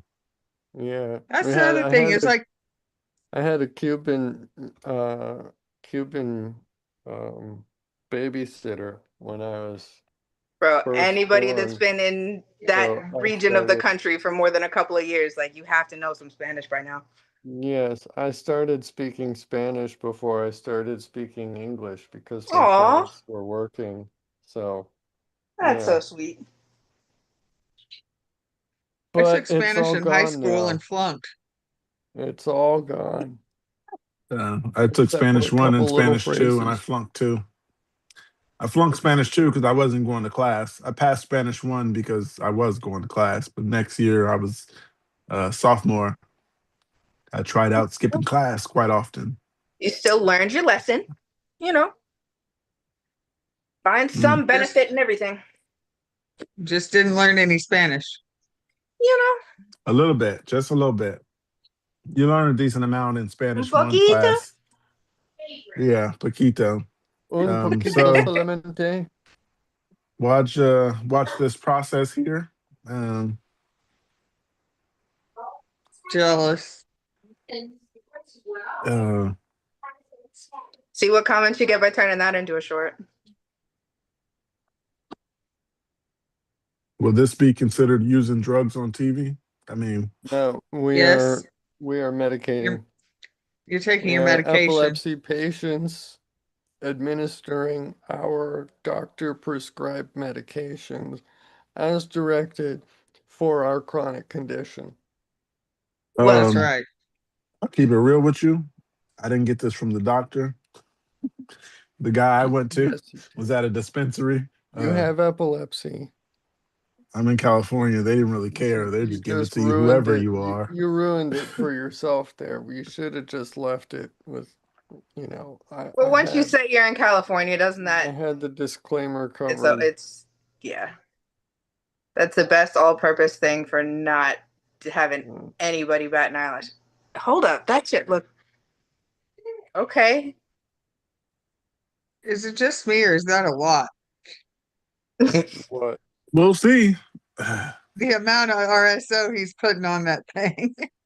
I haven't used it All in a right, so while. my as I Pookie was looking dreams. at, I was concentrating on mine. Cookie's gonna be asleep in about half an hour. We'll see. All right, Everybody out sunshine. there watching, I'm gonna try to fight it and just stay awake and be high if that's what comes. Let me put the top on this stuff because you don't want to lose this stuff. No. Uh, There it is goes. that like a strain specific, Um, or is that I like forgot just what it a is. generic like indica It had a sativa? name, but I don't really care for the names and percentages and all that shit. So they always reading out a bunch of names, and I'm like, just give me something for this. And then I told him, I have insomnia. Just give me something to help me sleep. And he was like, I got something for that. He was like, you want the slump? And I was like, whatever that Slump. is. He was like, you want some of this slump? And I was like, I'll take that. You know what's for insomnia? I'll take the slump. Yeah, it's not as good as you assume it is. It tastes exactly how you think weed would taste like. It's Yeah, I I'm not mean, the if thinking you it best like tastes weed, taste. terrible. I That's what kind the of like. peanut butter's for. I wouldn't say No, the peanut terrible. butter. Peanut butter provides a Yeah, peanut butter's for fatty the fat. content that assists in the digestive system's absorption of the THC molecules. The THCA gets bound to the fatty parts of the food that you're eating, and that gets its way in there, get it out of the stomach into the bloodstream, and from the bloodstream to the liver, from the liver into 11-OH-THC, and that crosses the blood-brain barrier and is actually Mm. stronger than the THC itself. So, Enjoy your medication, guys. Yes, I will. I'm sitting yeah. here after I looked at it and tried to mix it in the peanut butter. This is a lot. Uh, this is Oh, gonna you be So let's mix keep it funny. up track of what in. time you took it and like how soon it kicks in, how long it lasts, all the We good got stuff. It's 7:53 here. I could wait like 7 minutes and just take it at 8 p.m. Okay, I and will then we can too. watch. Uh, Damn, I gotta lick my finger though because there's some on my thumb with peanut butter and it looks delicious. Rub it up Um, on your gums like Coke, get it up in there. It'll I you'll never get it. understood that process. I'm just straight to the nostril. Anyhow, Well, yeah, it's a similar, but the thing is with the cocaine, it acts as an anesthetic, topical anesthetic. So, mm, up the nose, yeah, that works. But the blood vessels in the mouth and the tongue and the mucous membranes also It's, go directly into it's the all about bloodstream. it's all So, about the mucous membranes. yeah, if you're like if there's some remnants from your line on the table there, lick your finger and go get it all up, and then yeah, rub it up and your mouth will get all like tingly rub a and dub numb dub. and stuff like Novocaine numb, and that's how you know you got the good stuff. Okay. I know a guy. Allegedly. Um, yeah, I got something here though. Mark and Andrea can answer this one. Actually, I'm not sure. Kate, you on Xcopri? Uh, I read this about Xcopri. It says, I'm only an ex-copper baby. I've only What taken one step up. what dosage are you on okay. now?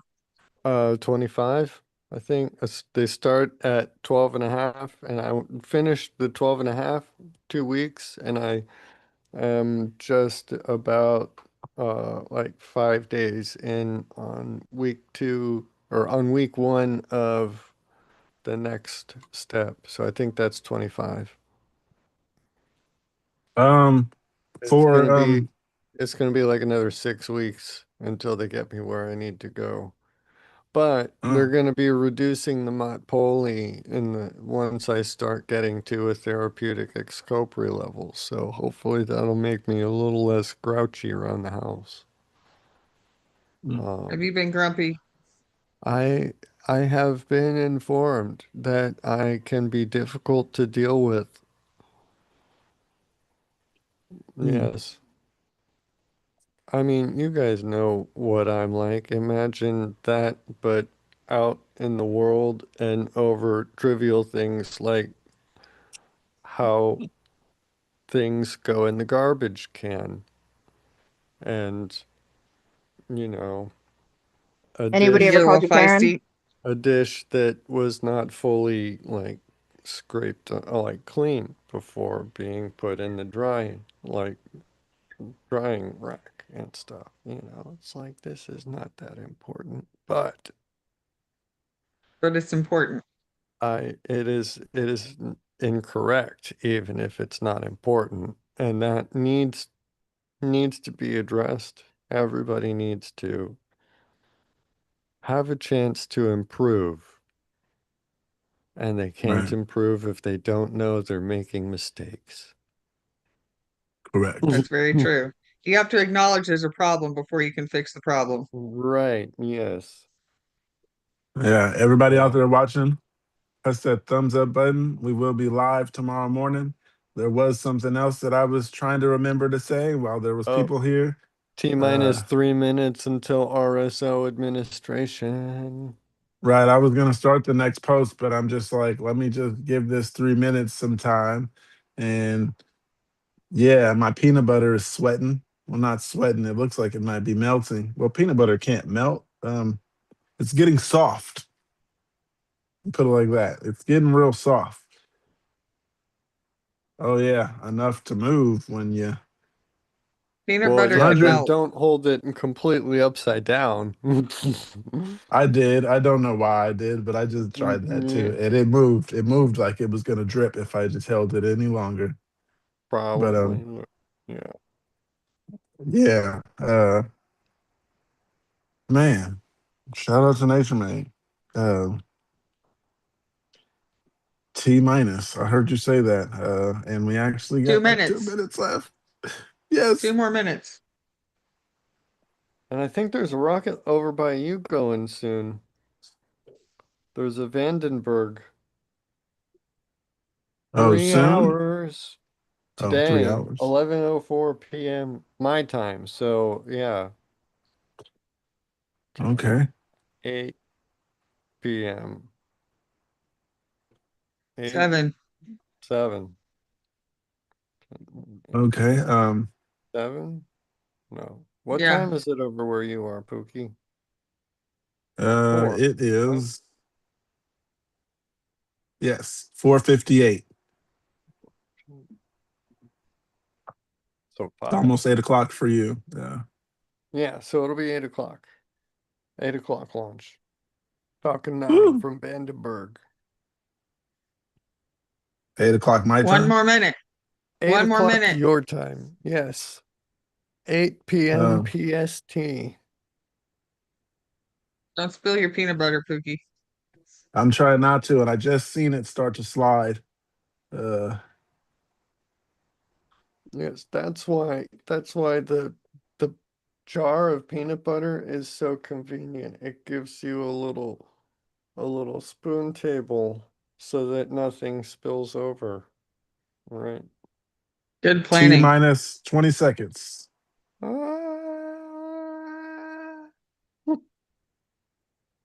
15, 14, 13, 8. Wait. 10, 9, 8, 7, 6, 5, 4, 3, 2, 1. 5 o'clock. So Oh my it's goodness. time. You're late, Pookie. Mark got you beat. Um, it tastes like the bong. The kid. Oh, that was such a big one. Mm. This yummy. Is that the only way to try RSO? Oh, Uh, I wouldn't know. I didn't You can ask. vape it too, right? I never asked. I RSO is wouldn't suggest only, it. orally like that. Yes, Hmm. yes, sir. Amazing. It tastes good after a while. You only taste the peanut butter, but Hmm. it's Now I'm uh, skeptical. but at first Yeah, it's there are gonna taste like there are plant lipids and other um stuff in RSO due to the extraction method that make it inappropriate for inhalation, Hmm. but most mm, dispensaries can dispense it as like um topical um topical, oral, or sublingual generally. Some of them, like the flowery that I just went to, only do it as oral, which is a pain in the ass. But I had to call my doctor and have my rec like raised. And she had to call the state and get me an exemption to get my rec raised. So I'm a special case. That's because you're awesome. How long does it usually take for it to kick in? I don't It know. Just depends. last time I went right to sleep. Well, not last time, but the first Probably time. there was probably effects before you were asleep. Hi. Hi. Yeah. As soon as I ate it, I just Pookie. started thinking instantly, I might have done too much.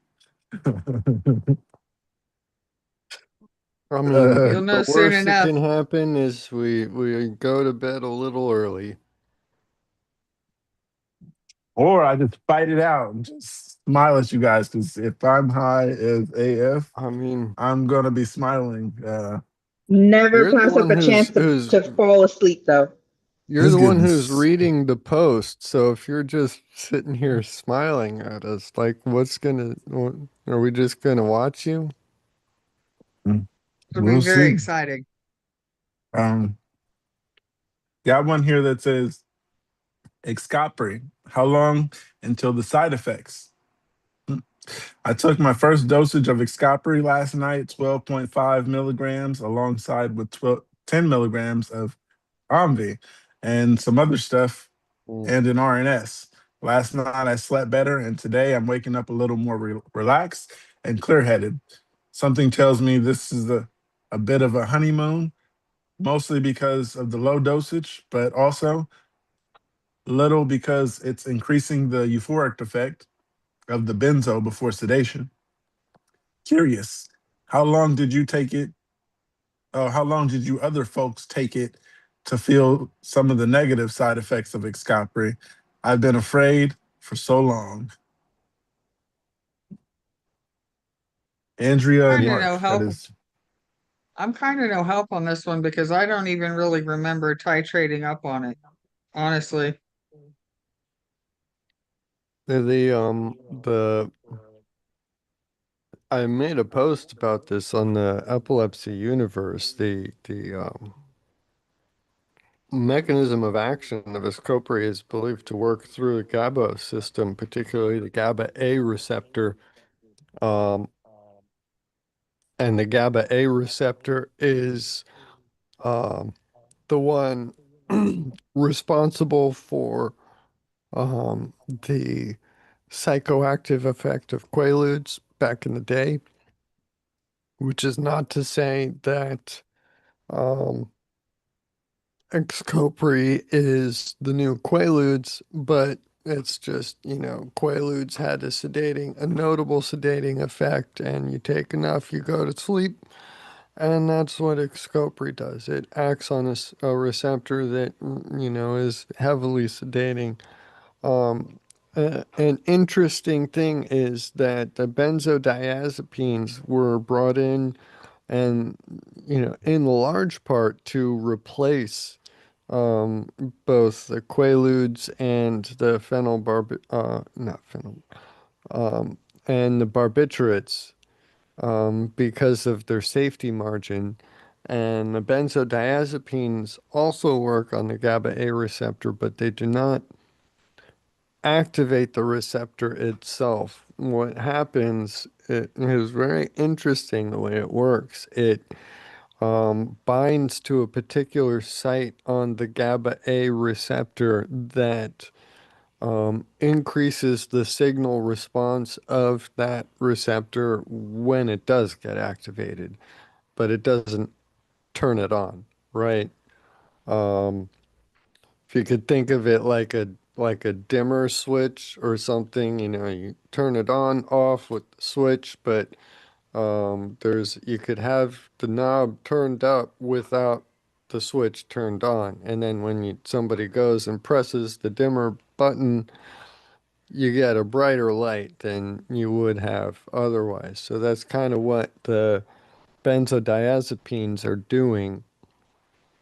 So with Onfi being a benzodiazepine, it's got that dimmer switch of the GABA A receptor turned up a little bit so that when something does activate it, it's going to be uh, a stronger activation signal. And they're used to their own body's natural stimulation and normal activation of the receptor, given its own typical neurotransmitters. So when you add the Xcopri, that's gonna press the button, and you're gonna get a significant effect. And yeah, the euphoric, combination of the two at the beginning is, yeah, like I said, it's something I wrote about. I noticed it immediately. I'm like, okay, I can see how this would be um, scheduled. I can see how this would be a problem, sort of in a similar way to Lyrica. Like pregabalin is sometimes abused by, um, you know, substance abusers. So I can see Xcopri being sought after in the same way. But I don't know. It's not the symbiotic effect of the sedation, I don't think goes away as far as I've felt. But I'm only 2 weeks into it and I don't take a daily benzo. So, um, I don't know. It's an interesting question. So in combination with benzodiazepines, that's all I've got. I don't know. Andrea, what do you think? Is any like reduction of the side effects something to possibly look forward to? Really don't remember too much other than at the time I went on to the Xcopri, I was already on three other meds and I just started getting like completely fucked up. I couldn't see straight, I couldn't walk straight. I didn't feel safe getting up to go to the bathroom for about Mm, 6 hours every morning. So, but I don't know if that was because of the other meds that I was on. I think it was just the combination of everything because mm. Xcopri was my fourth med at the time. Oh wow.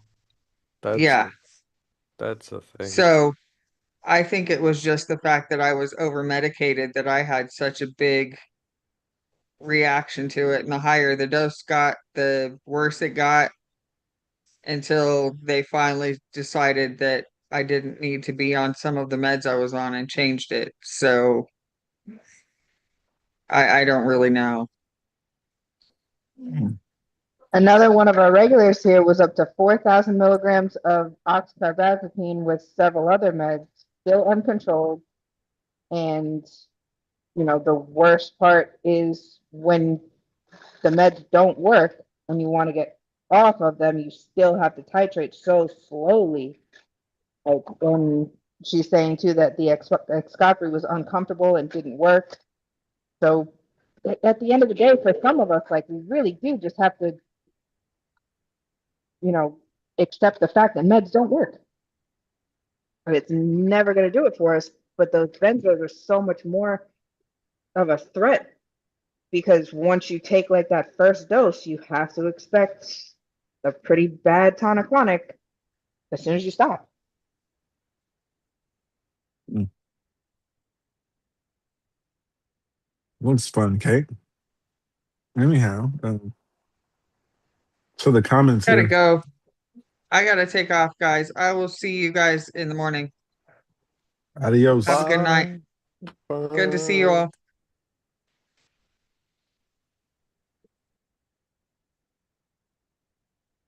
Um, to the comments of the Excapri and the side effects and how long it took. One says, mine didn't really start kicking my ass until 100 to 150 milligrams. Oh, something to look forward to, I guess. Someone said didn't much until 25 to 50.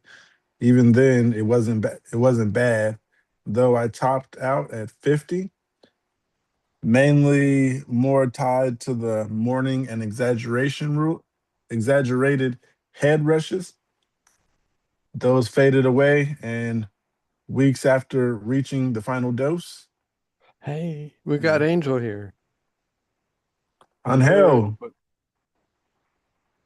Perfect timing. Angel. Right. Hello, ladies. Oh. How you doing?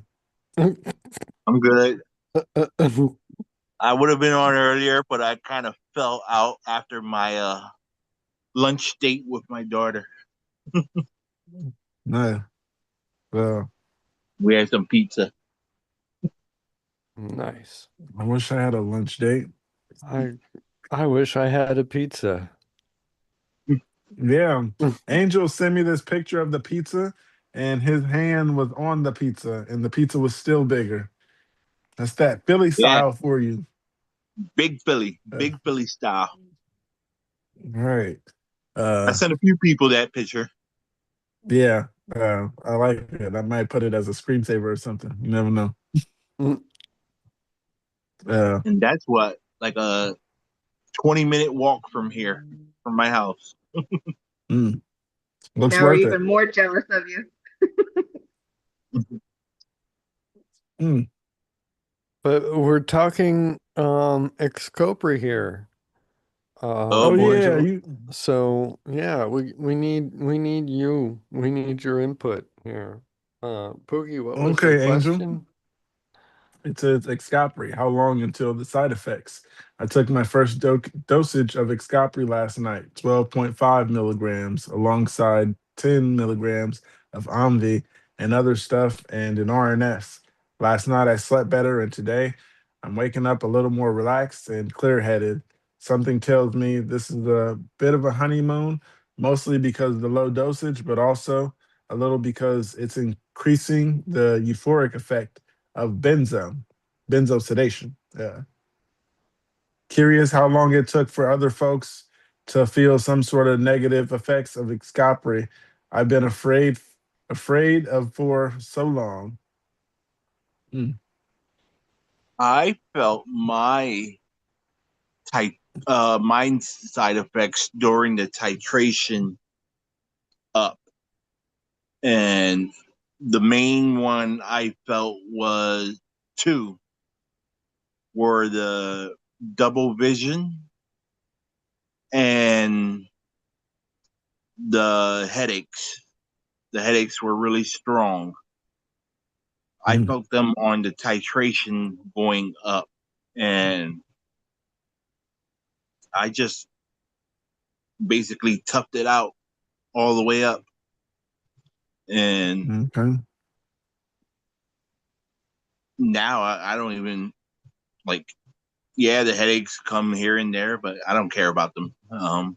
I don't feel like the double vision has come back in a while, but here I am at 350 milligrams. So I feel like the Excapri to me, because this is where it comes to the point where everybody is different. And for someone who is medication resistant, the strength of Excapri is probably starting to fade, and the seizures are breaking through.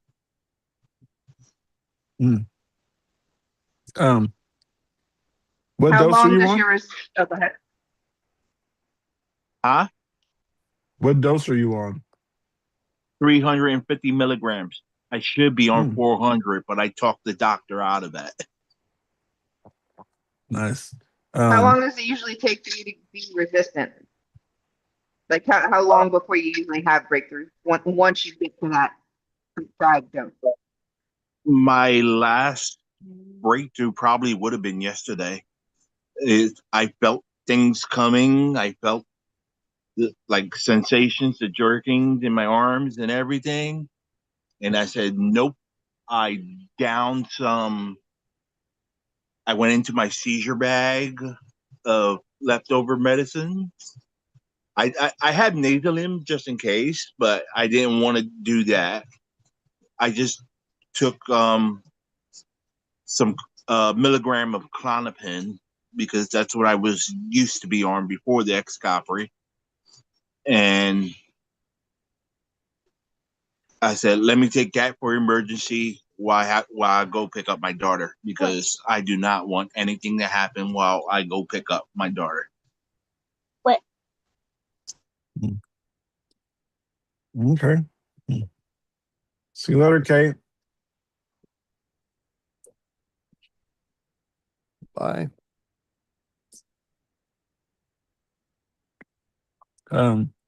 So that's several of us who've had issues yesterday now, isn't it? Yeah. You said I was one. Our Angel seizures had, are in sync. yeah. How Except about me. that? That's Wish you guys could get in sync with me, and then we'll all be every 3 months. I mean, yeah, if I got down to just every 3 months, that would be a hell of a thing. I'd be happy. I would like to go back to at least every 3 months. Mine's been on a monthly basis, probably getting more frequent as my medicine starts to basically is not working no more. Okay. To the comments here, one says wasn't kicking my ass until 100 to 150 milligrams. Another one said didn't really notice much until 25 to 50 milligrams. Even then, it wasn't bad, just topped out at 50. Mainly more tired. The morning and exaggerated head rushes, those faded after a few weeks after I reached the final dose. Another one said it did get better, not great still, but for me at least, everyone is different. I can't remember how long, but my wife describes the titration period as one of the worst periods of my life. But being on stable dose for some time now, it does get better. This has been the only medication to provide any seizure relief, allowing me to get my driver's license back, making the continued fatigue, mood effects worth it. Another one says, most people love Excopry. What bad side effects are you looking for? Also, will you be tabering off of clobazam? They aren't meant to be taken together. The worst thing about Excopry is it just is that it makes you super sleepy. But I've been up to 300 milligrams recently, reduced to 250. Oh, recently reduced to 250. We'll see how that goes. I believe it also contributes to constipation for me. YMMV. Uh, Anybody know what YMMV means? I do Your not. mileage may vary.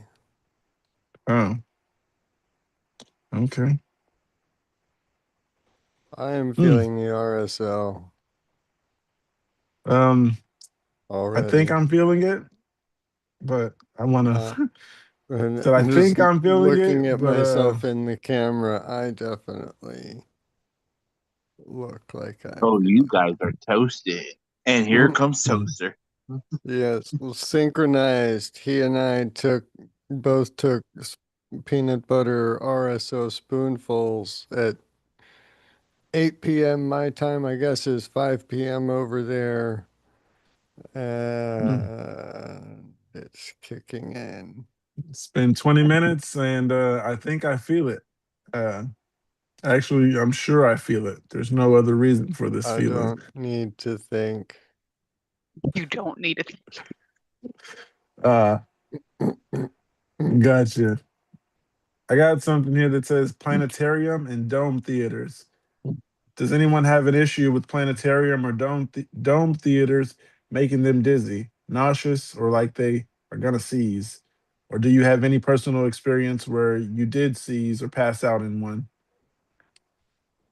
I haven't been to the Oh, planetarium since I was a kid and didn't have epilepsy then. Go ahead, Toaster. oh, I was thinking about it. I was thinking, no, I've never done that. I worked, my first job was at a museum, and it was a children's museum. It had traveling exhibits, it had a rainforest area, it had a little aquarium area, and it also had a domed IMAX theater. Mm. Mm, Oh yeah, that was big at the time. Now I hear IMAX and it's like, yeah, that's normal, right? mm. But it was huge, and I don't ever remember I having think anything a place there, in Philly has that. but I could be wrong. Does anyone take Depakote? Oh, perfect. Not anymore. Well, perfect. You can say you used to take it and you understand. I Got took something it here twice that in my life. says, all right, you got some nice hair there, but I got something that says Depakote and losing hair. Hey, everyone. Yours truly recently started the Valparex Depakote again. Took it a long time ago for just seizures. Now I'm back on it for mood stabilizing and anticonvulsant effects. Guess what? I'm losing hair again and only on 500 milligrams a day. I've heard that taking supplements like zinc, biotin, and selenium can help with that, especially on lower dosages. Has anyone seen Depakote hair loss slow down any of these supplements? Oh, slow down on any of these supplements, just trying to cover all bases. No, I've never had experienced any hair loss or anything while on Depakote. Neither have I. Mm, It's strong for what it can do. I can give you that.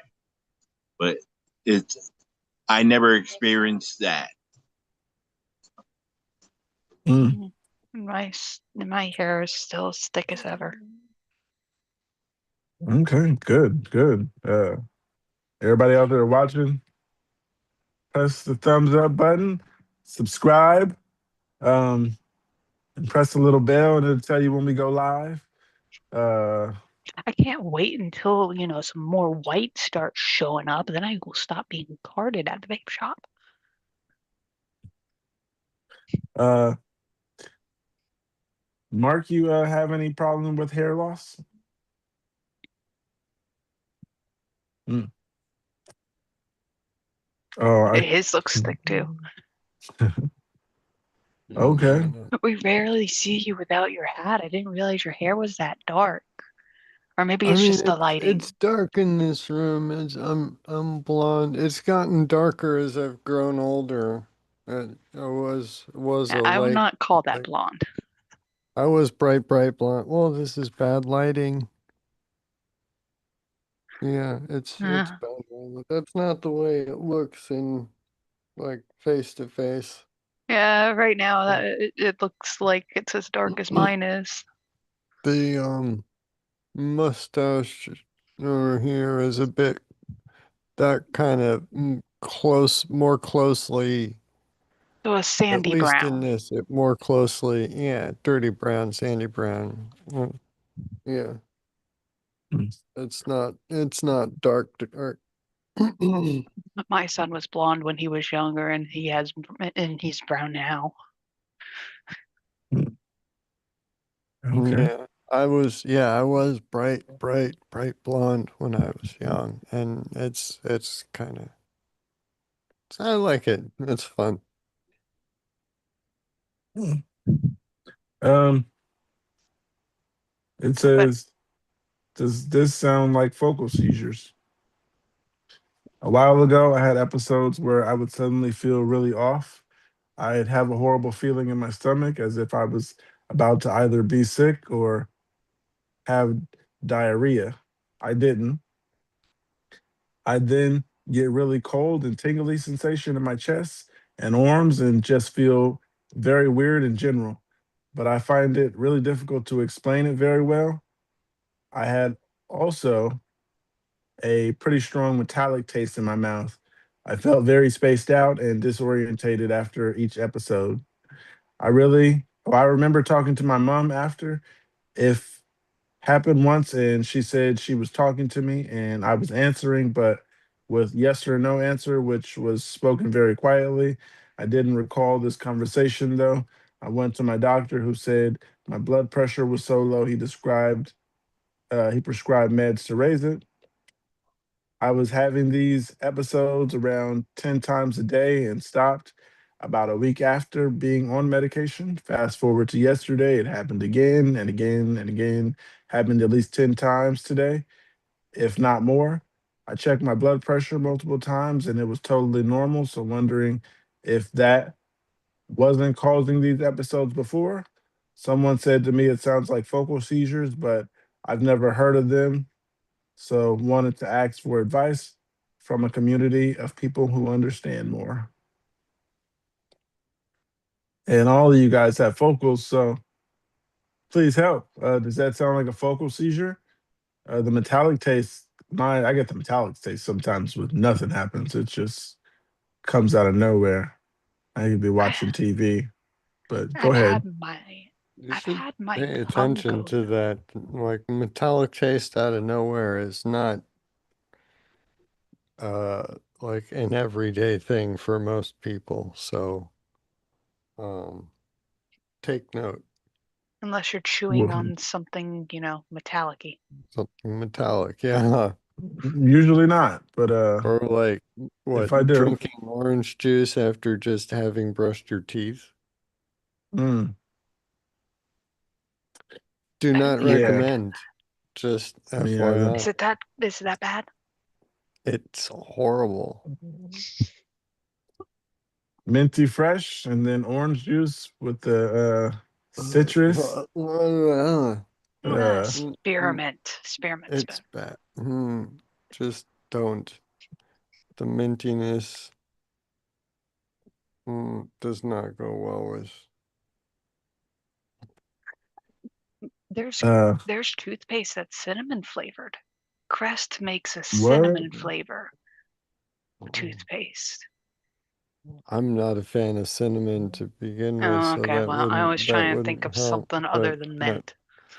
yeah, there are. I've had like largely unflavored toothpastes. Ironically, a prescription like high fluoride content toothpaste from my doctor I have. was like spearmint flavor, but it was like this tastes like nothing really. I brushed my teeth and I Is it mean blue?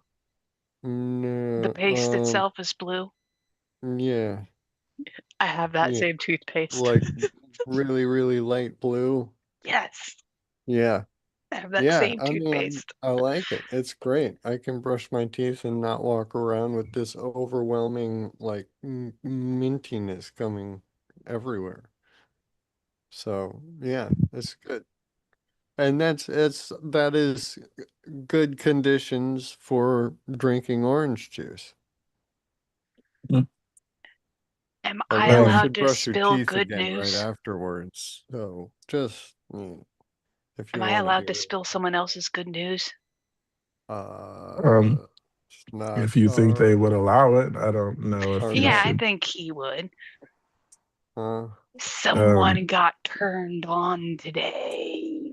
The Borg Collective has gotten another one. James mm, Gatsby and Ness turned on. um, Oh, okay. I was trying to wonder who That got was turned on very today and what's what going turned on. on? Who's Oh, no, not in that turned type of turn yeah, on turned way. on Oh, like that was what? bad phrasing on my And part. then the Borg Collective is like the what the heck? A I'm Borg? sorry. a turned Yeah. on You board. guys mind not.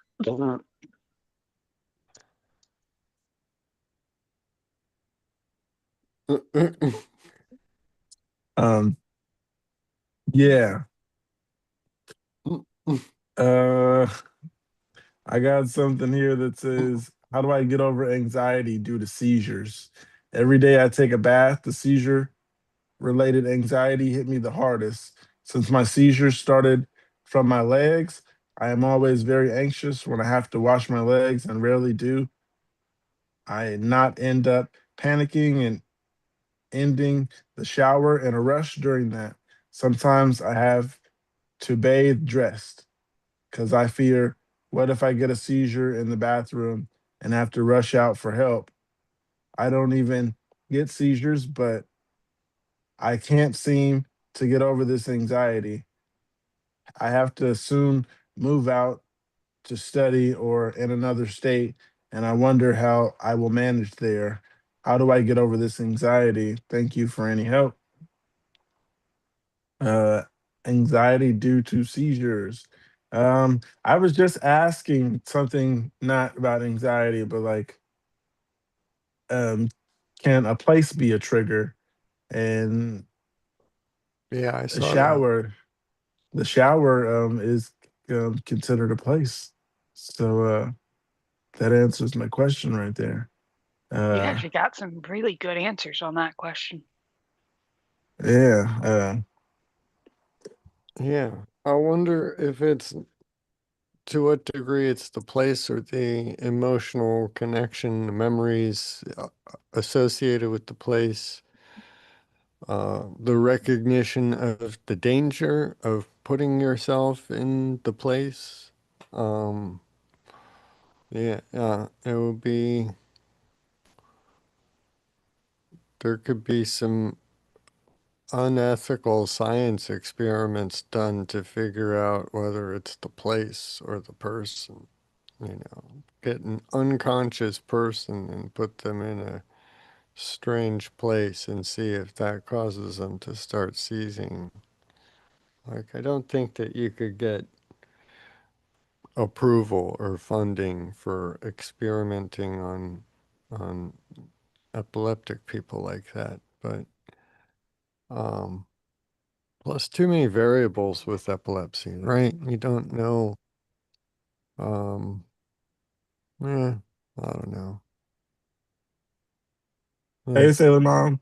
tangents run its course. Hey, Sailor Mom. Um, for this Just a post, minute. No, trying to make yeah, there we go. We're fine. hey, Sailor Mom. Hey guys, what's up?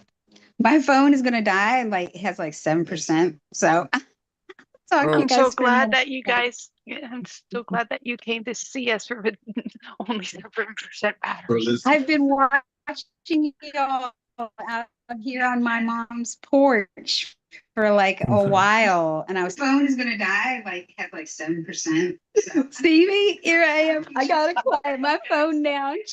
Hold on. Okay, there we You go. How about that? seem. Is that better? yeah, Can I that's cool. say something? How are you guys? Sailor Mom, Sailor Mom. What? Your What's smile is natural, and I love it. up? Thank you. radiant. It is natural. You look so happy. I Yes. am, which is weird because I was in the ER yesterday, so I should be like not happy, but I very happy. It's good. You're here and happy, and uh, yeah, It's like you can deal with that stuff now that you're in a How? great place. yeah. Mhm. Uh, Yep, Did the that's true. thunderstorms hit you So real how good about over Goodness. there yesterday? Yeah. Oh, yeah. I was actually waiting for it to hit tonight, but it hasn't yet. I'm sitting here every now and then I hear something far away, Yeah, but they promised us, they threatened us, but it didn't ever really seem to materialize this afternoon. I'm kind of disappointed, but I don't know, maybe next time. Tomorrow. We've always got tomorrow. And we're supposed to get some tomorrow. Test out. We got my puppy some earmuffs. oh, Well, Nice. that's the best way I could describe it. It makes her look like a little babushka.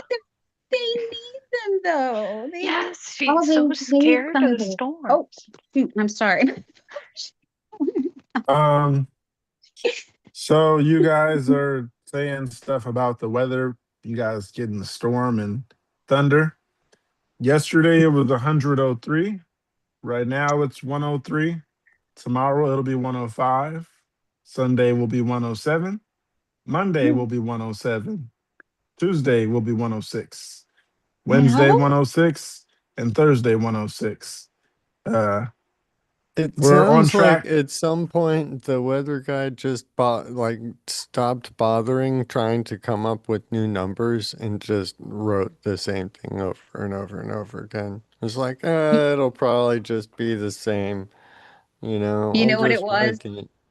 My good friend Richie used to do the weather in the Bay Area by helicopter, and he died. Oh That's what Oh wow. happened. no. That's what Wow. happened. Um Everything went off the rails when he died.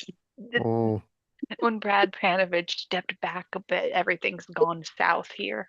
It's- Well, it's already in the south, but you know what I mean. I mean, who's there to keep Souther. track of it, right? I mean, it's going to go bananas. That's crazy for the Bay they Area. Those said numbers are not. They're oh not no, I'm good. not in the Bay Area right now. I'm in Oh, you're Central not? Valley. Well, I moved still, yeah, down to the okay, but Central still, Valley.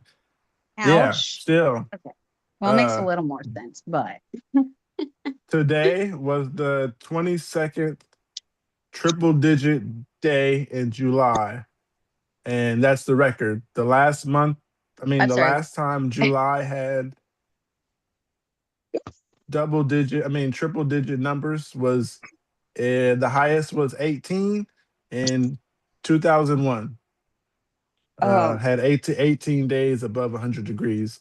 This year we had 22 days above triple digits, um, not even consecutively, just like triple digit numbers. Uh, yeah. But then next month's for sure gonna be worse. Well, I'm not for sure gonna be worse, but it's August is starting killer. off. Anywhere in California, August is just unbelievable. I'm sorry. All of next week will be at least 105. As high as 107, but at least 105 until next It was, but Thursday. it's the desert there, right? So yeah, We're the close. right? We're in dry, between, you and get the yeah, dry It's heat, right? Is yes, it very much. is right. it so would you rather be in that triple digit dry heat over there or in the triple digit heat index, swampy heat index in Florida? Florida.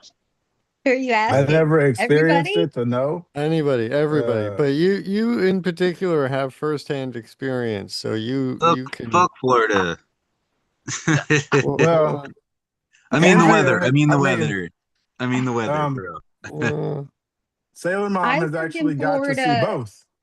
I lived in Florida for 2 years before I moved to California. So, Oh, nice. and before that, I lived Appalachian Mountains. Okay. So I'd live there. Oh God, That's I was nice. that's used to hell. real seasons, right? I, Yeah. And then we spent 2 years down here, um, and just got pounded by hurricanes. It was just a really bad hurricane season. yeah, well, And you picked the and season to be here. for sure. You cannot reason with hurricane season. No, Well, no, but the you what was can't it? guess. Charlie, Francis, Jean, all hitting the Ivan, peninsula like boom, Ivan. boom, boom. Mm-hmm. Yeah, Yeah. and I had my twins during a hurricane Oh, in the jeez. Mm. middle That, of a man-made island in a non-hurricane proof hospital. uh, So basically, hell within hell within hell within hell. Well, it just No. made things really exciting, let's say. That's great. I don't use that word. Sorry, that is That's They badass. were my amazing. they were my first kids too, so I was like, Oh, wow, wow. I'm okay. sorry. I don't mean to be sexist right now, but you men don't understand. That is Oh, no, we did. There's no apologizing there. We obviously don't know Well, They they had to already do what an that is. emergency. They did an emergency C-section because they were so scared I was going to go into labor when the Oh, pressure hit, because it sends women into you're labor, making right? this even worse. Okay. And no, and it makes it the even. babies were turned sideways, like against each other. So there was Yeah. no way they were Oh, just going to they turn around and go no. down. No. Oh my god. That is And so. So I doubled my body weight, and I are still they different still levels were of worried hell about that the I weight of the baby. lifted. It was pretty wild, no doubt. How how how are you here? How did you That go she's a through all that? badass. What? Yeah, Are you exactly. kidding? I had three more That's what I'm C-sections trying to after say. that Smoke because like I'm a 10 woman, more joints I for guess. us. Yeah, I Yeah, just, only women can understand this one. Mm-hmm. I don't think there's, anything wrong with men. They're strong in their own way. No, It's just yes, women yes. have all these really weird things. But I learned that, I'm sorry, I just turned the light on. I learned last week in archery that women have like a double jointed elbow almost always, even if it's just a little bit. And men don't. So they don't have to wear these things on their arm when they shoot, but women do. And I still bruise the living crap out of my arm. And I have shot archery many times and I still did it. But I had never heard this thing about the arm thing. It was That's interesting. cool. It was fun, a lot of fun. But of course, you can't be having a focal Women, seizure. on average, also Right. tend to have smoother, fine motor control. There was a company, a bicycle company, GT, like back in the 90s, that like BMX bikes and stuff, they would only hire female welders because the quality of the welds that they did with steadier hands, they produced better welds than What Right. time men. period Yes, was that? yes. That's like This was like sewing the clothing, right? 90s, Like like sewing Um, clothes, right? The mid steady late hand, because you 90s. can't stop in the middle or it messes up the whole seam and you have to redo the whole thing. Right. Yeah, that's good. Yeah, actually, like did you sewing. guys know that it has been proven that women have better handwriting than men? Oh On yeah, the fine I motor gotta believe control. that. I Yeah. mean, I guess it's a good thing I've Yeah, been born yeah. a girl then, because my writing looks like chicken shit. Don't I mention I mine right now. Jeez. It's mainly because women, you guys have those swooshes and curves and pretty writing. Uh, Mhm. Well, men's is just like it's well, on paper, you can read it. Okay. I, not all men. I have been I frequently, try. it's I true. have, I have frequently received comments about the legibility of my Depends what handwriting, you're doing, and it's but just yeah, it like, took me oh, quite a Well, long there's time to write always my name, and exceptions. Right. yeah. You and I are the exceptions, Mark. You have the pretty handwriting. we I have should the chicken scratch. switch Well, I handwriting, don't always switch have pretty motor handwriting. It's not control Yeah. always, but functions, circuits in the brain, you know, right? You What I can No, do, I'm make it more good with my fine. typing. what I Huh? do is we I did. hold my arms down, and if as long as my arms are set, I can be steady and make better letters. But I writing like this, it's gonna be all over the place, arms flying Mhm. everywhere. I need to get it steady, You, elbow Like if you're down, holding a and notebook right. up you to try don't to take write notes. you don't write with your arm unless you're like Right. on a big blackboard. Oh, It's Yeah. fine. It's not Fine. straight when I do that. I can't do Yeah. straight When I lines try to take perfectly. notes like that, it always looks terrible. It's All right. Yeah. I have a yeah, question. This is going to Oh. sound weird. actually, hold on. How do you hold your pens? Because I've I always, since my kindergarten days, held my pens, crayons, pencils like Oh wow. this, which is probably why when I try to do this, it always slips. And it just, That's how I I hold it. can't write. yeah.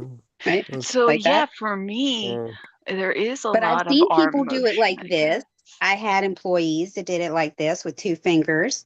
I've had people who did it like this.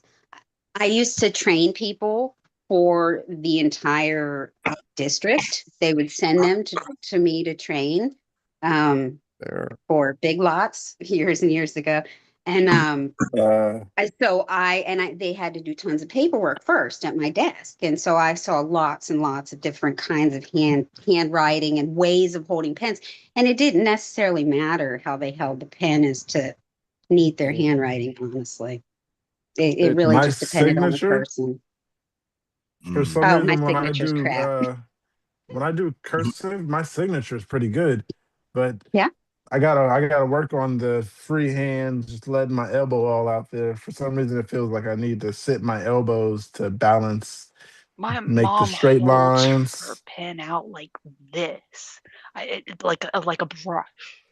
I do it like this. Is she an artist? Has she Yes, painted? yes. Yes. Okay, there you Got go. it. That makes sense. That makes sense then. Yeah. Oh, have I never shared some of my mother's artwork with you? I'm No, going to You have have with to now. me. I haven't. You don't have to Oh, do it right now, but yeah, I can do a quick one because it's all over my room.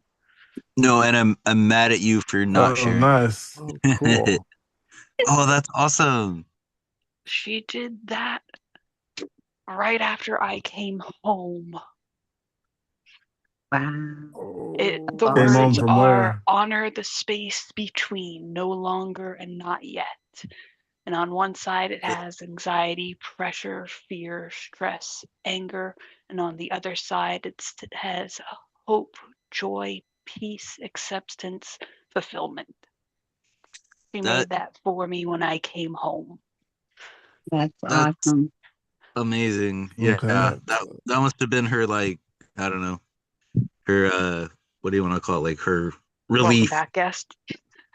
Yeah, or just something she wanted to do after, like I was back on my bike less than 2 days, less than 48 hours after, after the surgery. It's like I don't give a flip. I'm gonna get back on my bike. I'm gonna do what relaxes me. I'm Yes, gonna be this. That's good. So the that was small probably joys. that was that was her version of I that. don't know. I would venture to guess that Toaster, you were enough of a joy for her on Yeah, your yeah, that own. that too. It's I a would guess different Probably, I think yeah. this sounds like thing. this Oh, sounds like I a was a message to riot. you, like a time Mm. capsule of That's here's true. here's where I was at when you came home. And it sounds very interesting, very Actually, I think it's a symbolic. message to me Thinking to you, from my old life to my new life.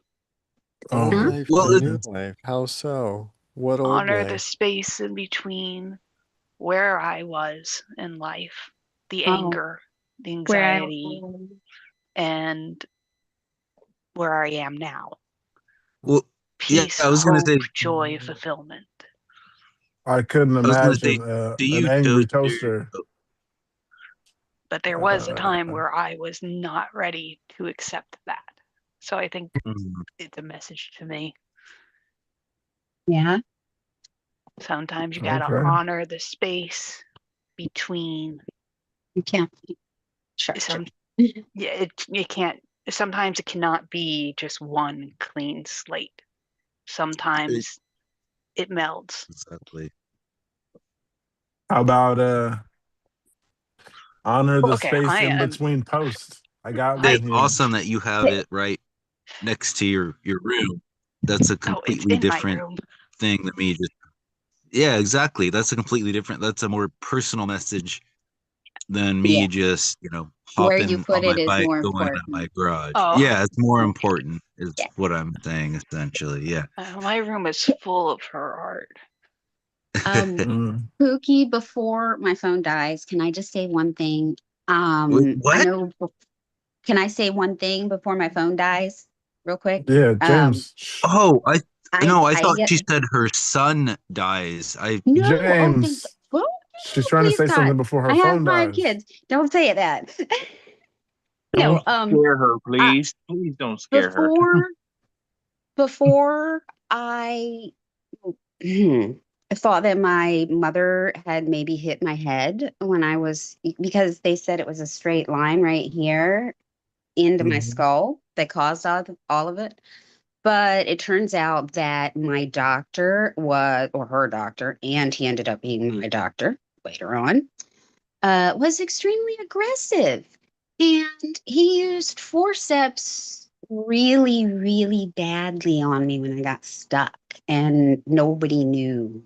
And I mean, there's like a whole section in my brain that never grew. It's so creepy when you see it on the MRIs. But it took 3 different specialists looking at them to even find it. So but anyway, so anything I said about my mother being, an abuser or whatever, the dog did try to protect me and from her, but it wasn't because she was hurting me. It was because he knew I was having a seizure and he didn't know what to do. He's a gigantic puppy. He's like, don't get near the baby. She's, in crisis, right? So anything I ever said, please, anyone who's watched, know that my mother is a wonderful person and she didn't do anything to me. Even though I did have a metal crib, she didn't do anything to me. Okay. All Yeah. right. So if my phone dies, that's the last time to say. Go ahead, everybody. Y'all can talk. Mm. I got something here. Okay. Mm. It says, what to do if I feel like I'm about to have a seizure in public. I'm currently at a relative's birthday and have been feeling horrible for the entire day. I'm not diagnosed yet, so I have no idea what I'm experiencing. As the doctors also try to tell me I'm making up things. I'm not dressed the nicest today because I was feeling horrible, and the diner I'm in looks so fancy. I'm afraid I have some sort of medical emergency here. I'll be considered a druggie. I'm really worried and I don't know what to do. Hiding in the bathroom right now, trying to wait for the moment it passes. I experience longer lasting seizures or something like that too that can go on for over 30 minutes. Please help.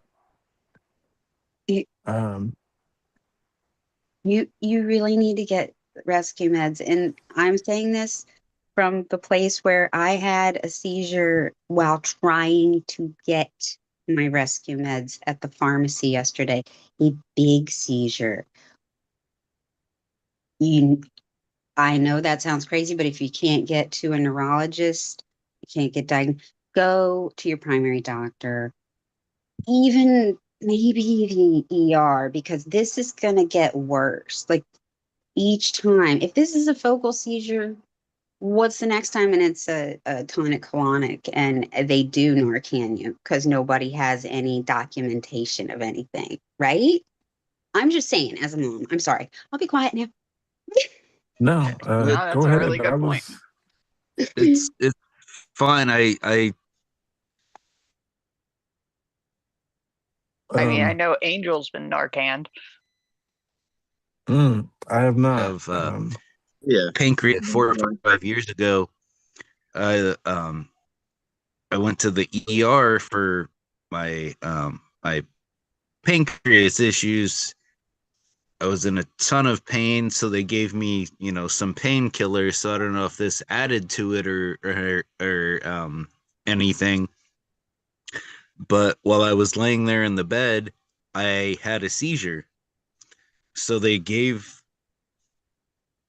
they gave me something. I don't know what it was. My mom, who was, happened to be there at the time, didn't know what it was, but she just said, "Oh, they gave you something through the IV."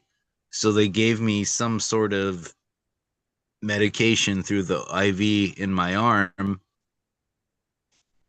and I don't know if it helped or not, but I stopped having the seizure after it. But yeah, I had both issues going on at the same time. It was really, really weird. But but Go so ahead, am I. Toaster. Sorry, just strange thought. Rescue meds that you might be able to get from your primary may include some type of anti-anxiety medications, and as much as it does not help me, Klonopin is an anxiety medication. Yep. And Big one. I do know it is used as a rescue med in lots of cases. It is used as a rescue bed, and it was given to me daily. And I wasn't having anxiety attacks or anything. It was just, it was that strong. Of my seizures were that strong. Like, they needed whatever they could to try to control it, and that was the only thing that could stop me during the 6 hours in a seizure. Status.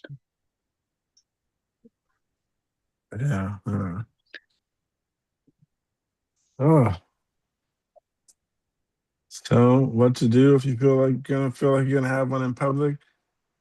You just get somewhere comfortable. I suggest maybe not in a big crowd, because a big crowd might make you more anxious and might make you have a seizure sooner.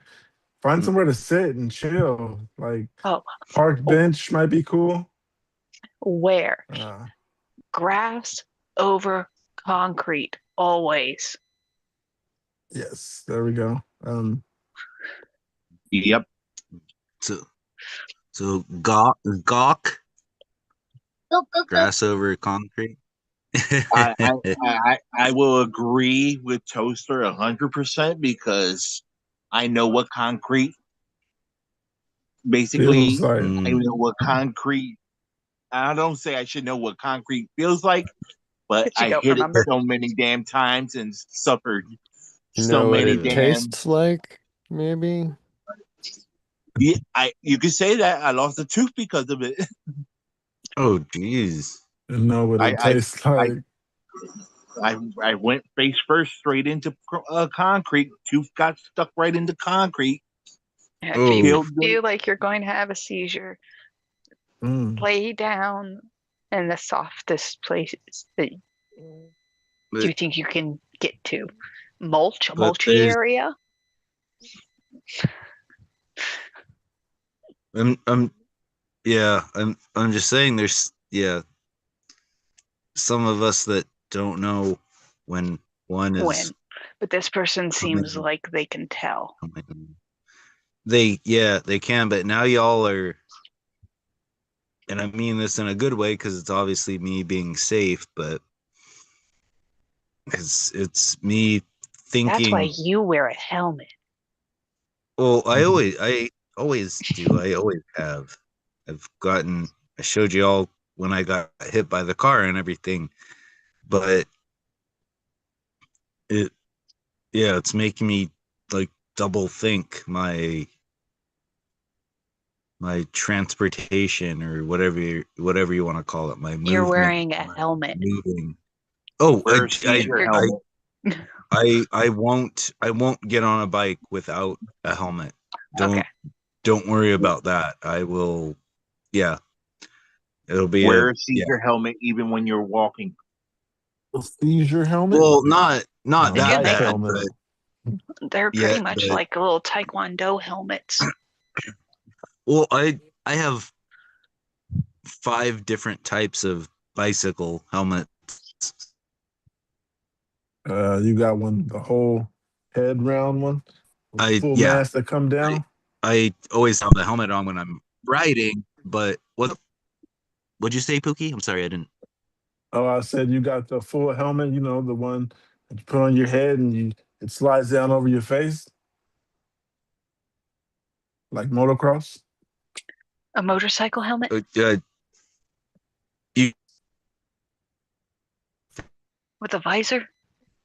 Yeah. I don't know if it was on my end or anything, but I do have a full yeah, I have the full race car helmet from when I used to ride or That's what I used was to trying to get at. drive, and I yeah, I don't wear that anymore, but Mhm. when I do ride my bike, it's a full head helmet, full safety, law, whatever type of helmet. You wear knee pads? What's up? Oh, knee pads? No, I don't do that. I don't. I'm just kidding. As many times as you I have fallen, you need to more than be my wearing knees, knee pads, but arm pads, everything. Oh man. I guess I should, but it's my head that I more care You'll be about, all and right. the head's more than protected. In this It's heat? yeah. I Mm. like I said, I have several No, that was helmets. I to got one Angel. for the winter, for the Arm summer, one pads. for yeah, each type of winter or each type of weather. That's what I meant. Sorry. I got something else here. It says no answers. Has anyone randomly gotten seizures and they couldn't figure out why? My mom randomly started getting them this year. We have no history of seizures. The doctors did not find any underlying cause of the seizures. So she's on three different seizure meds. Man. Oh man. Um, I know the reason for mine because I got TBI and I got the encephalomalacia on the right side of my head. So I keep going like this. Um, Yeah. it that's why I know how. Do you guys know why you have epilepsy? Anybody? Mm, Hmm. Angel, do you know why you have epilepsy? I can speculate. What do you speculate? There's What something are the very, very, very, very dark. And I'm not sure I want to speculate too much. Gotcha. Mark, do you know why you have epilepsy?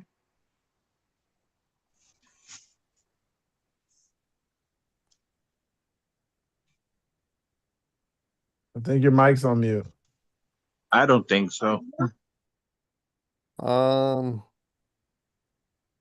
I don't I Oh, don't that know. one I have definitely. a bit of a hypothesis. It's impossible to test, but I wonder if those episodes of the cardiac issue that I had back early adolescence, like prepubescence and stuff, um, heart beating 300 beats per minute, not actually really circulating blood well, episodes lasting for minutes, several minutes. I wonder if that has left me with a hypoxic brain injury of a sort that has since sealed or healed.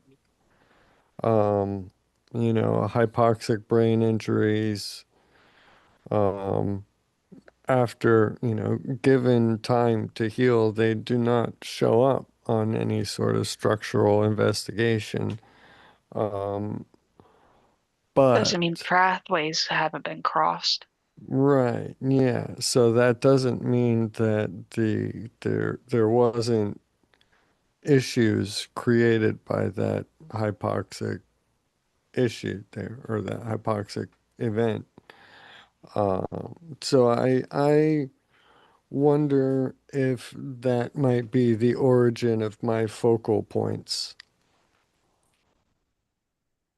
But, again, impossible to prove. I don't know anything for sure. But yeah, as far as the doctors know, as far as it matters, even really, it's just idiopathic. Okay. Yeah. It's only me that thinks that, thinks about that brain injury possibility. But Okay. it doesn't really matter though, honestly. The more I think about it, it's like, what would that change? I mean, just knowing, I suppose, but would that knowing necessarily do anything to improve? Probably not. Mm, there's nothing that could change what's happened, and there's nothing that would, Idiopathic. oh, Without knowledge, no cause. no known Without. cause. Yeah. Oh, sorry, I was breaking it. Is Oh that no, what I it? was just saying that just when you don't know the reason for your seizures or Okay, epilepsy, I knew that. Well, idiopathic not without epilepsy. cause. You know what? No, Uh, no known cause. It doesn't mean there isn't a cause. It's yes, not known. yes. Like Mine, getting I into know. a crash or something like that. That's Um, for me, they just know that I got in a car accident, and they know that there was soft brain tissue on the right side, so they know exactly why I have epilepsy. That's what Mm. I'm saying, James. Do you know exactly yeah. why you have epilepsy?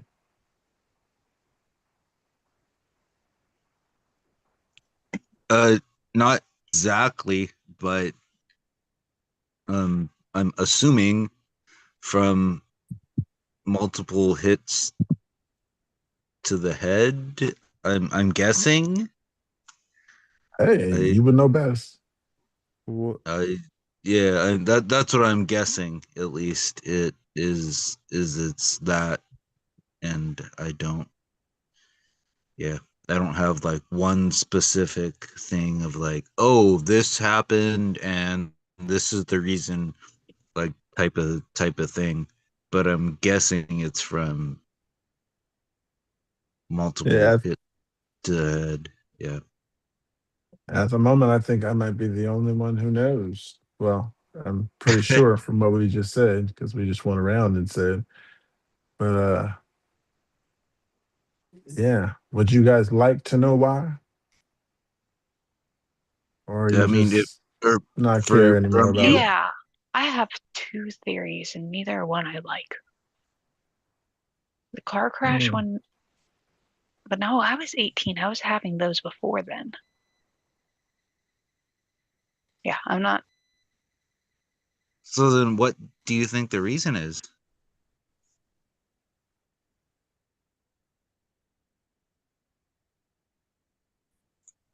I overdose.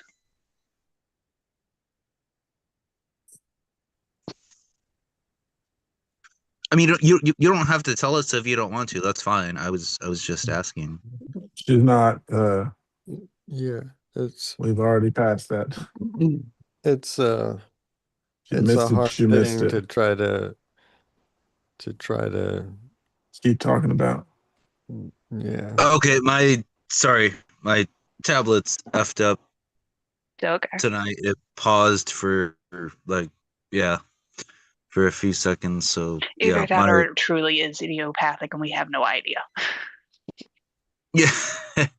No, I'm sorry. I don't know what the reason is, but now I feel like an ass. It paused for like TV. 5 or 10 seconds. Yay! I mean, hi, princess. Heart from toaster. Haha. Yay! I paused for a bit, and that's why I asked. I'm sorry if it's I won't. We all know I'm a jerk, so let's just forget about it. We'll pass. We'll keep going. We are live. And yeah, man. Let's say Hope you I'm in a guys find stable answers. place now. That always Much helps. better. Great. Love it. Mm-hmm. And that was decades ago. Good. I Well, got not, something here. you know what I mean. Advice needed around seizures and tattoos. Hi, I have started having my seizures this year.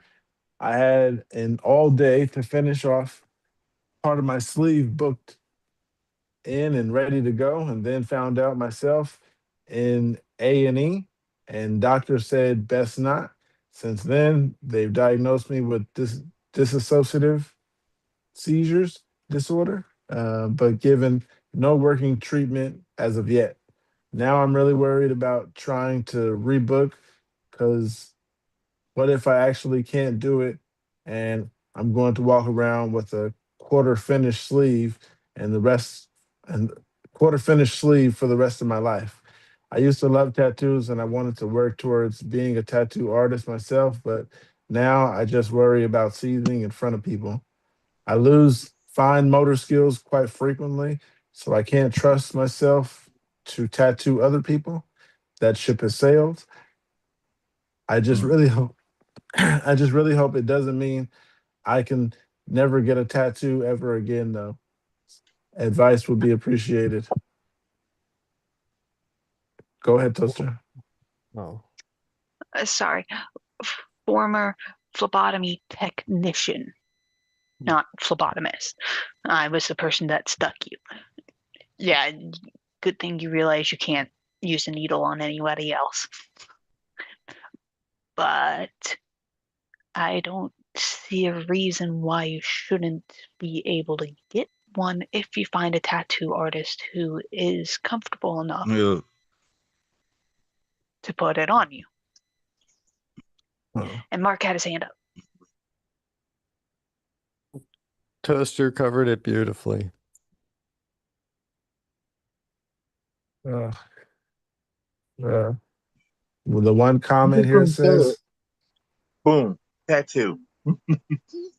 oh, I got one right here, but it was when my seizures weren't as good as they are now. So I assume I could get one because When I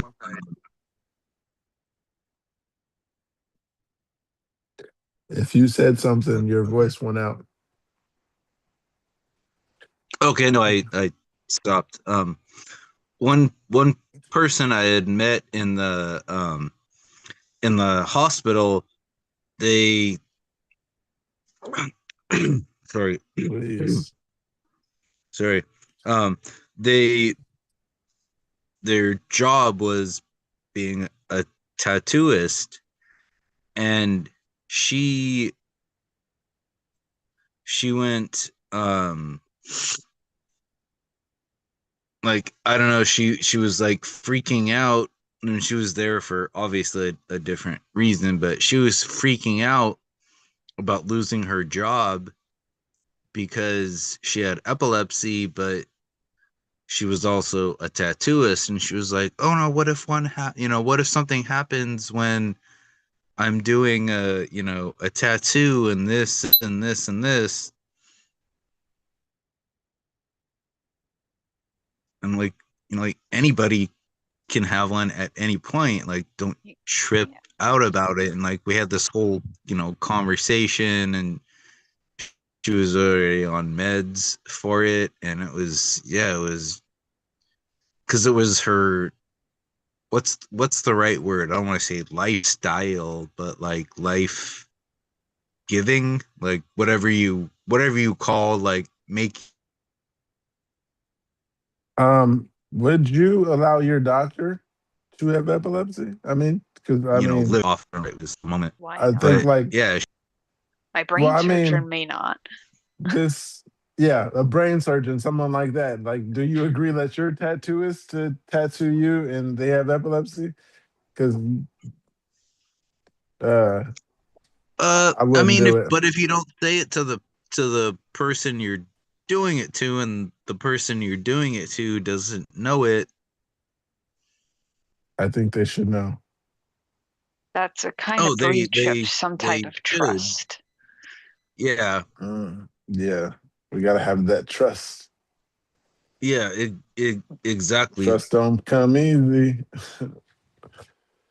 I mean, you even had to take the Person, I was Hippocratic like, Oath yeah, you should probably tell them or let them know or to do something or. do no, Mm. or at least say do no harm for the phlebotomy tech course that I took. But that's yeah, but I mean that's like a A doctor needle thing, not in. a. I mean, yeah, maybe that's the thing. And yes, I give my son um his shot, but that's Yeah, I feel like Yeah, but that's different, toaster. Like that's completely different. Like somebody, injecting medical stuff into you versus doing oh, they went yeah, over doing so. a tattoo. It's There was a it's class of what could happen if a needle broke off in a person's arm. An entire class with yeah, it mm, first. mm, mm, mm, mm. yeah. James said he doesn't mind the Oh, sorry, phlebotomist having I the don't. I hate epilepsy. needles. I don't want someone sticking me. Only way I'm 100% sure that I'm okay is to not allow it. Oh well, no, it's just a needle. It's not Yeah, going to hurt pretty much you. that. I don't I want someone to accidentally poke me, But and the that's why fear you of can't be a that. phlebotomist. Yeah, that's what Yeah, I'm saying. I literally, when they stick the IV in me, I don't even watch. Like my. I Okay, mean, I this is don't two mind different things. watching. It's two different things. One, being stuck by Turn the eyeglass, needle can't do a and being single the thing. person doing the sticking is two different Mm, things. Yeah, we're saying, would yeah, do you want to be the person? Not do you want to be the person sticking, but just the person that's sticking me. I would want them to not have epilepsy. I put it like that. Okay, yeah, I Uh, that I wouldn't agree. Unfortunately, want them to have it, but at the same time, I also don't think that they should be held back from that job because of it. All of us to, you know, get for all of us to get jobs. yeah, So I wouldn't and want it to be have your something that company holds one of us sued back. when you have a patient, Ye- when you have a seizure with a needle in your patient. No, your company will be sued. It is Yeah, but it's the I guess liability is that's the not like worth it. that's the overall company. Yeah, I understand, but I'm saying And you that won't be able to keep your job person because of that. exactly like that person, that one single person in general shouldn't be like held back from getting a job be just because of that. Just because we've all been obviously, in that, situation. uh, So I am a person who used to do the sticking. I disagree with you. If you're actively having seizures, this is kind of like driving. If you are actively having seizures, no, you could hurt someone, you could damage someone. okay. I guess I'm trying to um, be too nice then. No, just got to be real. For people's safety, the only way to be 100% sure that that doesn't happen is to not allow it. And trust me, I already Yeah, raged to not. myself to death over it, thinking I Mm, only have a seizure once every other week. I only do blah blah blah. I only have a seizure once every other month. It doesn't matter. The seizures are not under it could it control. You shouldn't do it. yeah, it could still happen at any time. And then if you do have it at that time and it damages someone else, then that would be like the most horrific thing. And I Like, am sorry, but now I have to go. I'm being texted to let the dogs out. oh, Love good. you Who let the all. dogs out? Me. Yeah, I was just gonna say that. Who Uh, let the dogs Peace. out? Toaster. Who let the so anybody out there watching, last time I'm gonna say it, press that great thumbs up button. yes, no, do they Mark, not have it? you got something, or you want to take it in for the night?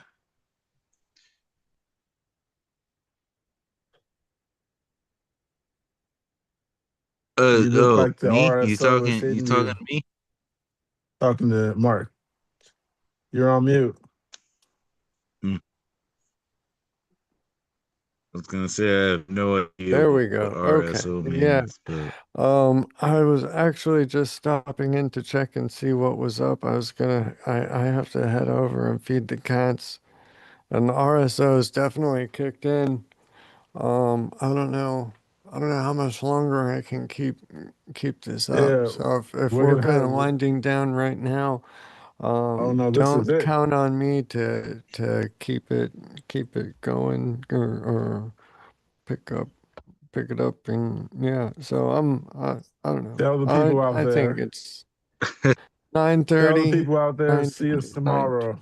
three. It's a good time to call it. Yeah, we Been a are. good day. For now, tell the people. See you guys tomorrow morning. Everybody, we will see you tomorrow morning. Or it's noon Eastern Standard yeah, Time, sounds good. 9 I got my a.m. Pacific Standard Time, and give or take a couple minutes because we're never exactly on time.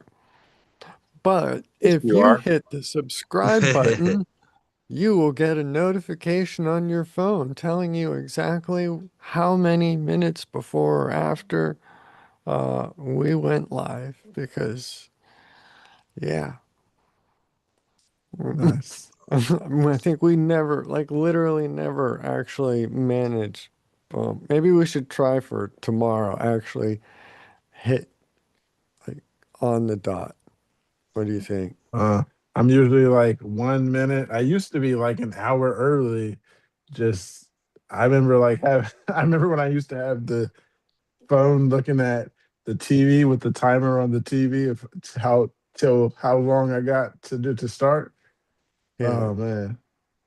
Yeah, Uh I've been keeping an alarm going early, like an hour early, get me over here, and then hop on like a half hour early, and still, few minutes late sometimes, few minutes early sometimes. That's not bad, but yeah, I don't I'm know. always But here within the first 2 minutes.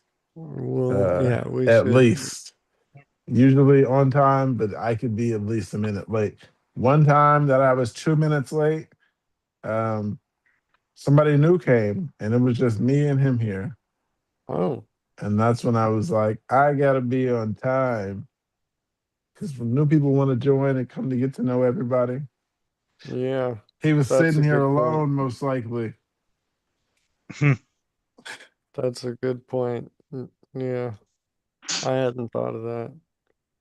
But that's your Yeah, responsibility, not mine. correct. You are Yeah. correct. Exactly. The other person's. Yeah. Thanks everybody out Yeah. there watching, and see you tomorrow morning at 9 a.m. 9 a.m. Pacific Daylight Time and Noon 12. Eastern. Yeah, there you go. Everybody have a good night. Yeah. I Good night. shall.